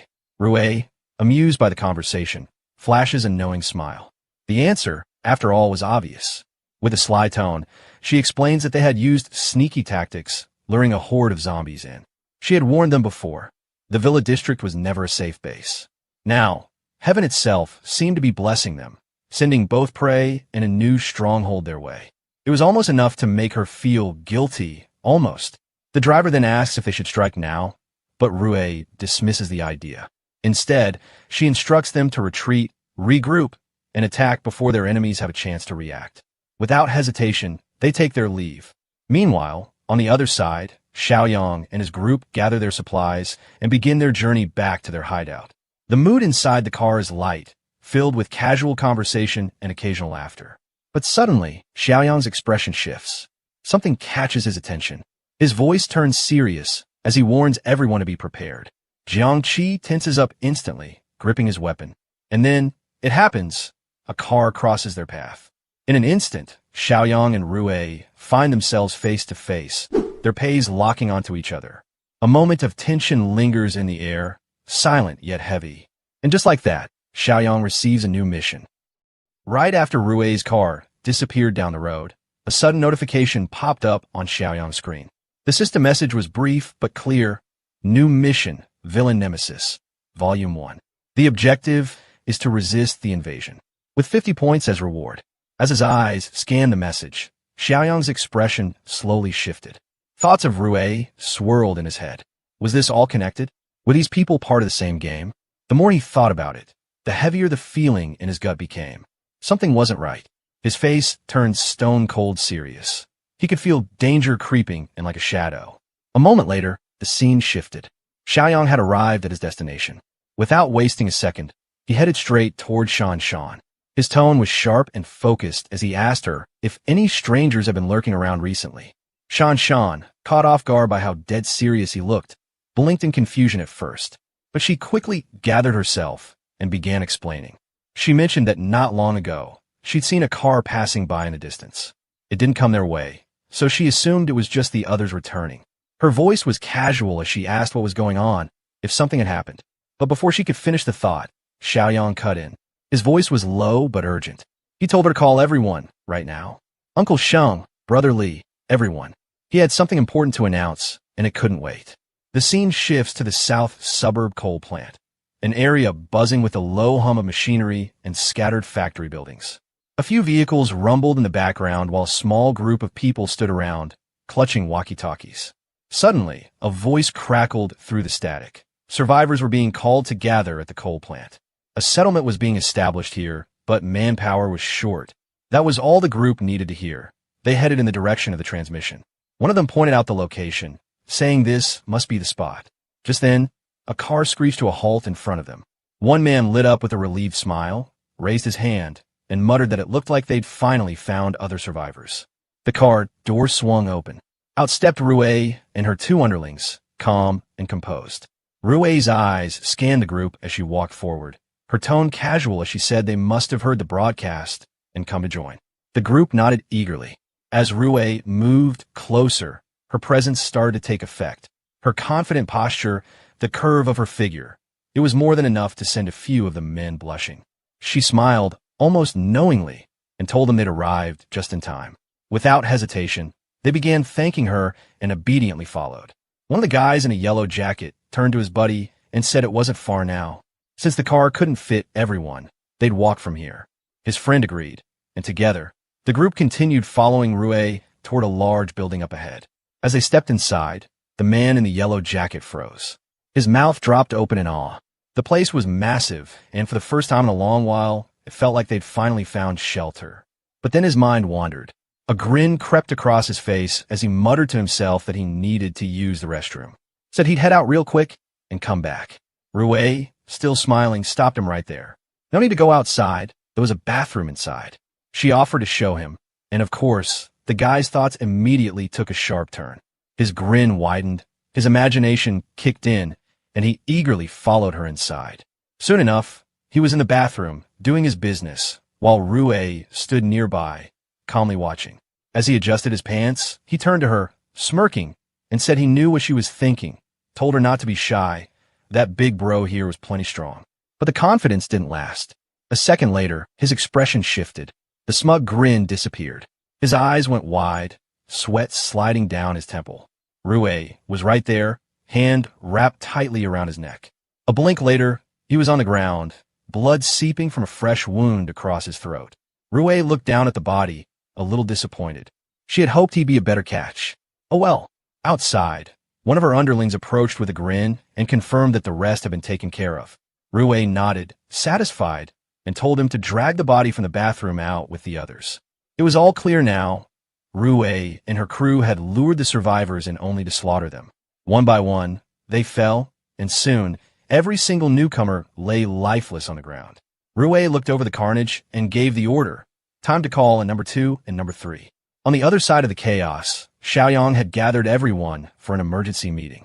Something strange had gone down near their building, and the tension in the air was thick. As the group stood in silence, Xiaoyang began explaining the situation. But before he could get too far, Brother Li suddenly cut in, his voice sharp, his eyes focused. He wanted to know who was targeting them. Were they being hunted? Was this some organized hit? Xiaoyang didn't sugarcoat it. He told them the ugly truth. They knew absolutely nothing about the enemy. From this point forward, they had to be ready for an attack at any moment. Without wasting another second, Xiaoyang turned to Jiang Qi and Brother Cheng. He told them to come with him later. They were going to clear out that half-finished building to the southeast. It would serve as a temporary shelter for the refugees. If they didn't move them, they'd just end up as cannon fodder the moment things went sideways. Hearing this, the others started speaking up one by one. Nobody wanted to sit around waiting for death. They were ready to go with Xiaoyang, ready to fight. Xiaoyang gave a quick nod. The area should be relatively safe, he told them. Uncle Sheng and Brother Li would stay back to guard the base. The rest would come with him. And just like that, the whole squad geared up. Weapons in hand, adrenaline kicking in, they made their way to the building. The moment they stepped inside, it began, the clash with the zombies. One by one, they fought like hell, cutting down the undead without mercy. Once the building was cleared, Xiaoyang told everyone to check themselves and each other for any injuries. They needed to stay sharp. Then he walked over to a large window and stared out toward the dark horizon. In the coming days, he said, they might be under attack again. But for now, this place would be their base. The scene shifted. Somewhere else, Rue and her crew were busy loading supplies into a truck. The sound of shifting crates echoed around them. Just then, a voice came from behind, asking how things were going. Rue turned around to see two men approaching. One of them asked if everything had gone smoothly. The big one next to him, however, had one thing on his mind: meat. Human meat. That was the last straw. Rue snapped, shouting that things had gone to hell. Bichue Mountain had been completely wiped out. From now on, food would be on them. The mention of Bichue shook the man, and fear crawled into his voice as he asked who the hell was behind it. Rue just smirked. A group from the east suburb, she said. Quite a few of them. But she had plans. She'd take number 2 and lead a team first thing tomorrow morning to wipe them off the map. Night fell. Somewhere deep inside a room, the voice echoed. 46 points. The voice belonged to none other than Xiaoyang, who was sitting alone, staring at a notification on his screen. His eyes lit up as he read the update. 2 level 2 crates available this time, costing 40 points in total. Jackpot. He tapped to continue, his curiosity burning. One final notification popped up, informing that his personal stats boost by 25% and warned him that the user will enter a weakened state once the effect ends. Xiaoyang couldn't help but grin. A 25% enhancement? That was no joke. He had 33 points in physical strength already. This boost would push him over 40. That meant raw power, nearly 8 times that of an average person. He could already feel the strength surging in his body. And as that rush took over, one thing became clear. He couldn't wait to see what he was really capable of. The scene shifted, and thick smoke filled the air outside a building. The source of the smoke wasn't fire, it was speed. A fleet of vehicles tore across the road, kicking up dust as they surged toward a single destination. At the front of the convoy, a modified car roared ahead, carrying only 2 passengers, Rue and her brother. The rest of the team followed closely behind. Inside the vehicle, her brother glanced over and asked if there were any new orders. Rue, calm and collected, gave him a firm nod and laid out the plan once more. The strategy was simple and brutal. Drive straight through and eliminate all the refugees outside. Once number 2 began tearing down the door, everyone else would use the modified vehicle as cover to unleash suppressive fire. No room for hesitation.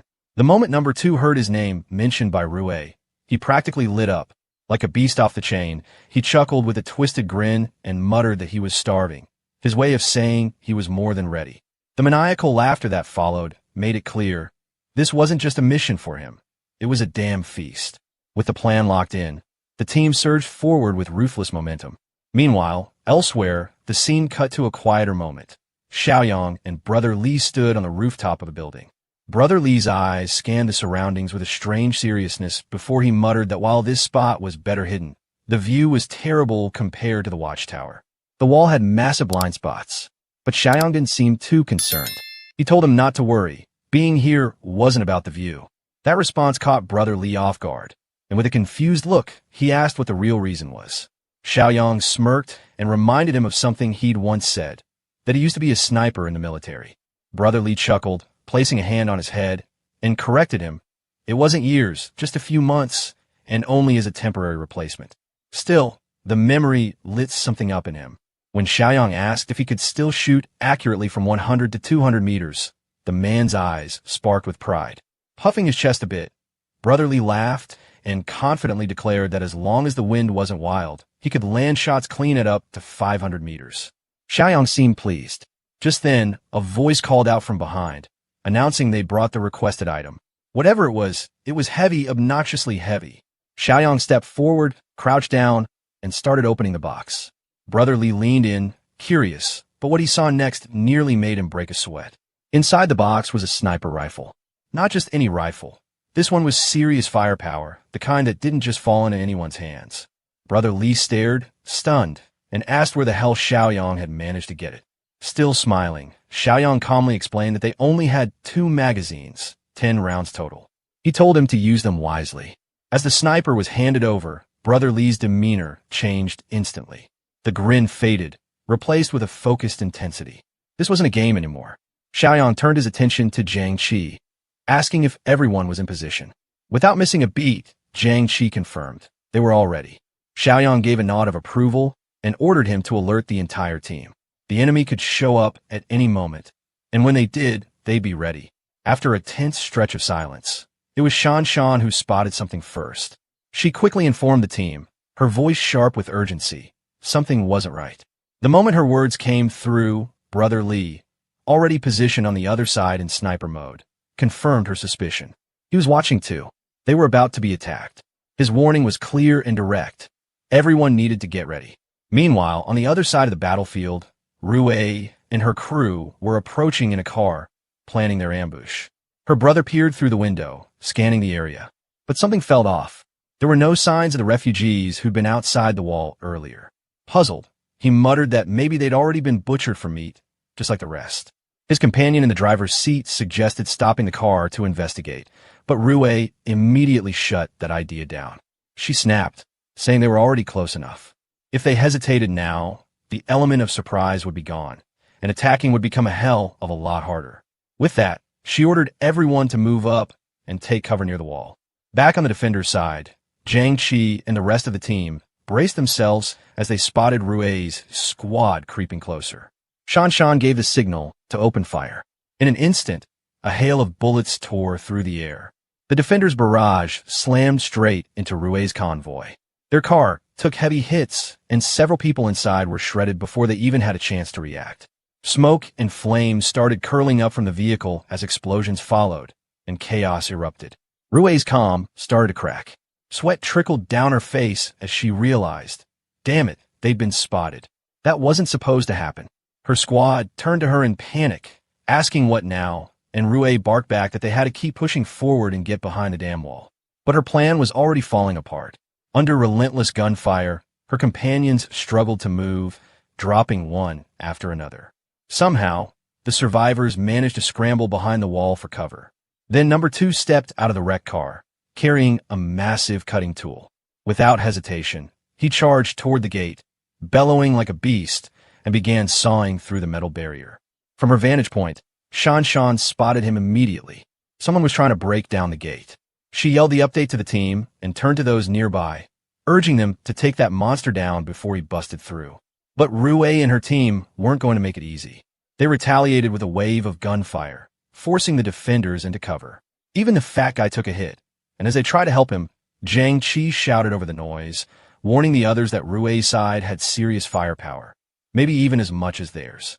Old Song, still holding the line, gritted his teeth and told them not to panic. They had enough ammo. They just had to hold the damn ground. Inside the building, Grandpa Sheng and his 2 companions stared in disbelief as sparks flew from the gate. Half of it was already gone. One of the men murmured that if the gate came down entirely, they'd be in real trouble. But Xiaoyang, who'd been silently listening, stepped in with a calm voice. No panic. He said he had a plan, and without wasting a second, he sprinted off toward the danger. Outside, Rue's squad was running low on ammunition, and the frustration on her face said it all. She yelled at number 2, demanding to know why the gate wasn't down yet. Number 2, still grinding away at the metal like some unkillable brute, shouted back that it was almost done. And sure enough, after just a few more moments of chaos and flying bullets, the gate finally gave in. The monstrous bastard had cut through it completely. The moment the gate was completely cut open, Shan's eyes widened in surprise, but only for a second. She quickly snapped back into command mode, barking out orders to her team to open fire immediately. No way in hell were they letting the enemy flood in. At the same time, on the other side, Rue's lips curled into a sinister smile. In her mind, she sneered at the chaos unfolding.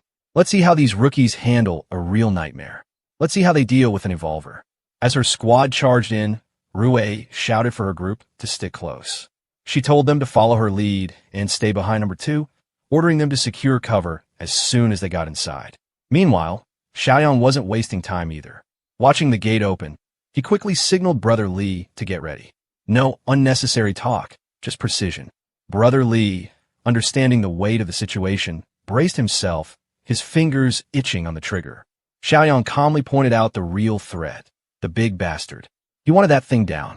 The moment Xiaoyang gave the nod, Brother Li locked in, aiming directly at the hulking monster that had just stomped through the gate, roaring like a pissed-off demon. The sound alone was enough to rattle the air. Grandpa Sheng and the 2 people standing beside him froze in horror the moment their eyes landed on it. And then the monster charged. The old man and his allies fired desperately, but it was useless. No matter where they hit it, the damn thing just kept healing. Flesh stitched itself back together like nothing happened. Watching this unfold, Grandpa Shung's face turned pale. Another one with a Regan ability, just their luck. While Shung's group sank into panic, Rui and her crew stood there smugly, grinning like maniacs. She looked at the terrified faces and couldn't help but mock them, thinking how shocked they must be to see an evolver for the first time in their lives. Through the scope, Brother Li watched all of this unfold, and his brows furrowed. He relayed the bad news to Xiaoyang. The monster was healing. Their standard rounds were doing jack shit. Without wasting a second, Xiaoyang ordered the sniper. And when that sniper bullet flew, it flew with purpose. It hit dead center. A perfect headshot. The monster's skull exploded, its massive body crashing to the ground in an instant. Dead. Gone. Rui's smug grin vanished. Her eyes widened, sweat trickling down her face. The others beside her stood frozen, staring at the body like it was some sort of glitch in reality. This couldn't be happening. How the hell did these people get their hands on weapons like this? Rui couldn't even close her mouth. She was that shaken. But the hell wasn't over yet. Xiaoyang launched his assault from behind, catching them off guard. Gunfire erupted. Rui's squad scattered in panic, yelling to each other that there was another enemy behind them. They needed cover, fast. One by one, they started dropping. Xiaoyang's shots were sharp, clean, and merciless. Rui watched her people fall like flies, her heart pounding with the sudden realization. They had seriously miscalculated. These weren't just some pushovers. They were trained, prepared, and armed to the teeth. In a panicked shriek, Rui ordered her remaining allies to retreat, yelling for them to fall back to the car. They fired wildly while retreating, but it was clear they were running scared. Furious and humiliated, Rui clenched her teeth, glaring at Xiaoyang. That kid from the damn car. So was him all along. But Brother Li was already locked onto her. He pulled the trigger. In a split-second reaction, Rui yanked her underling into her path, using him as a human shield. The bullet struck the poor guy straight on, and Xiaoyang's eyes widened. Her reaction time was insane. She really was an evolver too. Then, in a dirty move, she hurled the lifeless body toward Xiaoyang, forcing him to dodge. In that tiny opening, she bolted, sprinting toward the getaway car like her life depended on it, because it did. Xiaoyang refocused, snapping back into position, and shouted to Brother Li that she was making a run for it. From his rooftop perch, Brother Li didn't need to be told twice. With a cocky grin, he locked in his Barrett.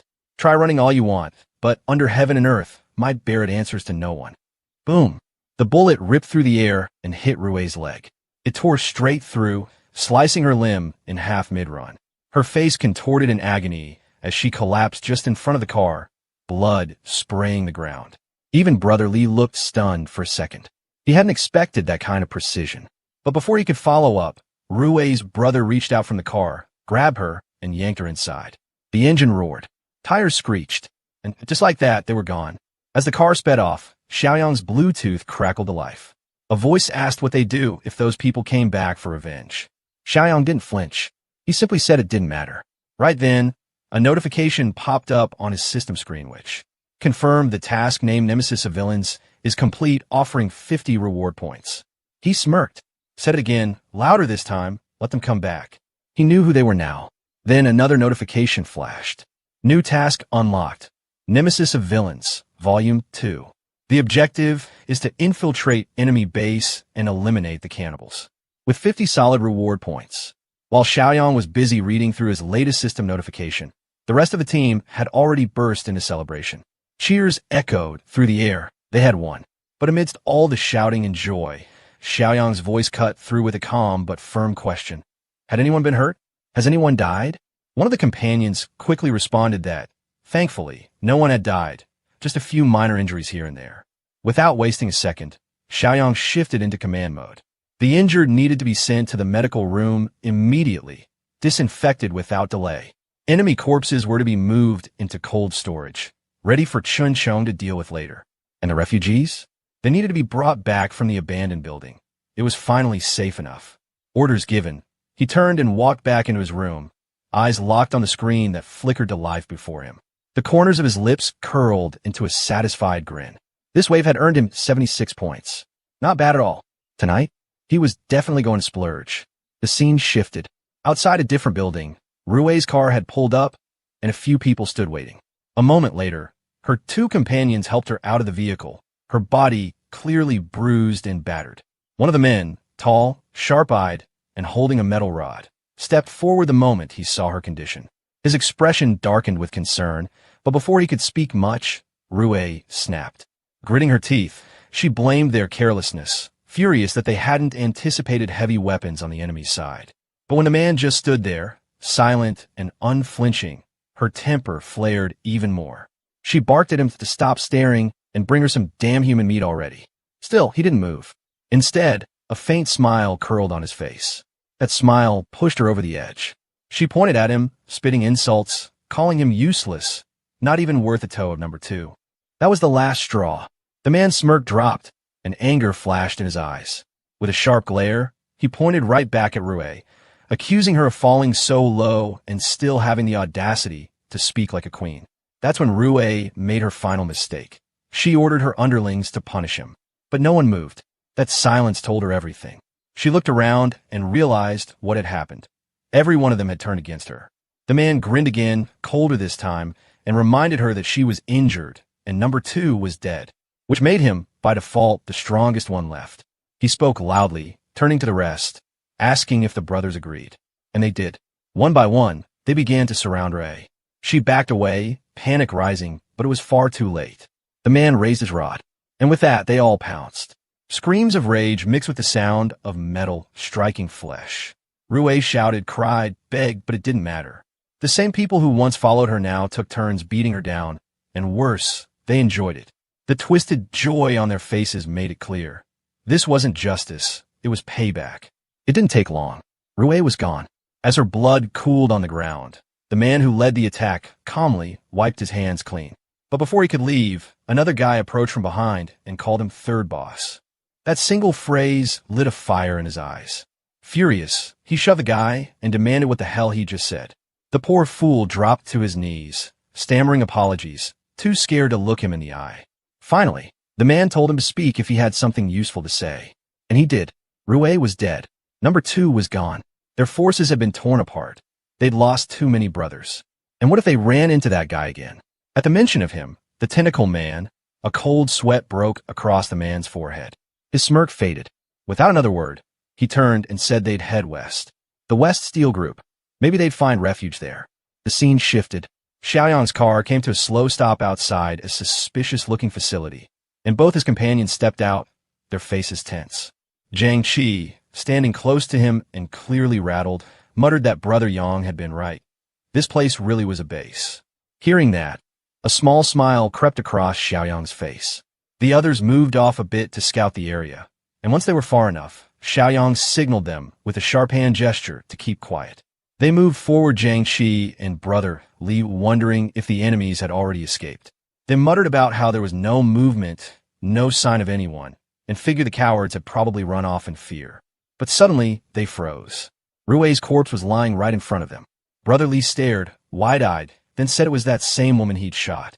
He sounded shaken, like he couldn't believe they'd kill their own companions. Xiaoyang, however, was unfazed. In a flat voice, he said it wasn't surprising. People like that didn't play by any rules. Jiang Qi, still unsettled, changed the subject and brought up the big guy they'd fought earlier. He was nothing like Qinsheng. Something about him was off. Brother Li, now visibly anxious, turned to Xiaoyang and admitted that he'd heard them mention something about evolvers. And then came the real question. What even was an evolver? How did someone become one? At first, Xiaoyang looked a little surprised. Then, with a cold sort of calm, he explained it. The most direct path to becoming an evolver was by eating human flesh. That hit them like a punch to the gut. Both Jiang Qi and Brother Li went pale, sweat already starting to bead on their faces. But Xiaoyang wasn't done. He laid it out in full. To gain powers like the zombies, one needed exotic energy. And while the most concentrated source came from evolvers and mutants, ordinary humans had it too, though in smaller amounts, dispersed in their blood and flesh. He showed them a red-colored core, continuing that whether it was a zombie or an evolver, they were all mutants. Mutants evolved by absorbing exotic energy, and as the apocalypse worsened, even zombies had a chance of forming exotic cores. Brother Lee stood silent, processing it all, then rubbed his face and asked if that meant they could just eat zombie meat instead. But before anyone could respond, Jiang Qi snapped out loud that he wasn't eating any damn zombie. If Lee wanted to, fine, but he was out. Xiaoyang calmly explained that ordinary people couldn't eat zombie meat. It would just infect them. Only mutants like Chun Chong could grow stronger that way. And right as he finished speaking, a notification popped up in Xiaoyang's system. It said the mission to eliminate the enemy cannibals had been completed. He'd earned 50 points. He thought to himself that the threat had resolved itself. Whatever survivors remained clearly didn't pose a problem anymore. But just as he relaxed, a strange sensation ran through him. He turned quickly, just in time to see his zombie creeping up behind him. Without hesitation, he shifted into fighting stance and drove his blade straight through its head. As the body hit the ground, Xiaoyang crouched beside it. Sure enough, there was that same glowing red core. He pulled it out and held it up, then offered it to Jiang Qi and Brother Lee, telling them that if anyone wanted to eat it, they were welcome to try.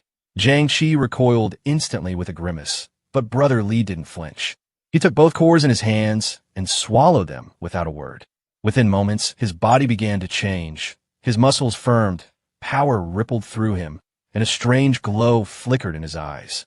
Xiaoyang watched him for a beat, then warned with a smirk that while it felt amazing, this was just the start.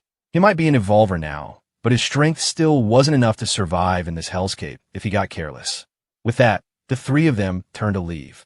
Xiaoyang gave one last glance at the ruins behind them and said coolly that the crisis was over. It was time to head back. The scene shifted to the West Steel plant.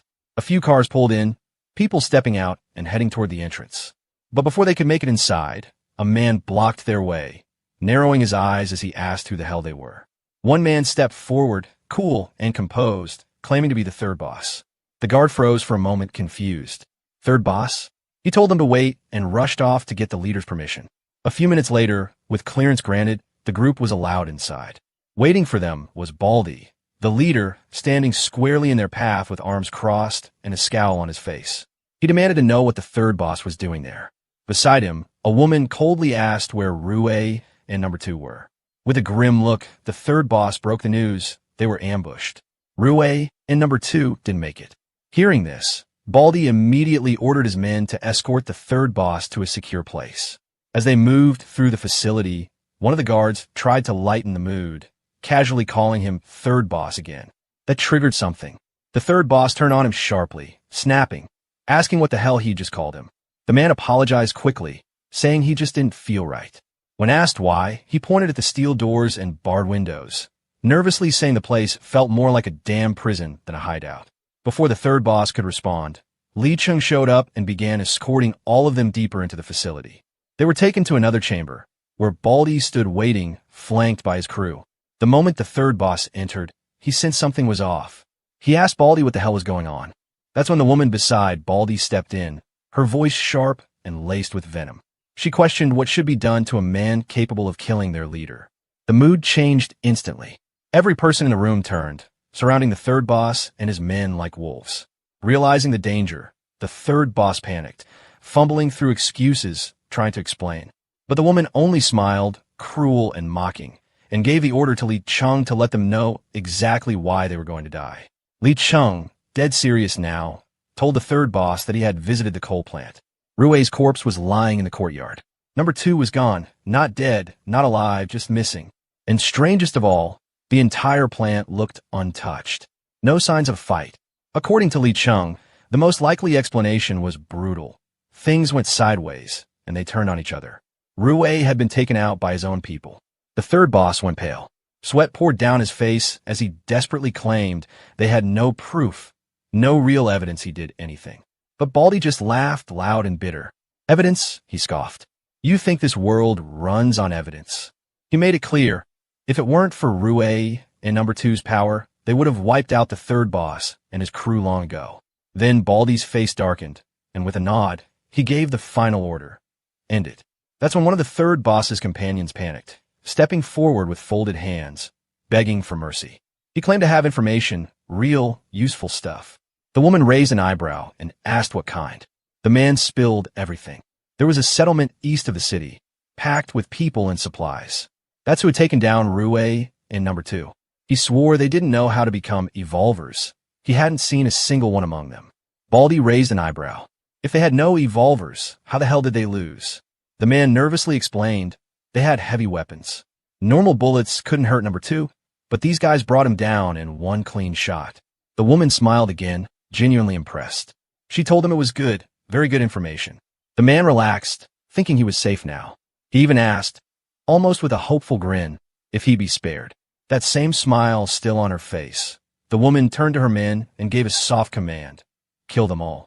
The moment that order dropped, the third boss and his companions panicked. But it was already over. In seconds, they were dead. Their bodies hit the floor like discarded trash. Looking over the corpses, Baldy smiled and muttered that threats like this needed to be erased without hesitation. But the woman wasn't so quick to act. She reminded him that the enemy had heavy firepower. Rushing in now would be suicide. They needed to evolve further, grow stronger, and when the time was right, strike with certainty. For now, scouts would be sent to confirm everything, that their enemies truly didn't know how to become evolvers. Meanwhile, Xiaoyang was sitting in deep thought, wondering whether he should spend his remaining 126 points now or save them for later. He decided to browse through the system store. While scrolling through the options, he came across Black Tech supply box that cost exactly 50 points. He immediately bought it and opened it on the spot. To his surprise, the box rewarded him with a physical enhancement system, a significant upgrade for someone trying to survive in a world like this. But before he could explore it properly, his moment was cut short by a loud, heavy knock on the door. It was Shan Shan, and from her expression, it was clear something urgent had come up. She quickly explained that they had just caught a suspicious person near their territory, and Xiaoyang decided to go check things out himself. Soon after, Brother Li and Jiang Qi arrived, dragging the suspect toward him. The man introduced himself as Su Axing, claiming to be from the West Wind Steel Mill. Hearing that name sparked something in Uncle Song's memory. He recalled that the steel mill was located in the southwest area of the southern suburbs. Due to its massive size, it had been turned into a survivor settlement, and it was roughly 3 kilometers further out than the southern coal plant. Xiaoyang, naturally cautious, wanted to know exactly why this man had come into their area. Su Axing gave a calm, simple reason. In chaotic times like these, people should help each other. According to him, his leader had sent him out to look for survivors and potentially recruit them back to their group. Just then, Fatty stepped forward and showed everyone something concerning. He had found a map that the intruder had been carrying, and on it, several areas around their base had been circled. It looked like Su Axing had been sneaking around for a while and was actively mapping out their territory. Xiaoyang took a closer look at the map, and something didn't sit right with him. Trusting his instincts, he decided to activate minds to get a deeper read on the man in front of him. What he discovered confirmed his suspicion. This guy was not as innocent as he claimed. Without hesitation, Xiaoyang raised his gun and pointed it straight at the man's head. As a veteran survivor, he knew exactly how things work in the apocalyptic world. The intruder, realizing things had taken a dangerous turn, completely lost it. He started trembling. His face went pale, and it was obvious he had wet himself from fear. Desperately, he begged for his life, saying the map and the circles were only drawn as a precaution. Still not letting his guard down, Xiaoyang leaned toward Jiang Qi and quietly asked if this guy had seen Chinchou. Jiang Qi shook his head, indicating no. After a few seconds of silence, Xiaoyang lowered his gun. He turned back and decided to let him go. Not only that, he even handed the map back to him. The intruder didn't need to be told twice. He thanked Xiaoyang with a voice full of panic and ran off like his life depended on it, because it definitely did. 5 months later, at the West Steel plant, 2 workers were dumping garbage. As they worked, they chatted about the recent wave of disappearances. One of them joked, half seriously, about the monster returning and going on another rampage. But before they could finish the thought, a sudden noise cut through the air. One of the men warned the other not to go near it, but curiosity won. The guy stepped closer and was met with a flying knife straight to him, no doubt a fatal hit. Meanwhile, Li Cheng was on gate duty, casually smoking when the surviving cleaner rushed up to him, breathless. He blurted out that his friend was dead, and he was pretty damn sure it was the tentacle monster again. Li Cheng didn't hesitate. He ordered everyone to follow him, especially the evolvers. When the group reached the site, Li Cheng inspected the area. As they moved in closer, he noticed something, the clear imprint of boots in the dirt. That's when it hit him. This wasn't the work of the tentacle monster. Cut to our protagonist, tucked safely inside his impenetrable fortress. He'd already survived longer than he did in his past life. At this rate, building a functioning civilization didn't seem like a pipe dream anymore. It had been a month now, and still, no missions had come in related to the West Steel Plant. That's when Shanshan showed up, waving at him cheerfully. He immediately leapt down to greet her. Zhang Qi reported that their hunting operation had gone smoothly, and even a 10-year-old had managed to kill a zombie on his own. Xiaoyang praised the team's work, but just then, a new mission came in to eliminate new threats and potential enemies, rewarding 80 points. In the next scene, Xiaoyang had arranged a meeting to discuss infiltrating the West Steel Plant. The group agreed, though they were unsure whether the steel plant harbored any hostile intentions. If Xiaoyang ran into trouble, it could spell disaster for all of them. But Xiaoyang reassured them he wouldn't go down so easily. He just wanted to confirm whether the plant was run by allies or enemies. He was counting on Gramps to watch over the fortress while he was away. Meanwhile, over at the West Steel Plant, Li Cheng demanded a meeting with the two leaders. But the guards wouldn't let him in. Furious, he grabbed one of them by the neck, but then, just a second later, he snapped back to normal. Something was clearly off. Lately, he'd been struggling to control his emotions, and it was getting worse over the past few months. A voice from inside eventually ordered the guards to let him through. As Li Cheng stepped inside, his eyes widened and his jaw dropped. The reason? A middle-aged woman with a curvy figure stood before him. Wasting no time, Li Cheng got straight to the point. He had investigated the dumping grounds and discovered women's footprints, definitely not the work of the tentacle monster. But before he could say more, the woman warned him to stay quiet. She didn't want her people to be too afraid to even step outside. She moved closer, grabbed his crotch, and complimented his hard muscles. But Li Cheng simply turned toward the door and walked out. Bro just dodged a fucking missile. From another room, someone said that she was too careless. It was the Bally leader calmly chopping meat, looking very much like they're the real culprits behind the attack on their own men. The scene cuts to Xiaoyang, who had just arrived near his destination. After wiping out a few zombies, he decided to keep a low profile. Summoning a pair of scissors from his storage, he began cutting his hair and smeared some dirt on his face. With everything set, he now looked like a scruffy beggar, just another survivor trying to get by. To execute his plan, he walked toward the entrance, where a man stopped him and asked for his identity. The moment the man learned Xiaoyang was a lone survivor, his face lit up with a grin. He wanted to hear Xiaoyang's story. According to the tale, Xiaoyang told, his settlement had around 10 people, but it was overrun by zombies. Everyone died, except him.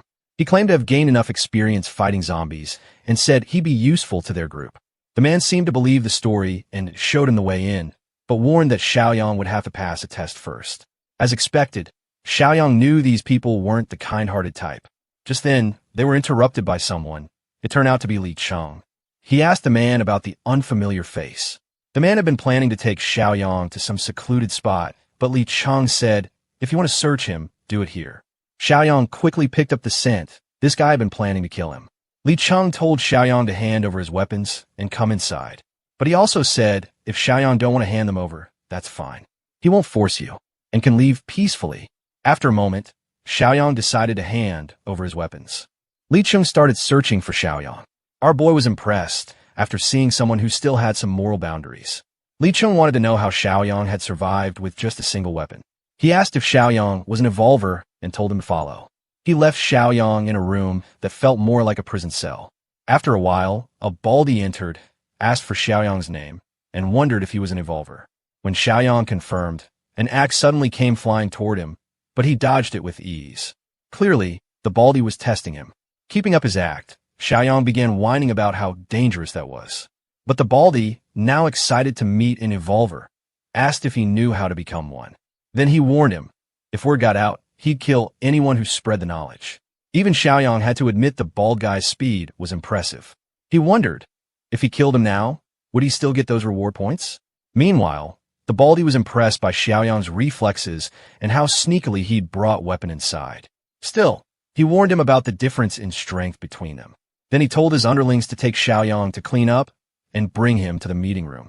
Sometime later, a lackey brought Xiaoyang over. The bald guy introduced him to the team as their newest member. That's when we found out the middle-aged bitch name, Huang Ling. And the matters related to newcomers were handled by her brother, Huang Bin. Though honestly, let's just call him Dustbin from now on. Fits him better. Huang Ling figured our boy was lucky to be found by them, but now he had to prove his strength if he wanted to stick around. Xiaoyang didn't argue. He was ready to follow their command for now. Dustbin decided to take him along on patrol. A group of 4 people, including Xiaoyang, was sent out to scout the area. Somewhere along the way, one of the group members, Xing, kept eyeing Xiaoyang. He thought our boy's face looked familiar, like they'd met somewhere before. While they were walking, Dustbin took a moment to pull Xiaoyang aside and say something. He warned him, only a few people in the dam settlement knew the path to becoming evolvers. The 2 extra guys in their patrol group? Family. So he told Xiaoyang to keep his mouth shut and not leak a damn thing. Xiaoyang glanced behind him and finally recognized one of the guys. Oh yeah, he was the same bastard they caught earlier. And Li Cheng? Total outsider. They were just using the poor guy, squeezing out every bit of talent and strength he had, while he didn't even know the E in Evolver. The guy was being played like a fool. A few more steps, and they arrived at a quiet spot in the lush green plains. Tucked away was a small settlement, just 7 people. Dustbin had been watching them like a creep for a whole damn week and hadn't seen a single Evolver among them. His brilliant plan? Capture them all. Xiaoyang caught on fast. They weren't planning to help anyone. Nah, they were going to raise these people inside the main settlement, only to butcher them later like cattle. And the cherry on top? Dustbin, this arrogant prick, planned to take 5 back and deal with the other 2 right there on the spot. And since this was Xiaoyang's first run, Dustbin actually had the balls to treat it like a damn training session. At the survivors' camp, a man let out a long sigh after a hard day's work. Just as things seemed to settle, another guy spotted something in the distance. His eyes widened. A horde of zombies was charging at them like crazed dogs, hungry and relentless.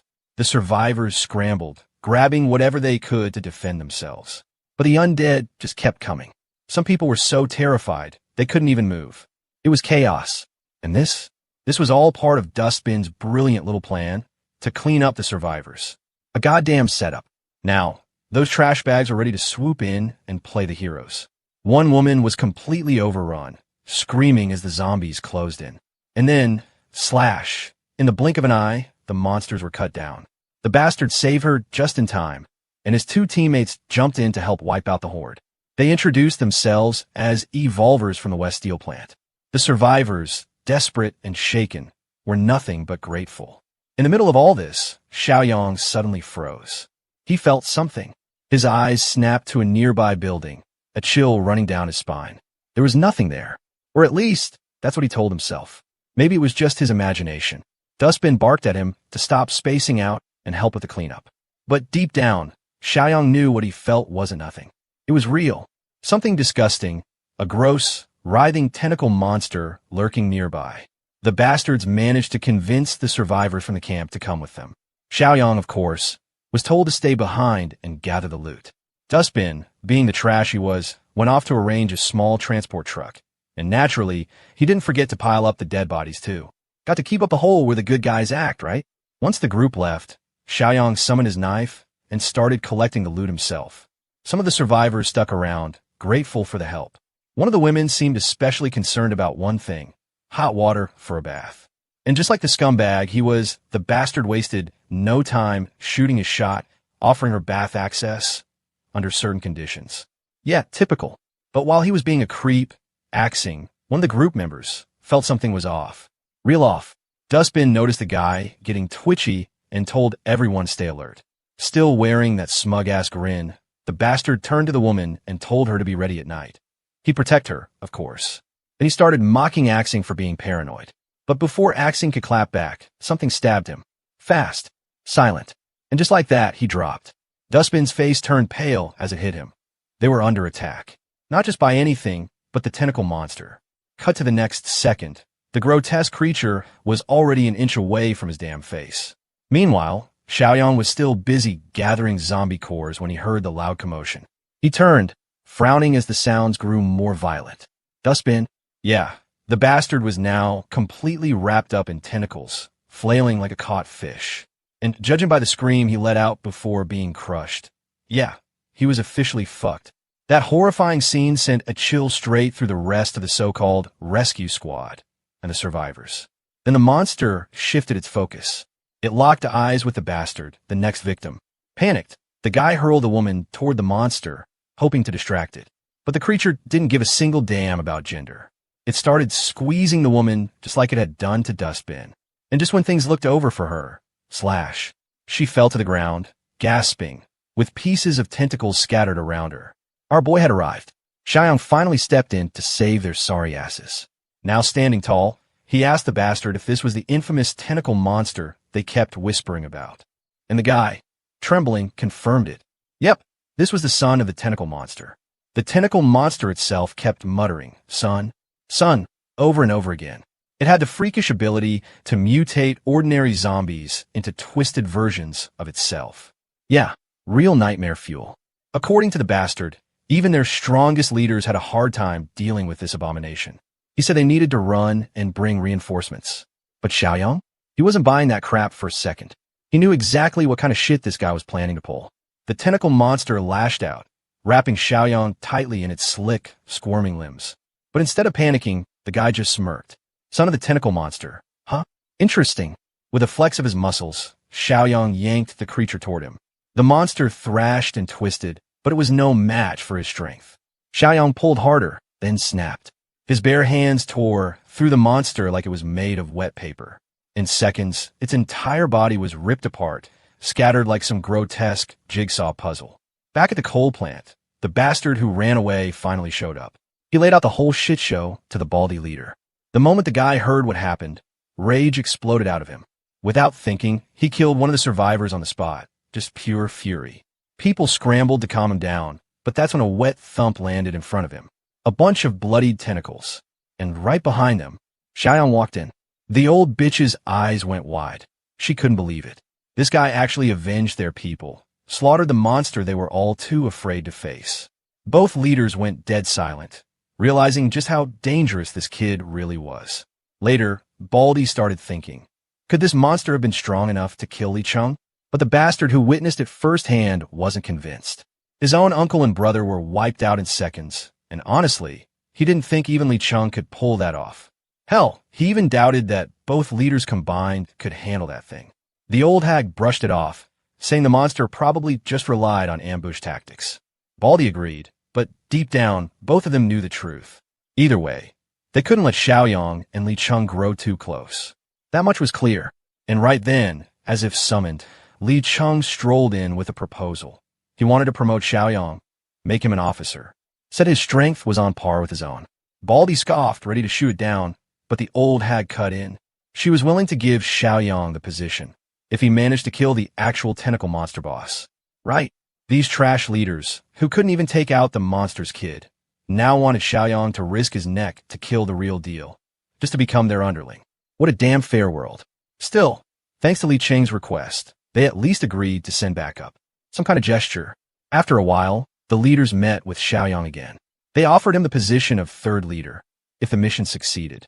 Li Cheng didn't seem to have a problem with Xiaoyang surpassing him, either. Real humble of him. But Xiaoyang wasn't fooled by any of it. He didn't trust words. He trusted what he could see. He activated his mind's eye. And just like that, the truth spilled out in front of him, like sludge from a broken pipe. The overflowing hostility. The rotting intentions behind those fake smiles. These so-called leaders? They weren't allies. They were snakes. At Xiaoyang's base, Fatty raised the alert the moment Xiaoyang's call came through. Brother Li was quick to pick it up, always the one to handle things without wasting time.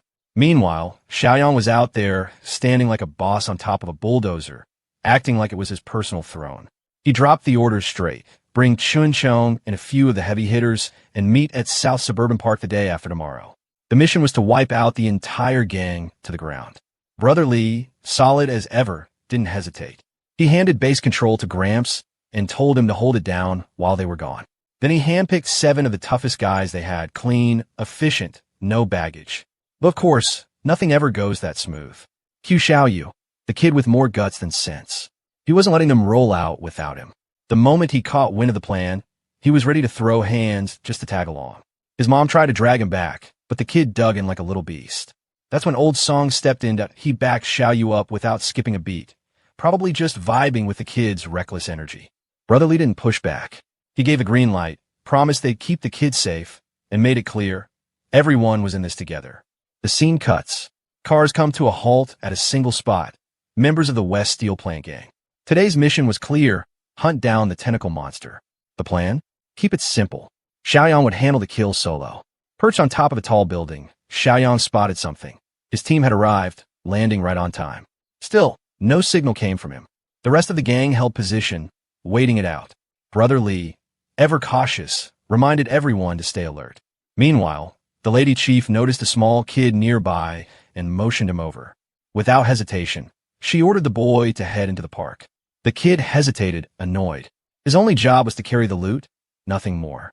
Li Cheng backed the kid, but the lady had other logic that, according to her, the tentacle monster had a thing for muttering son like a broken NPC, so she figured, why not give it one?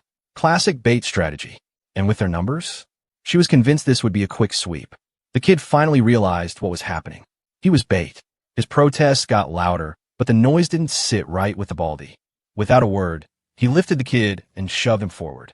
Brother Li watched the show from distance, and he and his team immediately started descending from the building. The kid now started to beg for help, but within seconds the monsters landed behind him. The bait had worked, and now that the creature was locked in, Li Cheng moved to step in and pull the kid out. But just as he made his move, the lady chief blocked him, warning him not to steal credit from the newcomer. Xiaoyang didn't seem to care about being used. Without hesitation, he shot forward with speed, grabbed the kid, and tossed him out of danger. The poor kid was getting tossed around like a damn volleyball, but it worked. Now caught in the chaos, Xiaoyang ended up snagged by the tentacle monster. The thing kept mumbling the same word over and over, son. From the back, Li Cheng prepared to jump into the mess, but again, both of those worthless chiefs restrained him.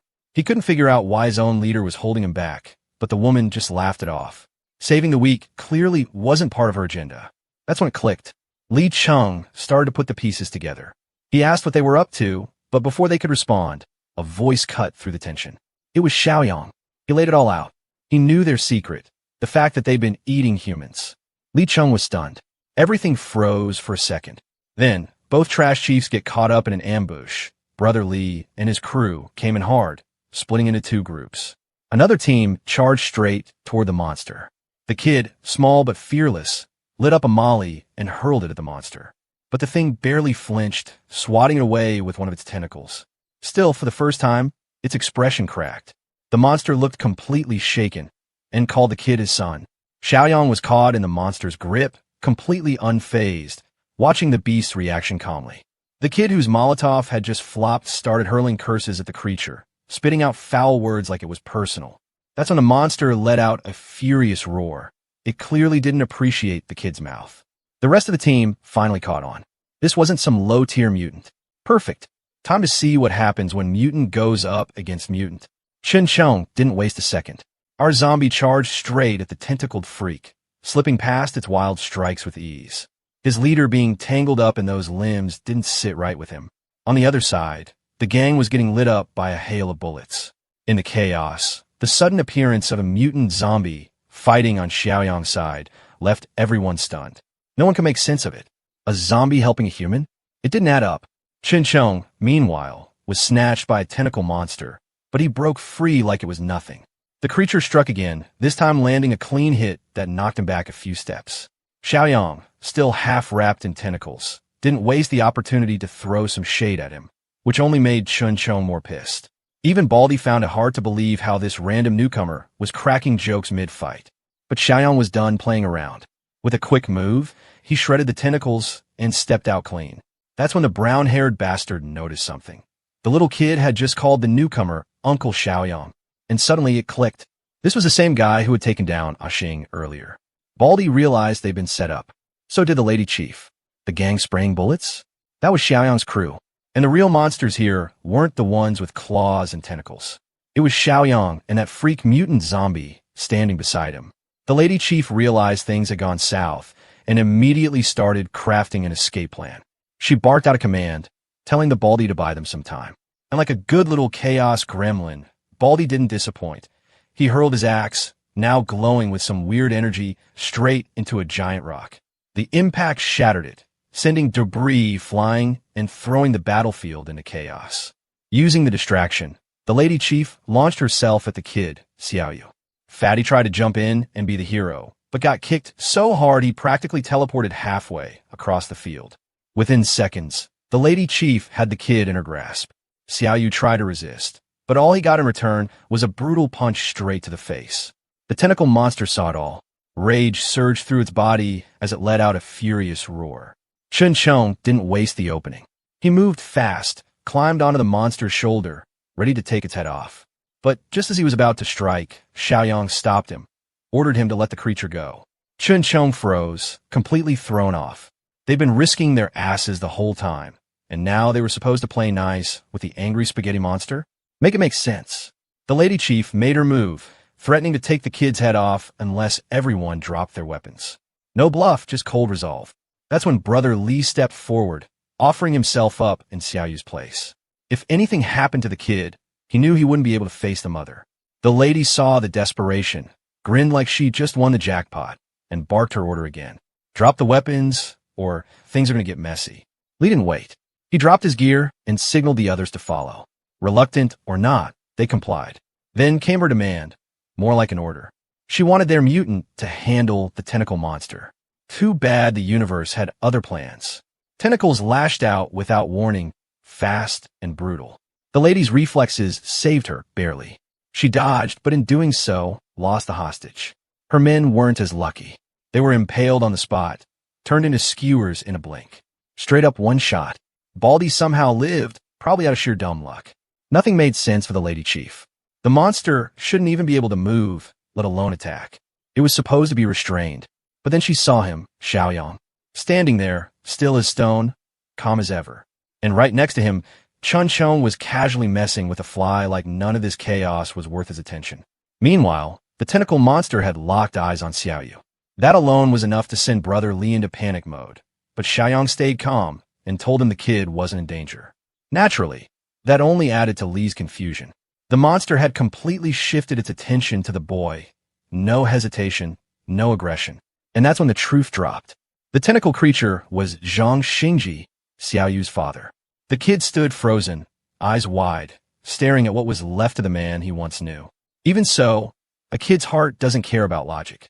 He quickly hugged the rotting monster without a second thought, breaking down in tears.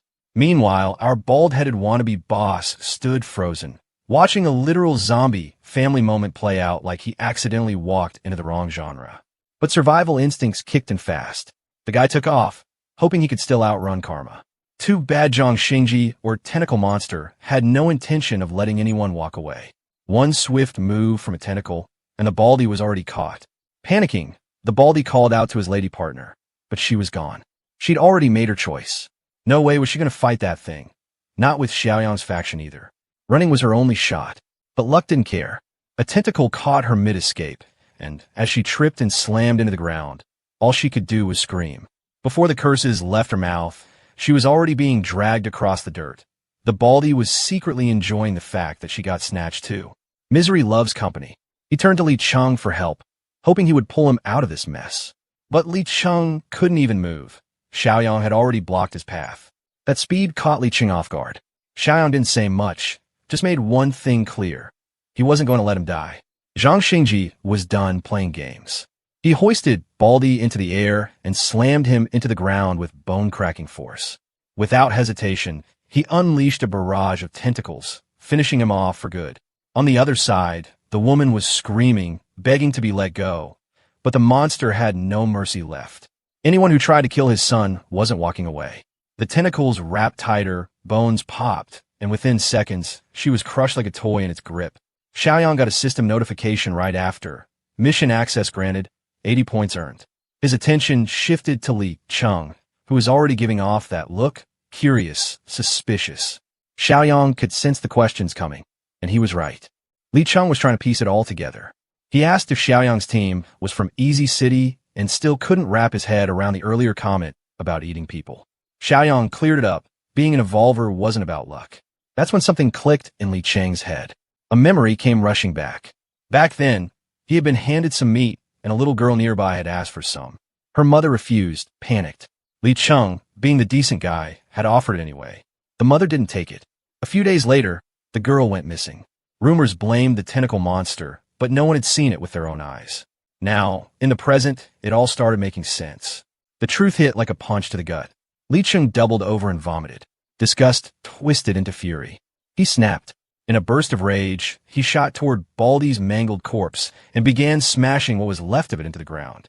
Over and over until there was nothing left to hit. When it was done, he turned toward the others, eyes burning. He was convinced they had eaten humans too. But Brother Lee stepped in and shut that down. They never ate people. Instead, he tossed Lee Chung a zombie core, the real source of their strength. Harvested from zombies and evolvers alike. Clean, efficient, and without any side effects. The mention of side effects caught Lee Chung off guard. Ever since becoming an evolver, controlling his emotions had become a problem. Violence hit different now, a twisted dopamine rush that felt too damn good. There was no turning back from that. But as long as he kept consuming human flesh, things would only spiral further. If he stopped, maybe he could at least slow the damage. Xiaoyang shifted focus to Zhang Xingji, trying to get a clear answer from him. But Zhang's speech was wrecked. Nothing coherent came out except a few broken fragments like Yang Yang and Sun Sun. Still, Xiaoyang waved it off like it was normal. Another mutation casualty, speech center-fried, just like Qin Chong's. Even so, Zhang's mind still seemed intact underneath all that mess. Problem was, the guy looked like a horror movie extra. Dragging him back to base would probably trigger lockdown protocols and a few panic attacks. Still, Zhang managed to get his point across, more or less. In his garbled language, he said he'd gotten used to the area. Now that his family was safe, he could chill. Threw in a thumbs up too, clearly proud that Xiaoyang somehow decoded his nonsense like it was fluent gibberish. With the chaos handled, Xiaoyang started thinking ahead. Someone had to lead West Wind Base. Logically, Lee Chung fit the bill, except he clearly didn't see himself as leadership material. The guy had all the power and none of the confidence. Xiaoyang paused, gave it a second thought, then shifted his attention to Brother Lee. He handed the role over to him, temporary leadership of the West Base. For now, Lee Chung would head back with Xiaoyang. Xiaoyang intended to keep a close watch, not on Li Cheng's strength, but on the demon growing quietly inside his heart. A new arc of the story begins from here. We're shown a city, City S, completely engulfed in thick green gas, and the air is filled with the desperate cries of people.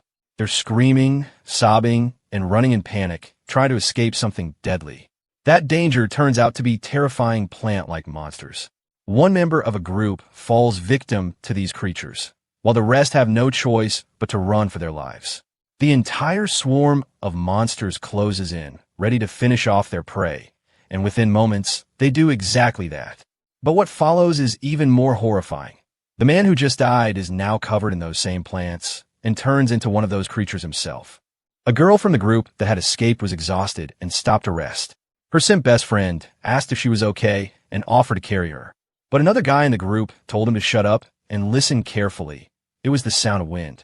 That made everyone hopeful, since wind meant they were close to the forest's edge. But the relief didn't last long. The same guttural noises returned, and without wasting a second, they all sprinted. The simp guy tried to act heroic, telling the girl he'd protect her no matter what.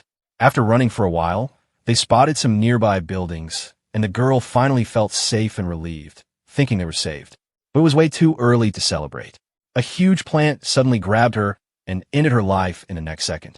Her so-called protector could only stand there, watching, frozen. Now he was just crying over his lost virgin love. One guy slapped him hard to snap him out of it and yelled that if he kept acting like this, he'd be left behind. The plant creatures had followed them all the way into the city, and now they were about to unleash their chaos there too. The 4 survivors eventually reached a certain location, and one of them recognized it.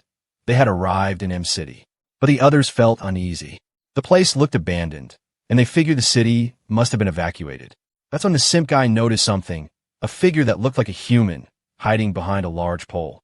Taking charge, the main guy approached the figure to ask about the evacuation point. But the pole guy turned out to be none other than the tentacle monster himself. One glance at the creature shattered any happiness they had and threw them into full-blown panic. They bolted in terror, while the tentacle zombie silently watched them from behind. After running a bit, the group finally stopped to catch their breath. One of them wondered why these creatures had shown up outside the forest too. But they didn't even get a chance to talk further. Plant creatures suddenly appeared again and started surrounding them. The simp guy lost all hope, burst into tears, and began mourning the fact that he'd never even confessed to his virgin love. As the monsters closed in, another guy pulled out his knife, ready to end his own life. But just then, out of nowhere, something shot past him from behind and blasted all the plant creatures in one devastating strike, wiping them out instantly. Over at the eastern fortress, Zhang Xiaoyang stood there, staring blankly at his territory under the damn bright moon, lost in thought. His little utopian dream? Yeah, it was going pretty damn well. His community score had climbed to 62, and his stash of store points? A solid 231. By this point, he was basically loaded. And when you've got points to blow, scrolling through the daily shop feels like a damn luxury. He had some tempting options, too. He could grab a level 2 armed deterrence box for 20 points, a level 2 black tech box for 50, or a damn level 3 superpower awakening supply box for 100. Normally, nothing really shocked Xiaoyang anymore, but that last item? That shit floored him. He didn't even think twice, spent those points like a maniac, and cleared out the shop in one go. The armed deterrence box handed him a badass armored jeep. The black tech box? Another physical enhancement serum, always handy. But the real kicker was in that superpower awakening box. It contained a level 1 enslavement mark, a damn skill that lets him enslave a living being. Though honestly, he didn't feel the urge to use it just yet. Brother Cheng, Brother Xingzi, and Li Cheng were still loyal and holding steady. Right after his shopping spree, fate threw him another opportunity to stack more points. A mission popped up. Weed Control, Volume 1 had officially begun. At first, he thought it was just some boring gardening bullshit. But that misunderstanding got cleared up fast when Brother Xingzi reported back about an incoming swarm of mutant plant freaks. Later that night, the fortress residents gathered outside the wall, nervously eyeing some weird-ass tentacle monster. Xingzi escorted a group he'd just rescued, dragging along a nasty-looking mutant plant corpse for inspection. From the crowd, Shangji's wife and kid rushed over, beaming with joy. The guy had no issue calling the boy son, but when it came to saying wife, hell, that word seemed to have been wiped from his damn brain. He just called her marry me like always. To this day, Xiaoyang remained the only one who could actually translate the guy's broken speech patterns.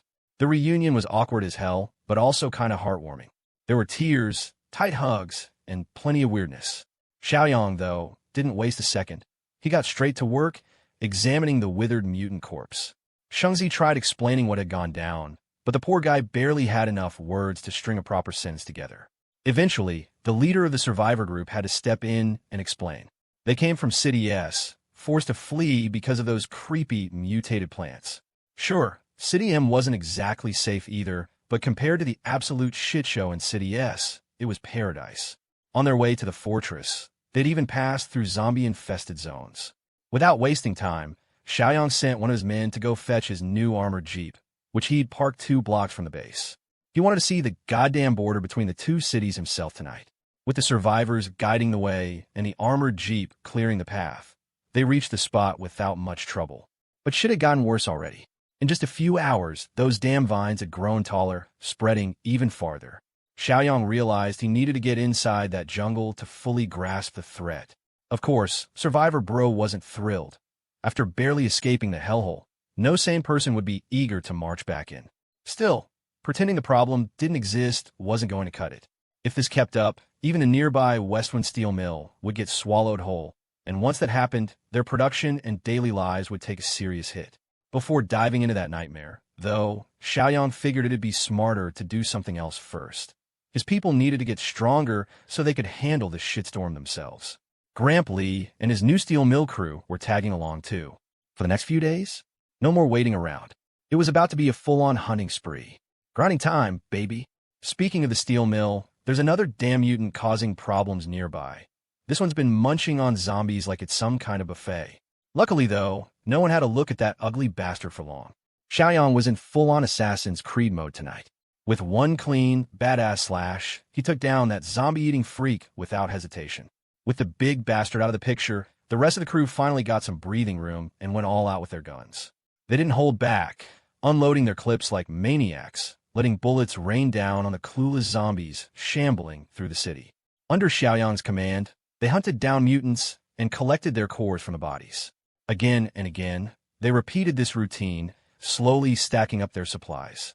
But what they didn't know was that something far worse was stalking the streets. A grotesquely overfed evolver prowling around, looking for some fresh, juicy human meat. The regular zombies? They didn't even register as obstacles to this freak. He could wipe them out without lifting a damn finger. With the human population shrinking fast, this bastard had been forced to start roasting zombie meat just to survive. Still, what he really craved was a bite of untouched, untainted human flesh. And unfortunately, luck seemed to be on his side tonight. The scent of his favorite meal was already drifting through the air, right to his nose. Meanwhile, under Li Hung Li's leadership, the steel mill was running smoother than ever. But now, with new firepower in their hands, some of the guards were getting cocky as hell, venturing beyond their safe zone just to kill zombies for kicks. And that's exactly the scent the buffed-up Evolver caught on to. He licked his lips, grinning like a twisted bastard. The best kind of meat, after all, came from those so-called pure humans, the ones who hadn't eaten their own kind yet. But this freak wasn't stupid. He knew damn well those guards were packing serious heat. Charging in alone would be risky as hell. He understood he'd need to wait a few more days to strike properly. But the thought of waiting? It drove him insane. He was practically drooling, shaking like a starving dog ready to snap. Back at the fortress, Xiaoyang was once again fiddling around with his system shop, tweaking things as usual. After that, he called for a full meeting. They'd been out on coordinated hunts for 3 straight days now, and it was time to settle things. He handed over all the collected loot to Li Hong, Li, and Zhang Qi to divide up. But Li wasn't having it. He spoke up, protesting that it wasn't right for just a few of them to hog all the resources when everyone had busted their asses during the hunts. However, Xiaoyang shot down that argument without hesitation. For the rest of the group, there was already more than enough, plenty of weapons and ammo to go around. Right now, what they really needed was to push a few top-tier fighters even further. It was a far better strategy than splitting up the corps evenly and leaving everyone half-evolved and weak as hell. Besides, everyone in the settlement trusted the boss's judgment. Xiaoyang hadn't screwed them over once. As for Shan Shan, Xiaoyang had something else planned for her. He called her into a private room, just the two of them behind closed doors. She walked in with a nervous look, clearly unsure of what was about to go down. Meanwhile, right outside the room, the usual nosy bunch, little Shuai Wanwan, Zhang Qi, and Brother Chong, were shamelessly eavesdropping.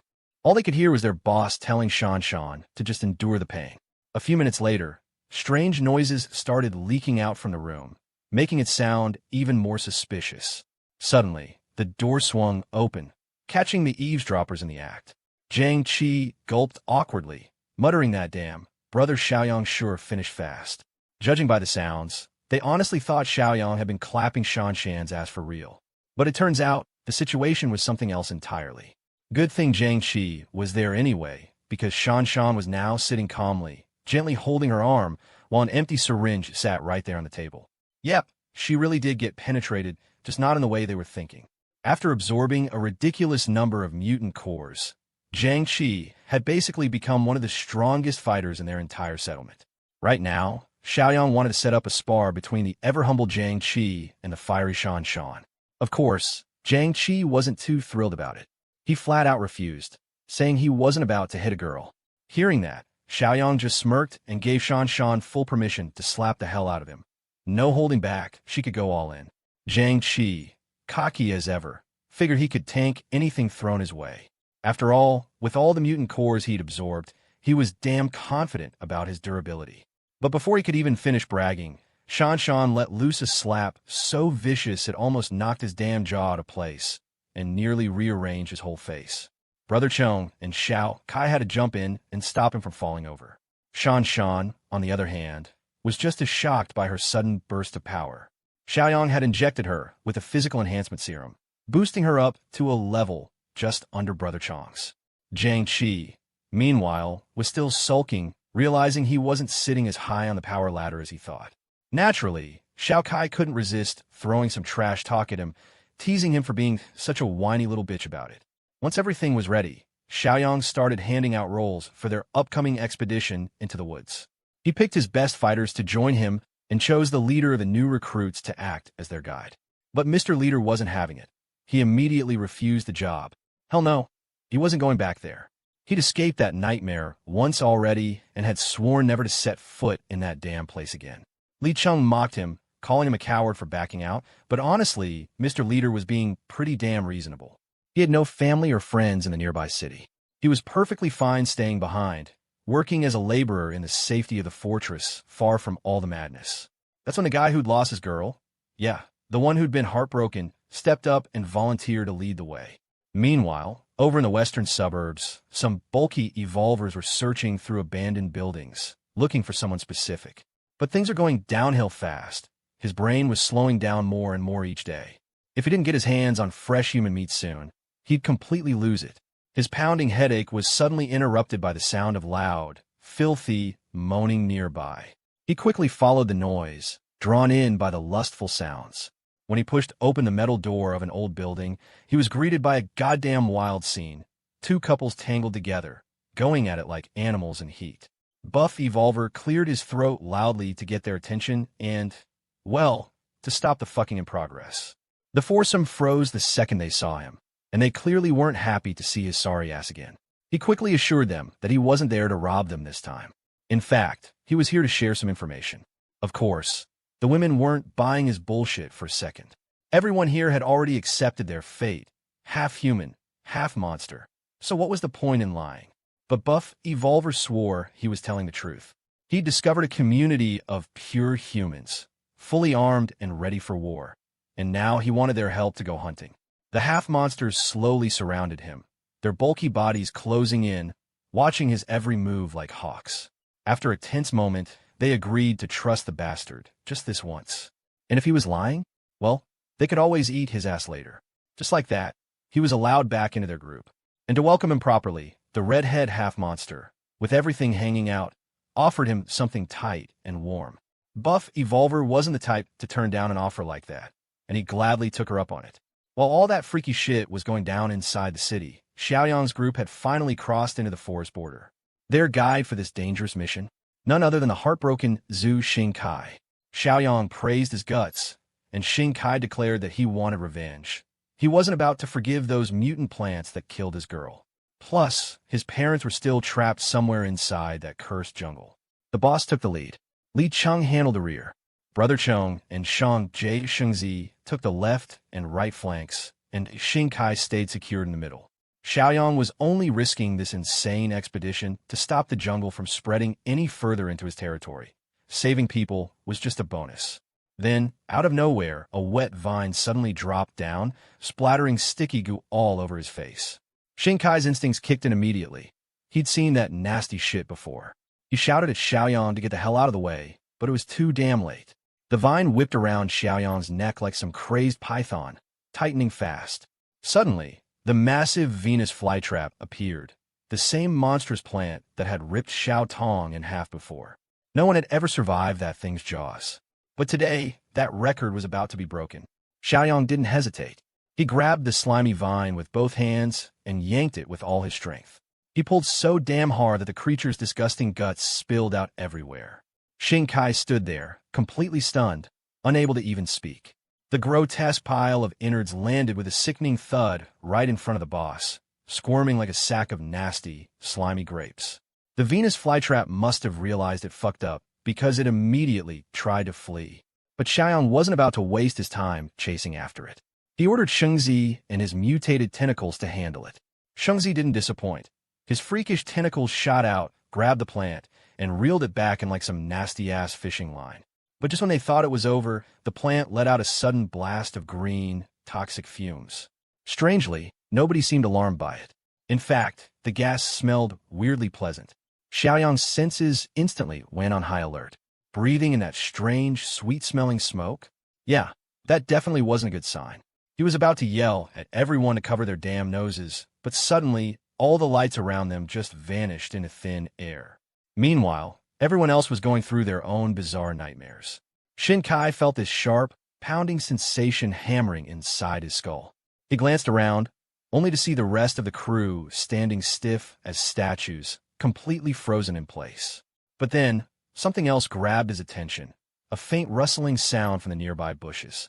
That's when a woman stepped out from the tall grass, softly calling his name. His heart stopped. It was her, Xiao Tong. The memory of her death was still raw in his mind, clear as day. But there she was again, standing right in front of him. His brain screamed that this wasn't real, but his heart? It was too damn overwhelmed to care. A flood of disbelief and relief crashed over him as he stumbled toward her. Xiao Tong coaxed him to come even closer, whispering that the rest of the survivors were just nearby. Completely spellbound, Shin Kai didn't even think twice. He just followed her voice, chasing the ghost of the woman he once loved. While that twisted scene unfolded, the raid on the steel mill had already begun. The half-monsters finally reached their target, a whole damn factory packed with fresh, helpless humans. One of the boys was practically drooling the moment he caught the scent of their prey. Nothing hit quite like the smell of pure, clean human meat to stir up that savage hunger. The others tried to keep him in check, warning him to stay calm, but it was too late. The dumb bastard's vision had already turned blood red with hunger. Before anyone could grab him, the idiot charged straight in, completely ignoring any kind of plan. Predictably, the guard spotted him right away as he got too close.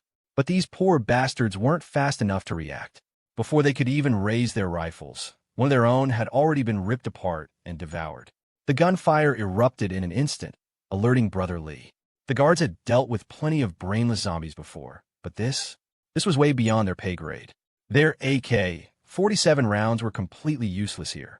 Every bullet that landed just got shrugged off as the half-monster's wounds instantly healed. Ignoring the hail of gunfire, the hunter kept doing what he did best, ripping everything apart. Honestly, he could have torn through the entire outer guard right then and there, if Brother Lee hadn't shown up in time to smash his damn foot straight into the bastard's gut. That one brutal kick sent the dumbass flying like a goddamn spinning top. Midair, the creature barely managed to steady himself and stick the landing. But at this distance, Brother Lee could easily just blast him to pieces with high-caliber rounds. The dumbass had no choice but to retreat, limping away in shame. From far away, he'd get gunned down. Up close, he'd get his ass handed to him. There wasn't a single good option left. Brother Lee barked orders at his men, telling them to drag the wounded back to the infirmary and try to keep them alive. Meanwhile, the half-monster idiot staggered back toward his crew's hideout, utterly humiliated and bleeding out. Hell, he didn't even make it all the way, collapsed halfway there, groaning like a kicked dog. But instead of sympathy, all he got from his crew was pure disgust. They'd warned him already, told him to be patient, but nope, this dumb fuck couldn't keep in his pants, and now look where it got him. Still gasping, the idiot barked at his crew, yelling at them to quit screwing around and just toss him some meat so he could heal up. But that wasn't how this crew operated. In their world, if you were too dumb and weak to follow orders, you didn't get second chances. You got left behind. And this dumbass? He'd finally worn out everyone's patience. One of the girls, fed up with his whining, walked right up and stomped on the back of his neck, hard enough to snap it. He stopped breathing instantly. One less mouth to feed. More meat for everyone else. With that dead weight gone, the 4 remaining half-monsters started cooking up a plan to get at the humans holed up inside the factory. While the guys were still sitting around, scratching their heads like morons, the girls already had it figured out. Sure, they were monsters, flesh-hungry freaks, but outwardly, they still looked human enough. Their plan was simple. They just walk right in through the front fucking door.